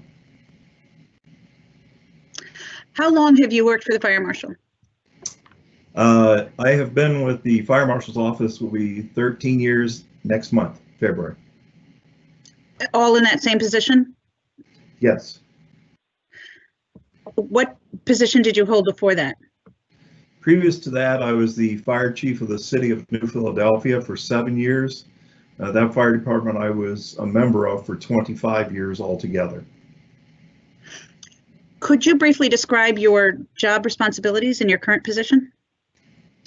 Yes, I perform fire safety inspections and code enforcement in such facilities as clinics, nursing homes, hospitals, prisons, hotels, motels, fireworks facilities, and so forth, and generally any other type of occupancy in the state that we may be called to assist the fire department or investigate a complaint in. And what rules are you enforcing when you inspect? Typically, I enforce the Ohio Fire Code. In hotels, motels, we also enforce the Ohio Revised Code 3731.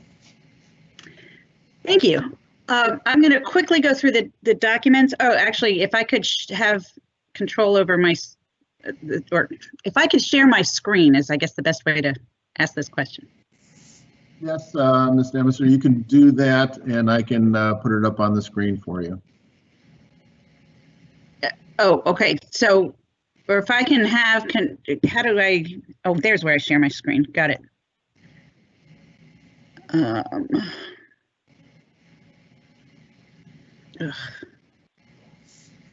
I'm going to freeze up for just a minute. I need to get out of our VPN. It doesn't like me right now. Hang on.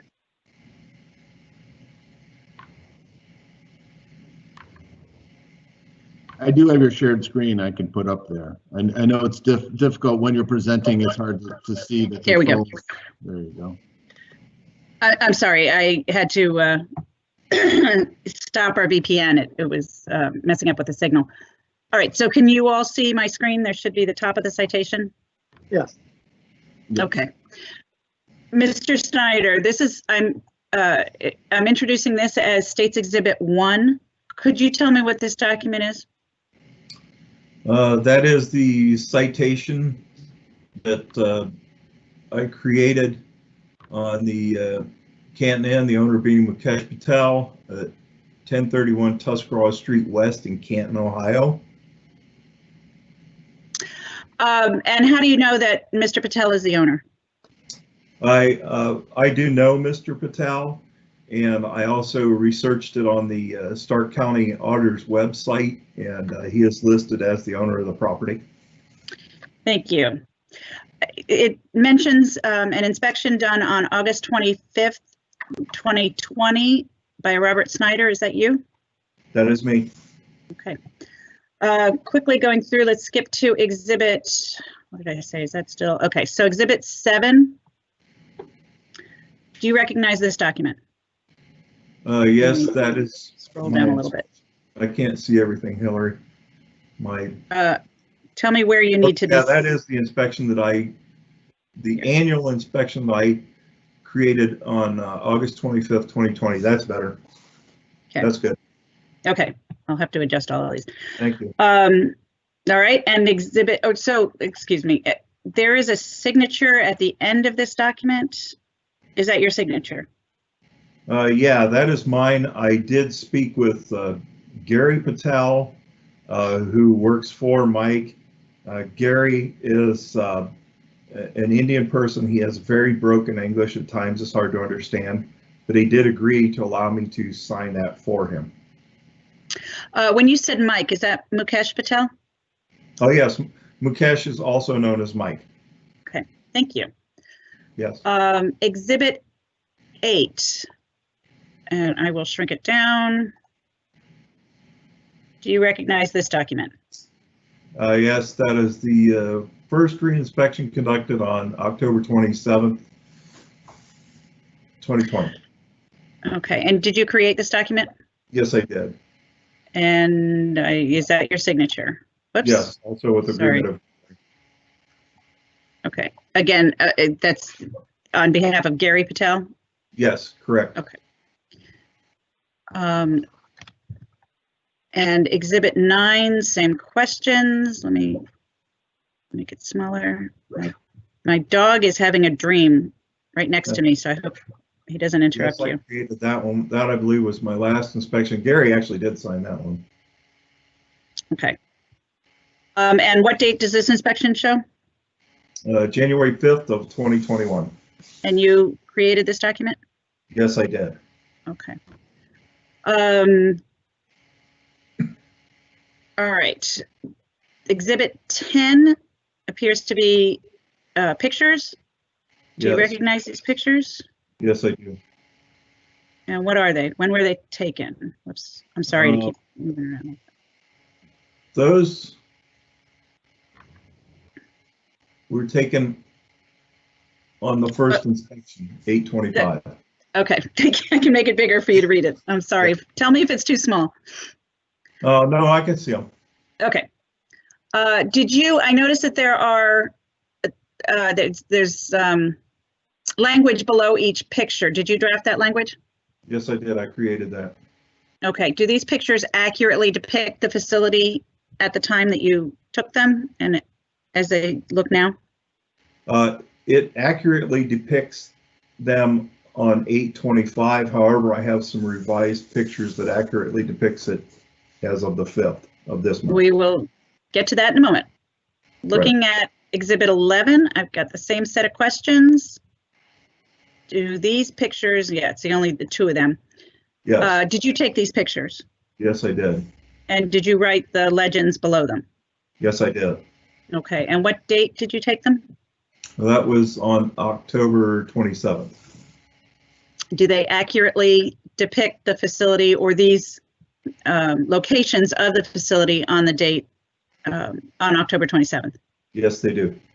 Okay, and finally, Exhibit 12. More pictures. Have you had a chance to review these pictures? Yes. Okay, did you take these pictures? Yes, I did. And do the legends below them, are the legends, did you write the legends below them? Let me phrase it that way. Yes, I did. And what date did you take these pictures? That was on January 5th, 2021. Do the pictures accurately portray the facility as you saw it on that date? Yes, they do. Okay. So let's return to Exhibit 1. And I'm going to ask you to read the description of violation number 2. Violation number 2, OAC 1301 7-7-06E4 OFC 605.4. Multi-plug adapters are being used in the facility. This occurs at the following locations, including but not limited to. At that time, it was A, room 202, a multi-plug adapter is being used to power a charger, hairdryer, etc. Okay, you just mentioned at that time. What do you mean by that? That was the original inspection in August. Are there still multi-plug adapters being used in the facility? Yes, upon my re-inspection on January 5th, there was no longer anyone in room 202, but I did find a multi-plug adapter in room 104. Okay, and I note for the board that the language of the citation says including but not limited to. What the citation that you've listed, room 202, is that typical of observations throughout the facility that you've seen of multi-plug adapters? Over the years? Well, over these 3 inspections. Oh, yes. Okay, and if we turn to Exhibit 12, if I can get there, or excuse me, Exhibit 10, these are the pictures that you took on August 25th. I am sorry, that's a different citation. I want to go to Exhibit 12. No, Exhibit 11. I apologize to the board. 12. There we go.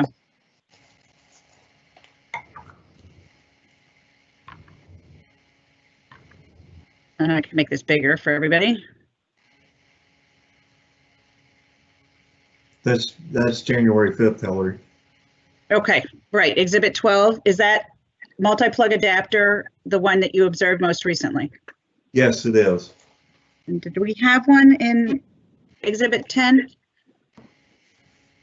Oh, because no, I don't see one being displayed. Exhibit 12 was the August 25th. The multi-plug adapter that's shown in Exhibit 12, the upper left corner picture, is that typical of the multi-plug adapter that you saw in room that in the original room on August 25th? Similar, yes. Okay. I note that in the applicable code provision that it is not displaying right now, for 605.4, it states that multi-plug adapters not complying with NFPA 70 shall be prohibited. Are these types of multi-plug adapters not compliant with NFPA 70? Okay, in NFPA 70, they reference in Article 110.3 that basically the device like that would have to be listed with testing or laboratory, such as a UL, for example, that would make it appropriate for that type of occupancy.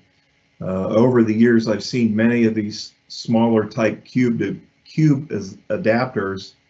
If you could take them out and turn around, they may say for household use only on the back of them.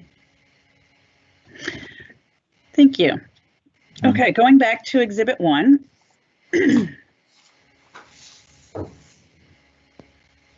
Let's take a look at violation number 3.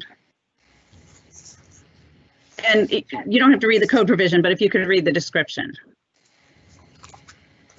Okay, switch and/or outlet boxes are missing approved covers at the following locations, including but not limited to: room 206, bathroom outlet cover is broken. Room 315, the baseboard heater cover is missing.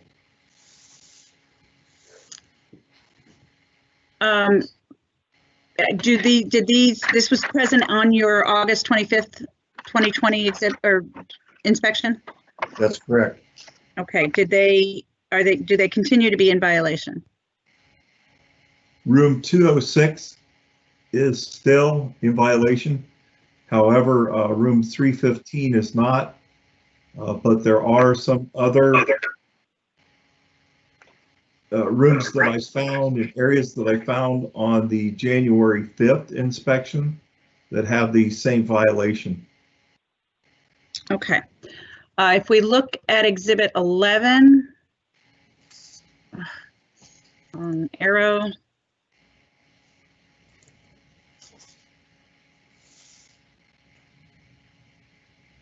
is the room 301, this was the pictures you took on October 27. Is the room 301 picture typical of this violation? I'm sorry? I believe that's 315, Hillary. Hang on. Oh yeah, that one's 301. Do I have the right picture that you would want to display? I know in Exhibit 12, room 120, whoops, my computer does not scroll well.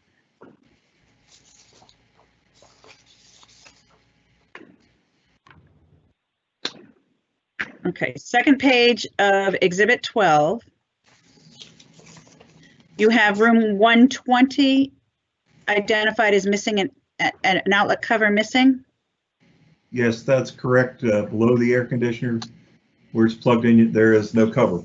No. Okay, and room 215 as well. That's how you have identified that. That is correct. Same issue. Okay. Are these pictures displaying or showing the missing covers? Are those typical of the rooms throughout the facility where you had seen this violation? Yes. Yes. Including the ones mentioned in the citation? Yes, correct. Okay. Let's go back to the citation again. And looking at violation number 4. Go ahead and read that and then tell us what you saw. Electric motors are not being maintained free of an excessive accumulation of oil, dirt, waste, and debris. And then the location where you saw this? Oh, yes, that was the laundry main dryer. Has heavy lint buildup on the motor. Sorry. Okay, that's all right. I think, let me see, I had it written down. Yes, Exhibit 10. If we look at your lower left picture, just this picture, this is a picture taken on, you testified was August 25th. What does the lower left picture show? If you notice by the vent stack, the motor down there, if you could zoom in on it, it's covered with dirt and debris and lint. I don't know if it's clarifying it that much, but and then in Exhibit 11,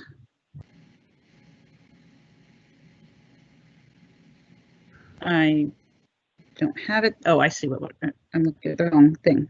I'm sorry. Exhibit 12 is the one that also showed it.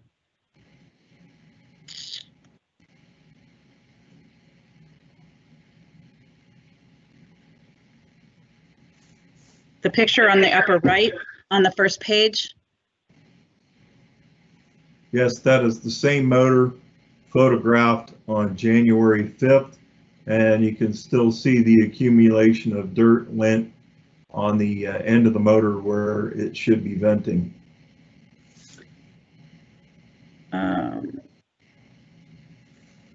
Okay. Oh, and as well, I noticed the upper left picture you have described as missing cover for wiring.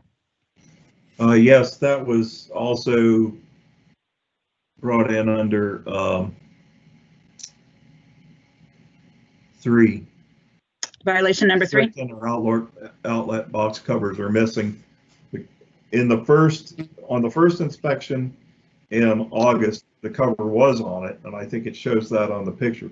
On the inspection January 5th, the cover was not on it. Where those colored plugs are, is that where the outlet cover should be? Yes, that's correct. Let me see if you had any other pictures here of the dryer. I don't think so. No. Okay.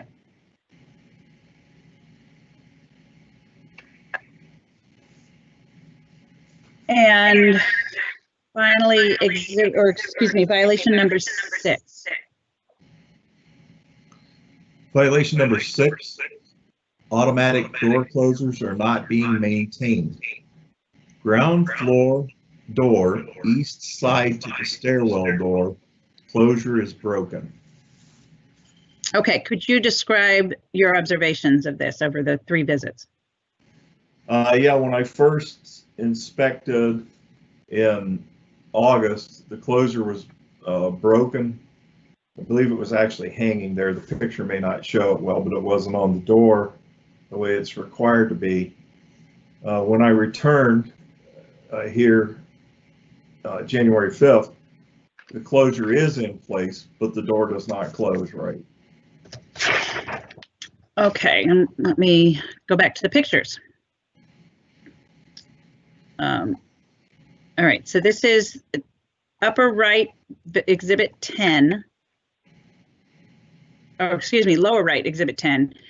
You have it labeled as east stairwell door. Is that the correct picture that I should display? Yeah, that's correct. Okay, and what are we looking at here? That is the door going up the stairs at the east exit, showing that the door closure is not in place where it should be. Would the door closure normally be right here? Yes, that's correct. Okay.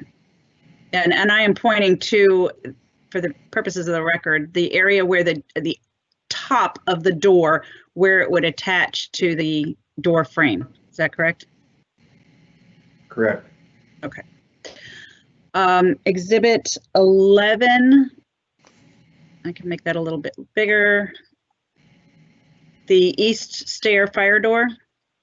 This was pictures you took in October. Could you describe what we're looking at here?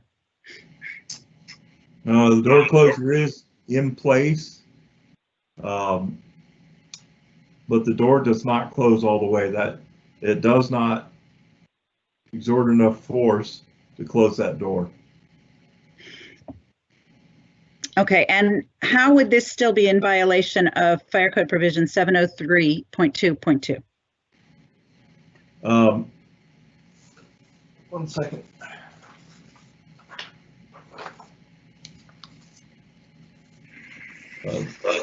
Hold open devices and closers. Hold open devices and automatic door closers where provided shall be maintained during the period that such device is out of service for repairs. The door it operates shall remain in the closed position. So it says that it shall be maintained. It's not being maintained if it does not close the door, and the door won't close and stay in the closed position as required. Okay, and then finally, Exhibit 12.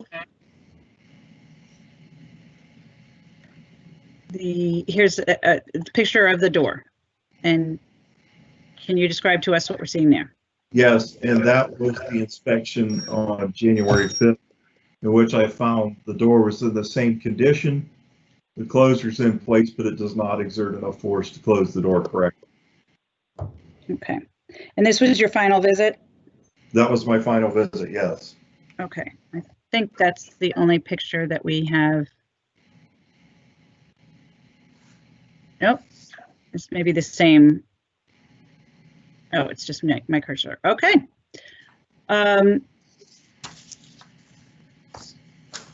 And I think that is our last violation. Let me just double check and make sure that we've described every picture we want to use. Did we talk about this picture here, Mr. Snyder, Exhibit 10, upper left corner? I wasn't keeping track of all the exhibits. I don't recall 10. 10 is, I know I had him identify it, but I can have him do it again. Mr. Snyder, did you take these pictures that are shown in Exhibit 10? Okay. That was back in August 25th, my original inspection. Okay, and were these, do these accurately portray the facility on the date described? Yes, it does. And you wrote the legends to each picture? Yes, I did. Okay. This upper left picture on Exhibit 10, could you tell us what this describes? That's the broken outlet cover in the bathroom for the GFI outlet. Okay, and this illustrates the violation number 3, missing outlet covers. Is that correct? Okay. That's correct. That's correct. All right. I know we described each of these pictures. Exhibit 11. Did we talk? Oh, the upper right picture in Exhibit 11 labeled Room 301 baseboard heater. Could you describe what we're seeing there? Yes. At that time, the baseboard heater, the cover protecting the wire junction point was not in place. However, that one is in place now. Is this picture, though, typical of that violation throughout the facility? Yes. Okay, and finally, Exhibit 12. I just want to make sure that we've described all the pictures. You have 12. You have 12. Okay, all of them? Okay, I know we're going to withdraw on the first page of Exhibit 12, lower left picture. We're going to withdraw that, or at least not move to admit it. Okay. Does that track to one of the citations or violations that you're withdrawing? Correct. Yes. And yes, we've described all the other pictures. Okay, and with that, I move to admit my documents, or the exhibits 1 through 12. I am not moving to admit the citations. That is merely the code provisions. That's merely for the board's convenience. Exhibits are admitted. Thank you. And I respectfully request that this board uphold the citation. Okay, so, first of all, any questions of Mr. Snyder by members of the board? Hearing none. I have a question. I'm not sure what citations we're upholding, to tell you the truth. There were 9 of them, and I think you crossed out 1, 2, 3, 4 of them. Yes.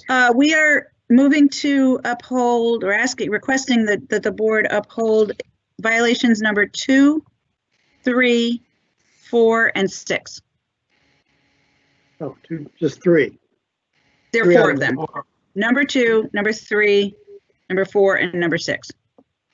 2, 3, and 6. That's No, only and 4.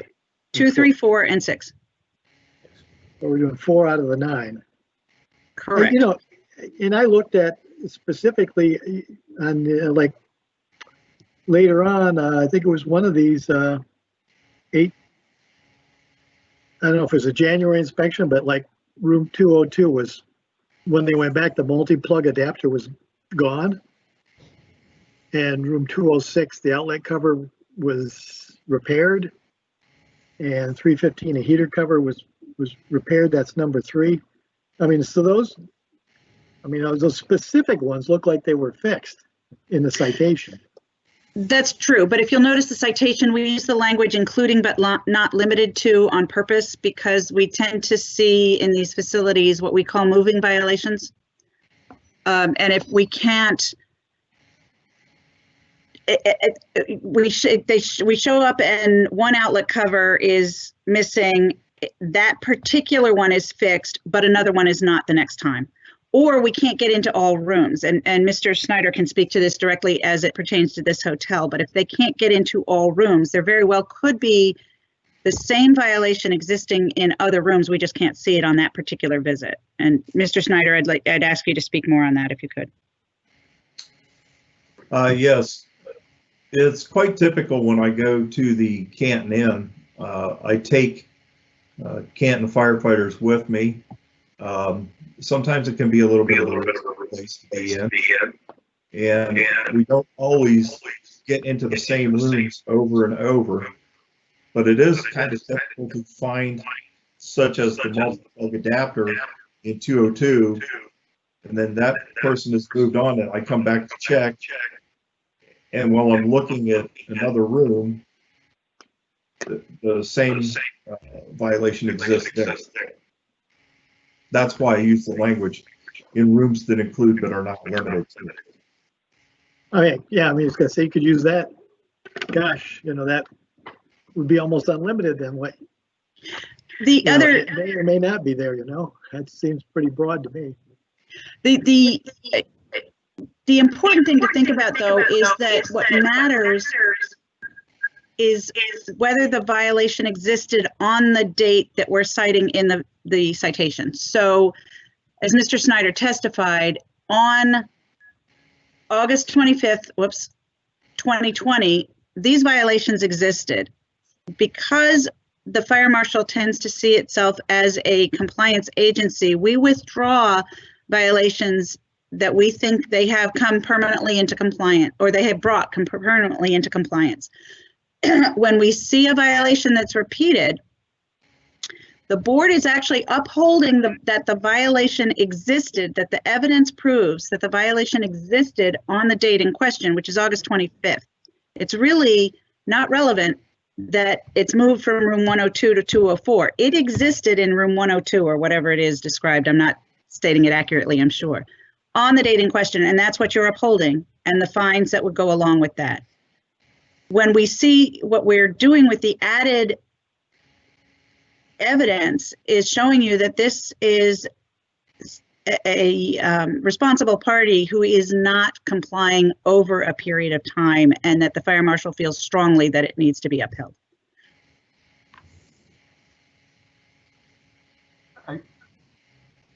You're muted, Brad. Brad, you're still muted. Slow with the mute button. I mean, is it true that some 3-prong adapters comply and some don't? Or you can't have any 3-prong adapters? No multi-plug adapters? Yeah, or Oh, multi-plug. yes. Some actually do. And if you reference the power taps as UL, the fire code does allow a power tap that's UL 1363 approved. That's a corded power tap. They're usually pretty heavy duty. I believe that UL 498A is a non-corded approved power tap that looks like a cube adapter. In those cases, the ones I've seen are fairly heavy. Okay, yeah, but, you know, unless you really looked at it, you wouldn't necessarily know that it complies or not. Yeah, sometimes you have to take them apart and look at the back. Okay. I have a question for Mr. Snyder. Yes, sir. You did state that in room 202, they did, they got rid of the multi-plug adapter, but on the 5th of January, room 104 did not. Was that occupied? Do you know if room 104 was occupied by guests, or was that being utilized by the hotel themselves? It was a guest. The guest was present when I was in the room. Does the hotel have any kind of policy to warn the guests not to use these multi-plug adapters, to your knowledge? I have talked to him many times in the past. I don't know if he gives them anything in writing about that. I do know that sometimes they put handwritten signs up at the front window. I don't know specifically if he talked to that person or not. Okay. That to me seems like it'd be very hard to police. And when I think of offices I've worked in, I mean, people will bring those in, and who knows? If the fire department happened to walk in, they could be not in compliant. I mean, how's an owner supposed to, you know, patrol that? Anyway. Okay, so Hillary has asked that we uphold the citation as it relates to 2, 3, 4, and 6. Before we consider that, is the state fire marshal encouraging any financial sanction? We would request the accompanying fines, but after the board's whatever the board feels is appropriate for a waiver to come into compliance, a time period to come into compliance. Okay. All right. Gentlemen, thoughts on the citation as it relates to 2, 3, 4, and 6? Yeah, I got a question on 2, 3. Number 2 is multi-plug adapter, right? Correct. Right. So if we said 30 days, well, I mean, so they're all unplugged, and then day 31, you walk out there and somebody's put one in, then what? First of all, yeah, we want compliance more than anything. If the inspection results in no multi-plug adapters the next time if this board's decision results in no multi-plug adapters the next time we go out because he knows we're coming, there's not much we can do. But what happened was there were multi-plug adapters, unlisted multi-plug adapters on the date that we inspected, and there can't be. They need to unplug them.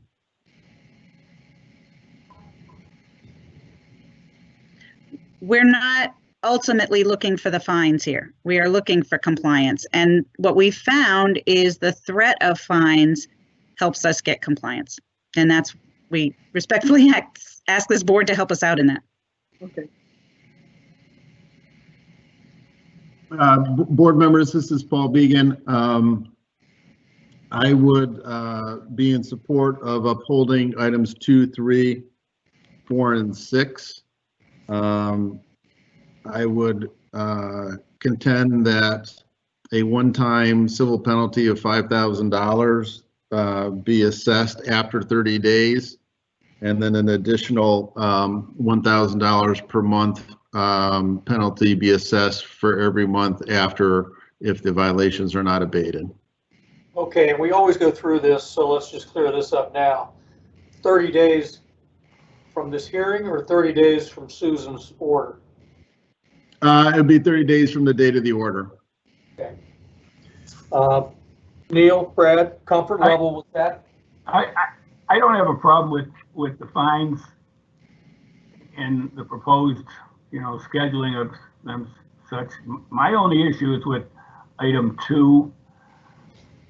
I just find if they do, after 30 days, they do find a multi-plug adapter that is by no fault of the owner, I just think a $5,000 assessment is awful high. So. Well, I think he's referring to $5,000 assessment that would incorporate all 4 of the violations contained in the citation. But if 2 was the only violation that was discovered at the time, it would still be, the $5,000 would still be upheld. That's my only issue, because number 2, in my opinion, is somewhat out of the owner's control.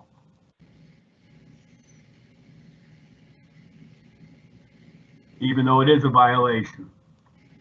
Well, it's like taking a, it's like, I mean, yeah, I hear you. I mean, they can have signage, if they have signage up and, a tenant violates it.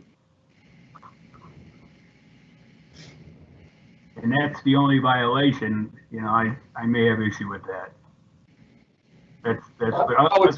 How would you carve that out?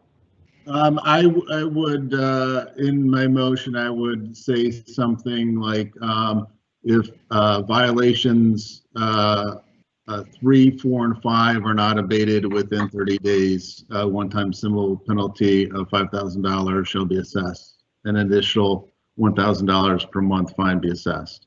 Okay. Neil, that works for you, doesn't it? Yes, I'd be fine with that. Brad? I mean, is that specifically, they keep using this term typical throughout the building. I mean, is that, there's an outlet cover, this specifically says room 206 and 315. So if they go back and room 314 has a outlet cover missing, does that kick in the fine? Yeah. Because it also says the following locations, including but not limited to.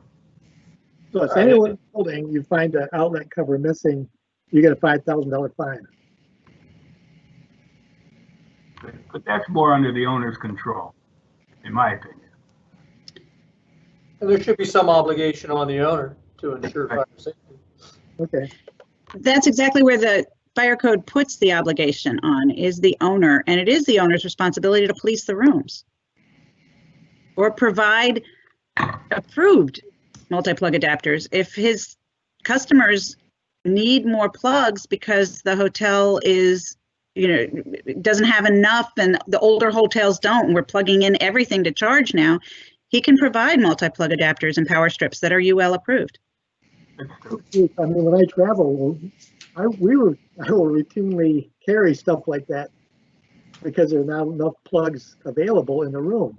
I mean, so okay, that is hard to police. Okay.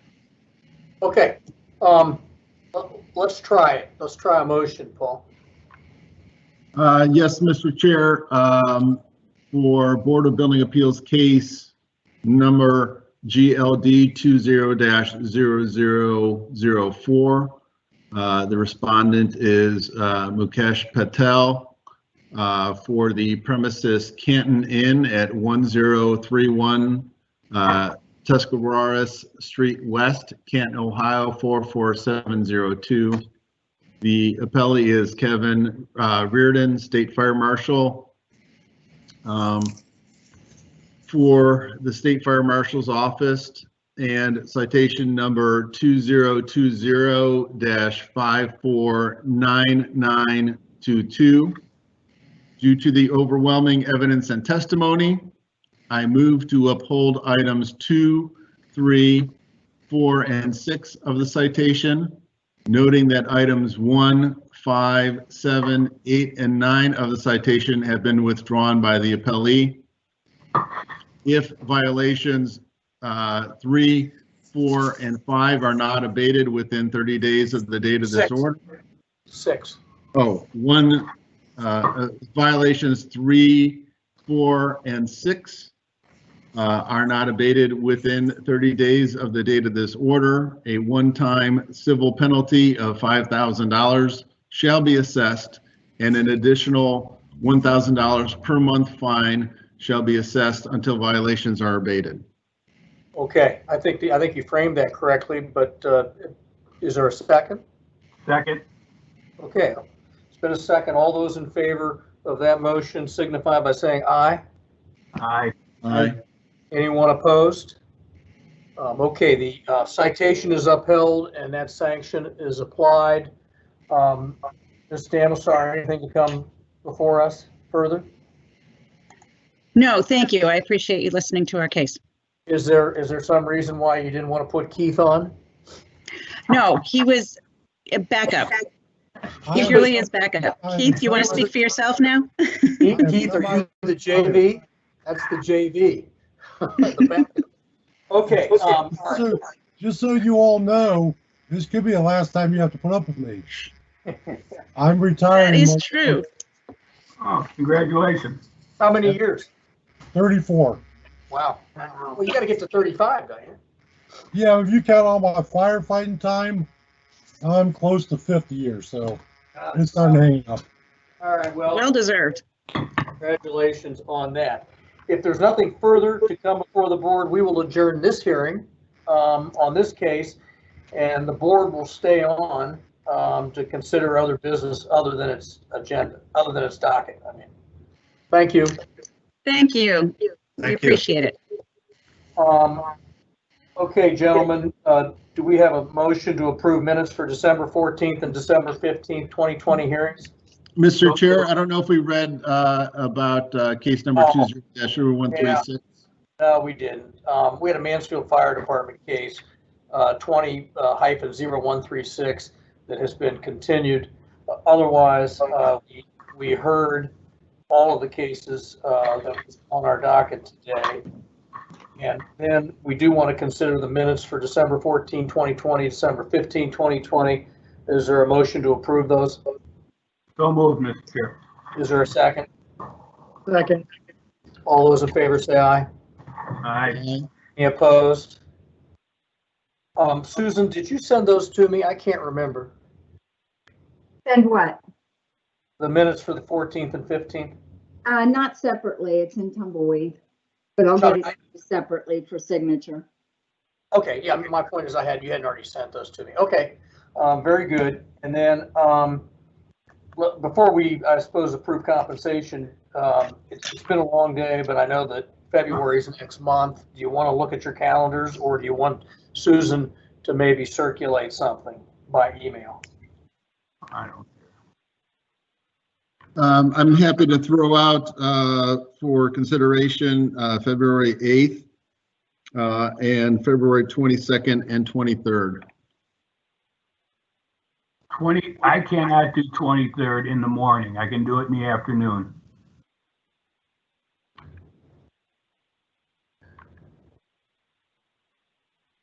Wait. Oh, no, that's January. I'm sorry. Okay. I was going to say, because 23rd shows as a Saturday. Wait. I have a federal court sentencing at 2 o'clock on the 23rd. What if we do the 15th and 16th? 15th is a holiday. Is Washington's birthday a holiday on the 22nd? No. Not anymore. Okay. All right. So, what did you do? What was proposed? I threw out the 8th, the 22nd, and 23rd. Neil has a problem with the 23rd in the morning, and you have a problem with the 23rd in the afternoon. Correct. Well, I can do that first of all, just for purposes, if we got consensus, I can do the 8th at any time. I can do the 8th. I'm good. Okay. Would you guys be willing to do the 22nd and then the 24th? At least it's in the same week. That would work for me if the 24th is in the morning. That works. Yeah, I'm good. Yeah. Yes? Do you want both of them in the morning, the 22nd and the 24th, both in the morning? Whatever. I'm open.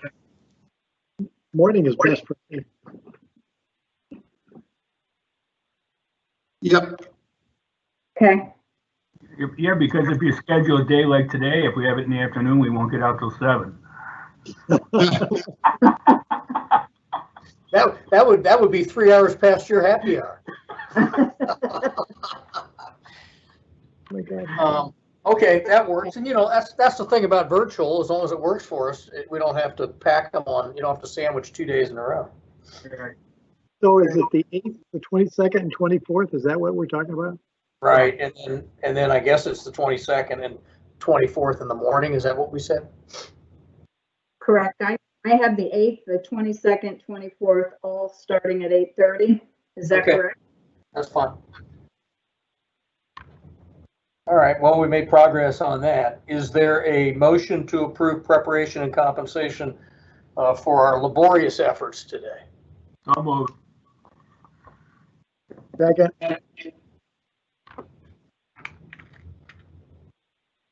Well, we had 10 cases, so does that mean that Neil only gets compensated for 90% of the hearings today?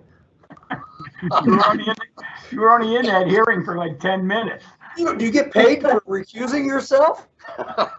All right, motion's been made to compensate ourselves for today. Is there a second? Second. Okay, all those in favor say aye. Aye. Any opposed? Okay, motion carries. We stand to be compensated for today, for our preparation and our services of today. Is there any other new business to come in front of the board? I hope not.